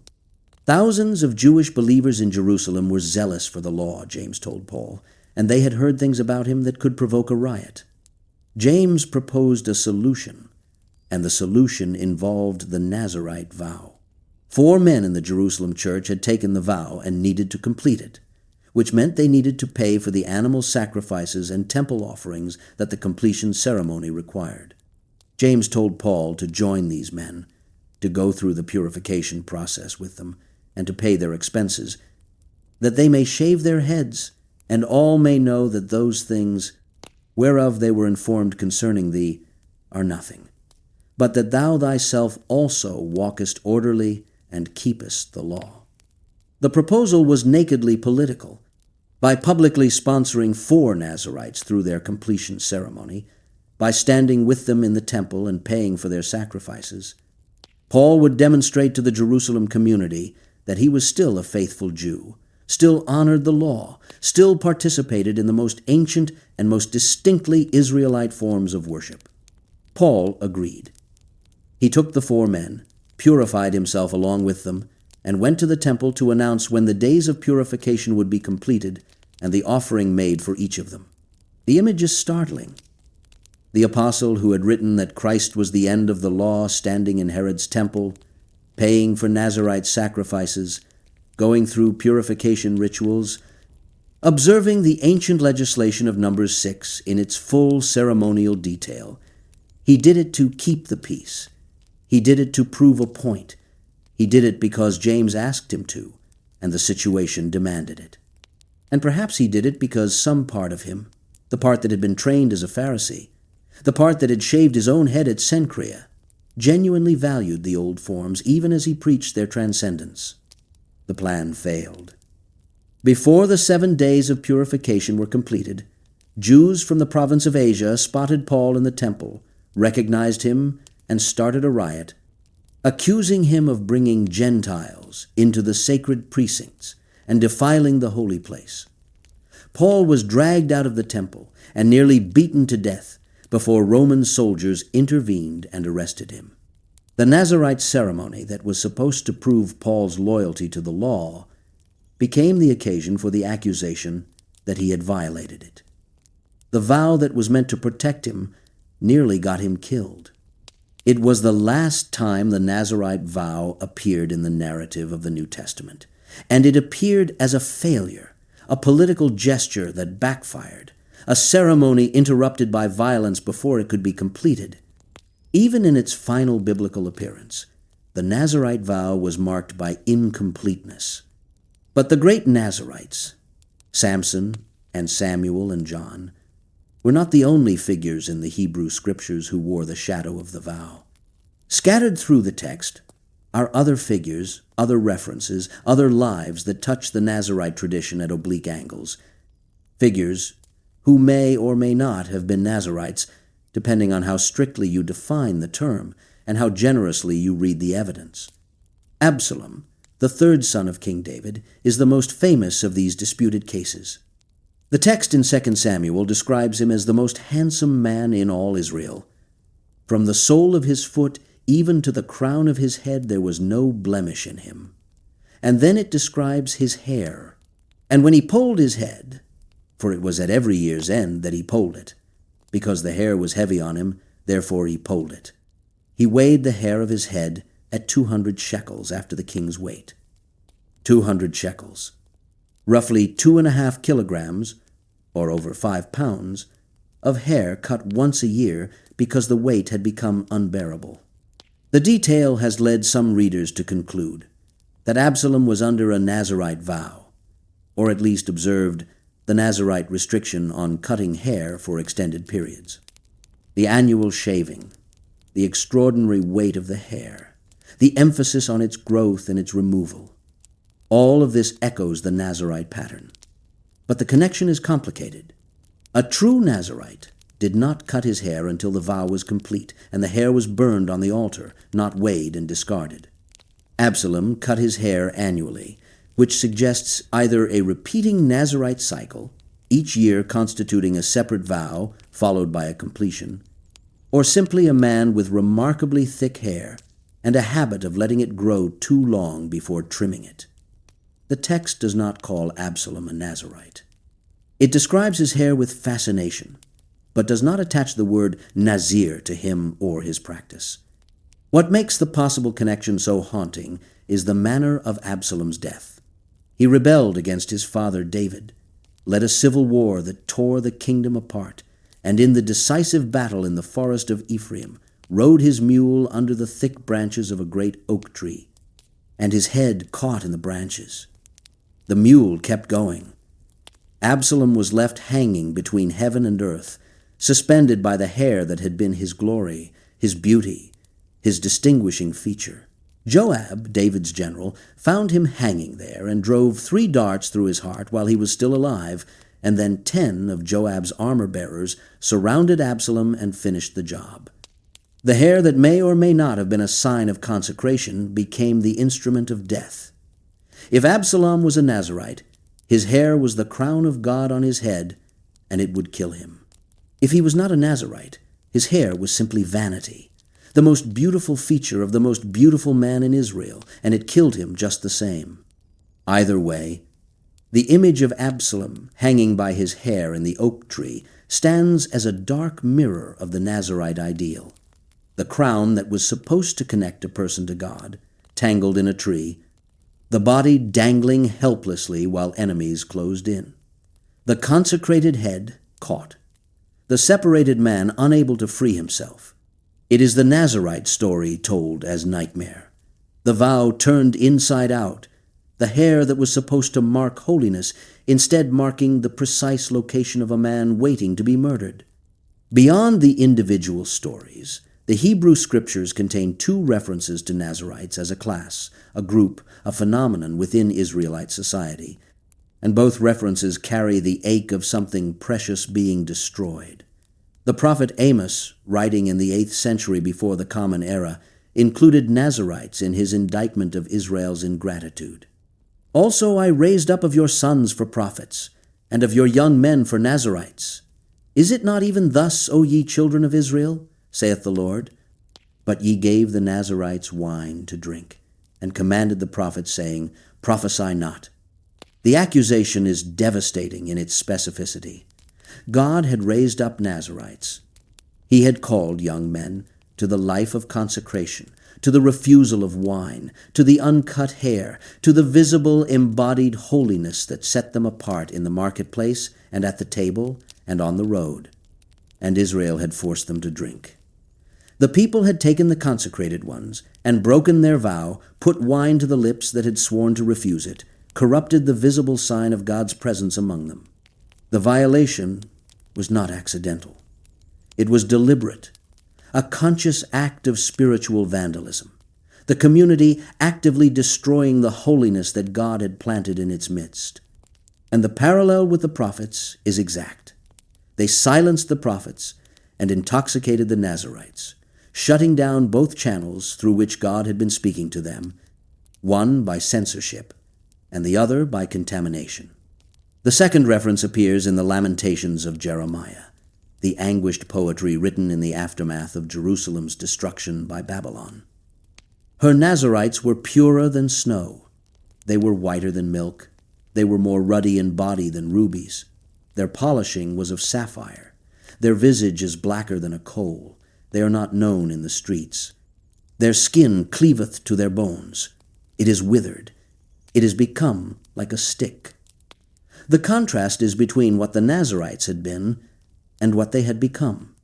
Before the fall, they were radiant, pure, precious, their bodies gleaming like jewels. After the siege, after the famine and the devastation of the Babylonian conquest, they were unrecognizable, wasted, skeletal, their consecrated beauty reduced to the emaciated horror of starvation. The vow could not protect them from the consequences of national catastrophe. The separation that had set them apart for God could not set them apart from the suffering that fell on everyone. The Rechabites, described in the 35th chapter of Jeremiah, represent a related but distinct tradition that often gets folded into the Nazarite discussion.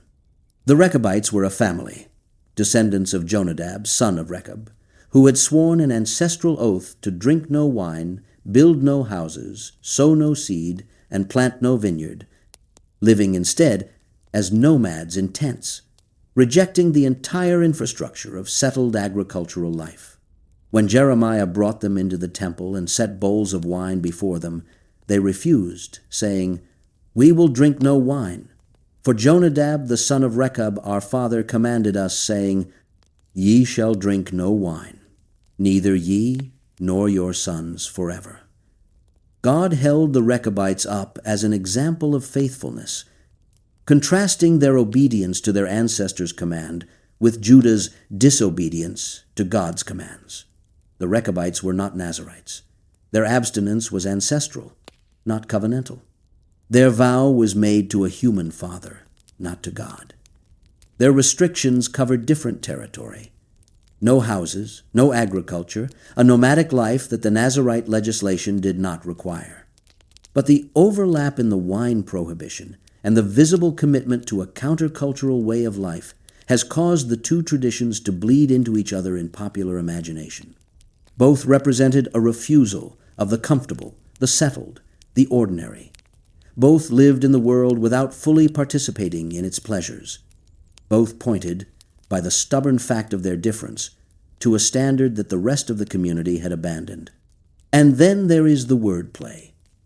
The most tantalizing and most contested connection in the entire Nazarite tradition is the one that runs through the name of a town in Galilee and the title applied to its most famous resident. Jesus of Nazareth. Jesus the Nazarene. The Greek word used in the Gospels is Nazoreos or Nazarenos, and the town is Nazaret or Nazareth, and the Nazarite is Nazir, and the prophetic word for branch is Netzer. And all of these words share a cluster of Hebrew consonants, Nun Zayin Resh, that create a web of linguistic echoes so dense that scholars have spent centuries trying to untangle them. The Gospel of Matthew records that after the return from Egypt, Joseph took his family and settled in Nazareth, that it might be fulfilled which was spoken by the prophets, "He shall be called a Nazarene." The problem is that no extant Old Testament prophecy says this. No prophet writes the words, "He shall be called a Nazarene." Matthew appears to be citing a prophecy that does not exist, or more likely, he is pointing not to a single specific verse, but to a constellation of prophetic themes that converge in the Word. The Netzer of Isaiah 11, the branch that would grow from the stump of Jesse, the royal shoot that would bear fruit when David's dynasty appeared to be dead. That word sounds like Nazareth, which sounds like Nazarite. Matthew may be saying that Jesus' connection to the insignificant town of Nazareth fulfilled the prophetic expectation that the Messiah would come from humble, obscure, overlooked origins, the way a netzer, a tender shoot, grows from a dead stump. Or he may be connecting Jesus to the Nazarite tradition itself, suggesting that the one who was set apart from birth, consecrated for God's purpose, was the ultimate fulfillment of everything the Nazarite vow had been reaching toward. The irony, of course, is that Jesus was not a Nazarite, not in the technical, legal, Numbers 6 sense of the word. He drank wine. He drank it publicly, conspicuously, memorably. His first miracle, according to the Gospel of John, was turning water into wine at a wedding in Cana, producing somewhere between 400 and 600 liters of wine of extraordinary quality. He was accused by his opponents of being a drunkard and a glutton, the friend of tax collectors and sinners, a man who feasted where John the Baptist had fasted. He touched dead bodies. He took the hand of Jairus' daughter. He touched the bier of the widow of Nain's son. He stood at the tomb of Lazarus and called him out. He did not avoid the dead. He went to them. He touched them. He raised them. The Nazarite prohibition against contact with death was, in Jesus' ministry, systematically and deliberately reversed. He did not flee from death. He walked toward it, laid hands on it, and commanded it to let go. And at the Last Supper, on the night before his crucifixion, Jesus took a cup of wine and gave it to his disciples and said, "This is my blood of the new covenant, which is shed for many for the remission of sins." And then he added a sentence that has sent shivers through every reader who knows the Nazarite tradition. "I say unto you, I will not drink henceforth of this fruit of the vine, until that day when I drink it new with you in my Father's kingdom." He refused the vine. At the very end, at the moment of his own consecration for death, the man from Nazareth made a vow that sounded in its structure and its language like the opening of a Nazarite commitment. He separated himself from the fruit of the vine. He was about to be lifted up, not on an altar but on a cross, the place where his body would become the offering that every Nazarite's burned hair had been pointing toward. The echoes are not accidental. They are not coincidental. The wordplay runs deeper than linguistics. It runs through the entire theology of sacrifice and consecration and separation that the Nazarite vow had been carrying since Sinai. But whether Jesus was a Nazarite in the formal sense, the answer is clearly no. He was something the vow had been foreshadowing, something the legislation had been gesturing toward, something the lives of Samson and Samuel and John had been incomplete rehearsals for. He was not a person separated unto God. He was, in the Christian understanding, God separated unto people. The direction was reversed. The movement was inverted. The Nazarite walked away from the world toward God. Jesus walked away from God toward the world. The Nazarite's hair grew toward the altar. Jesus' body was placed on the cross. The Nazarite's consecration ended when the hair was burned. Jesus' consecration ended when the body was buried. And 3 days later, something happened that the Nazarite legislation had never imagined and could never have contained. The consecrated one came back. The temple stood for roughly 40 more years after the crucifixion and resurrection. During those years, the Nazarite vow continued to be observed. The 4 men Paul sponsored in Acts 21 were proof of that. The ceremonies were still being performed, the sacrifices still offered, the hair still burned on the altar fire. The Mishnah, the great compilation of Jewish oral law completed around the year 200 of the Common Era, devoted an entire tractate to the Nazarite vow called Tractate Nazir. It runs to 9 chapters of meticulous legal discussion. The minimum duration of the vow, what happened if a Nazarite became ritually impure, whether a father could impose the vow on his son, whether a husband could annul his wife's vow, what happened if the hair was cut by accident, what constituted a valid shaving at the end of the period. The detail is extraordinary. The kind of legal elaboration that only develops around a practice that is still alive and actively observed. The rabbis who compiled these discussions were working with a tradition that had real practitioners, real questions, real edge cases that needed resolution. And then the temple was destroyed. In the year 70 of the Common Era, Roman legions, under the command of Titus, besieged Jerusalem, breached its walls, and burned the temple to the ground. The altar, where the Nazarite's hair had been burned for over 1,000 years, was reduced to rubble.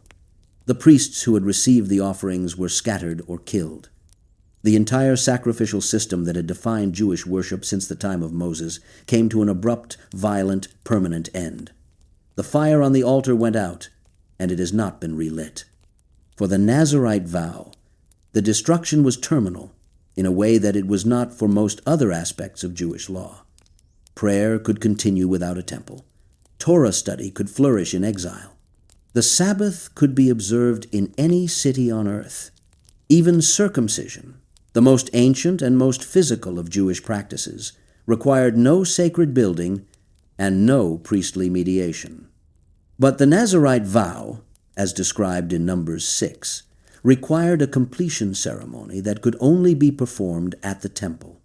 The sacrifices, the shaving at the entrance to the tabernacle, the burning of the hair on the altar fire under the peace offering, none of this could happen without the temple. The vow could begin anywhere, but it could only end in one place, and that place was now a heap of scorched stone occupied by Roman soldiers. The rabbis discussed the problem with their characteristic precision. Could a person still take the Nazarite vow? Technically, yes. The vow itself was a verbal declaration that did not require a temple or a priest. You could still say the words, still refuse the wine, still let the hair grow, but you could not complete the vow. You could not bring the required sacrifices. You could not shave the head at the entrance to the sanctuary. You could not burn the hair on the altar fire. You could begin the consecration, but never end it. The Nazarite who took the vow after the destruction of the temple was a person who had entered a corridor with no exit, a state of permanent, irresolvable separation, a consecration that could never be released because the mechanism of release had been destroyed. Some argued that this meant the vow should no longer be taken. Others argued that it could still be taken as an act of hope, a declaration of faith that the temple would one day be rebuilt and the completion ceremony would once again become possible. The Nazarite who took the vow after the destruction was, on this reading, living in expectation, carrying the uncompleted consecration as a prayer for restoration, letting the hair grow toward an altar that existed only in faith. It was a beautiful idea, but it was also an acknowledgement that the vow as a practical institution was finished. The Nazarite had become a memory, a legal category with no living practitioners, a tractate in the Mishnah that was studied for its wisdom but no longer applied to actual human lives. And yet the idea refused to die. The impulse that had produced the Nazarite vow, the hunger for a deeper consecration than ordinary religious life could provide, the desire to set yourself apart for God in a way that was visible, costly, and total, that impulse persisted long after the vow itself became impossible. It surfaced in the early Christian ascetics, the desert fathers and mothers who withdrew into the Egyptian and Syrian wilderness in the 3rd and 4th centuries, refusing wine and rich food, living in caves and on pillar tops, letting their hair and beards grow wild as signs of their separation from the world. They did not call themselves Nazarites. They did not cite Numbers 6. But the pattern was the same: voluntary separation, visible austerity, a life reorganized around the single purpose of proximity to God. The medieval monastic traditions, with their vows of poverty, chastity, and obedience, carried the same DNA.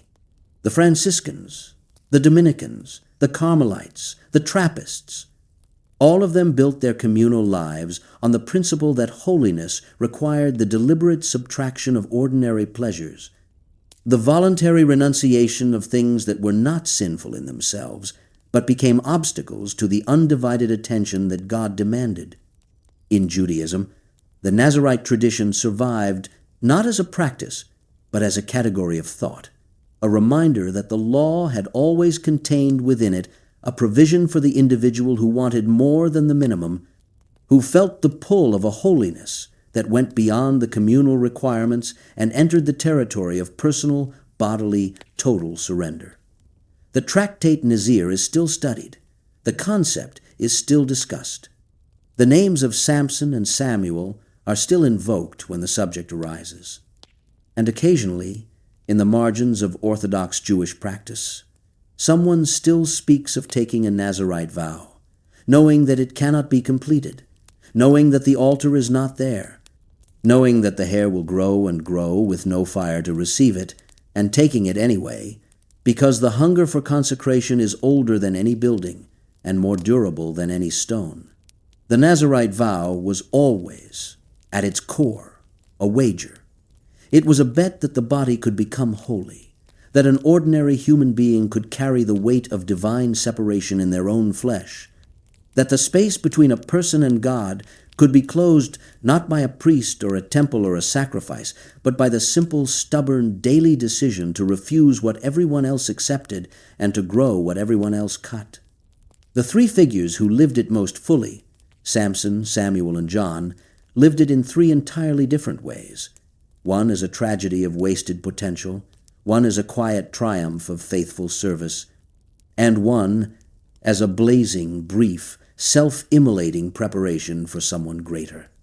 None of them chose the vow for themselves. All three were consecrated before birth by forces outside their control, given to God by mothers or angels before they could speak or understand or resist. And all three were shaped by the vow in ways they could not have predicted. Samson destroyed by it, Samuel defined by it, John completed by it. The altar is gone. The temple is rubble. The hair can grow, but it has nowhere to burn. And still the question that the vow was designed to answer hangs in the air, as urgent and as unanswered as it was when Moses first received it in the wilderness. Is it possible for a human being, in the middle of an ordinary life, surrounded by the pleasures and contaminations of the world, to become holy, not by birth, not by office, not by inheritance, but by choice? The Nazarite vow said yes. It said yes with wine refused and hair grown and death avoided and sacrifices burned. It said yes in the lives of a strong man, a prophet, and a voice in the desert. It said yes. And then the fire went out, and the altar fell, and the vow that had carried the yes for 1,000 years fell silent, leaving only the hunger that had spoken it in the first place. Still burning, still unanswered, still waiting for an altar that has not yet been rebuilt.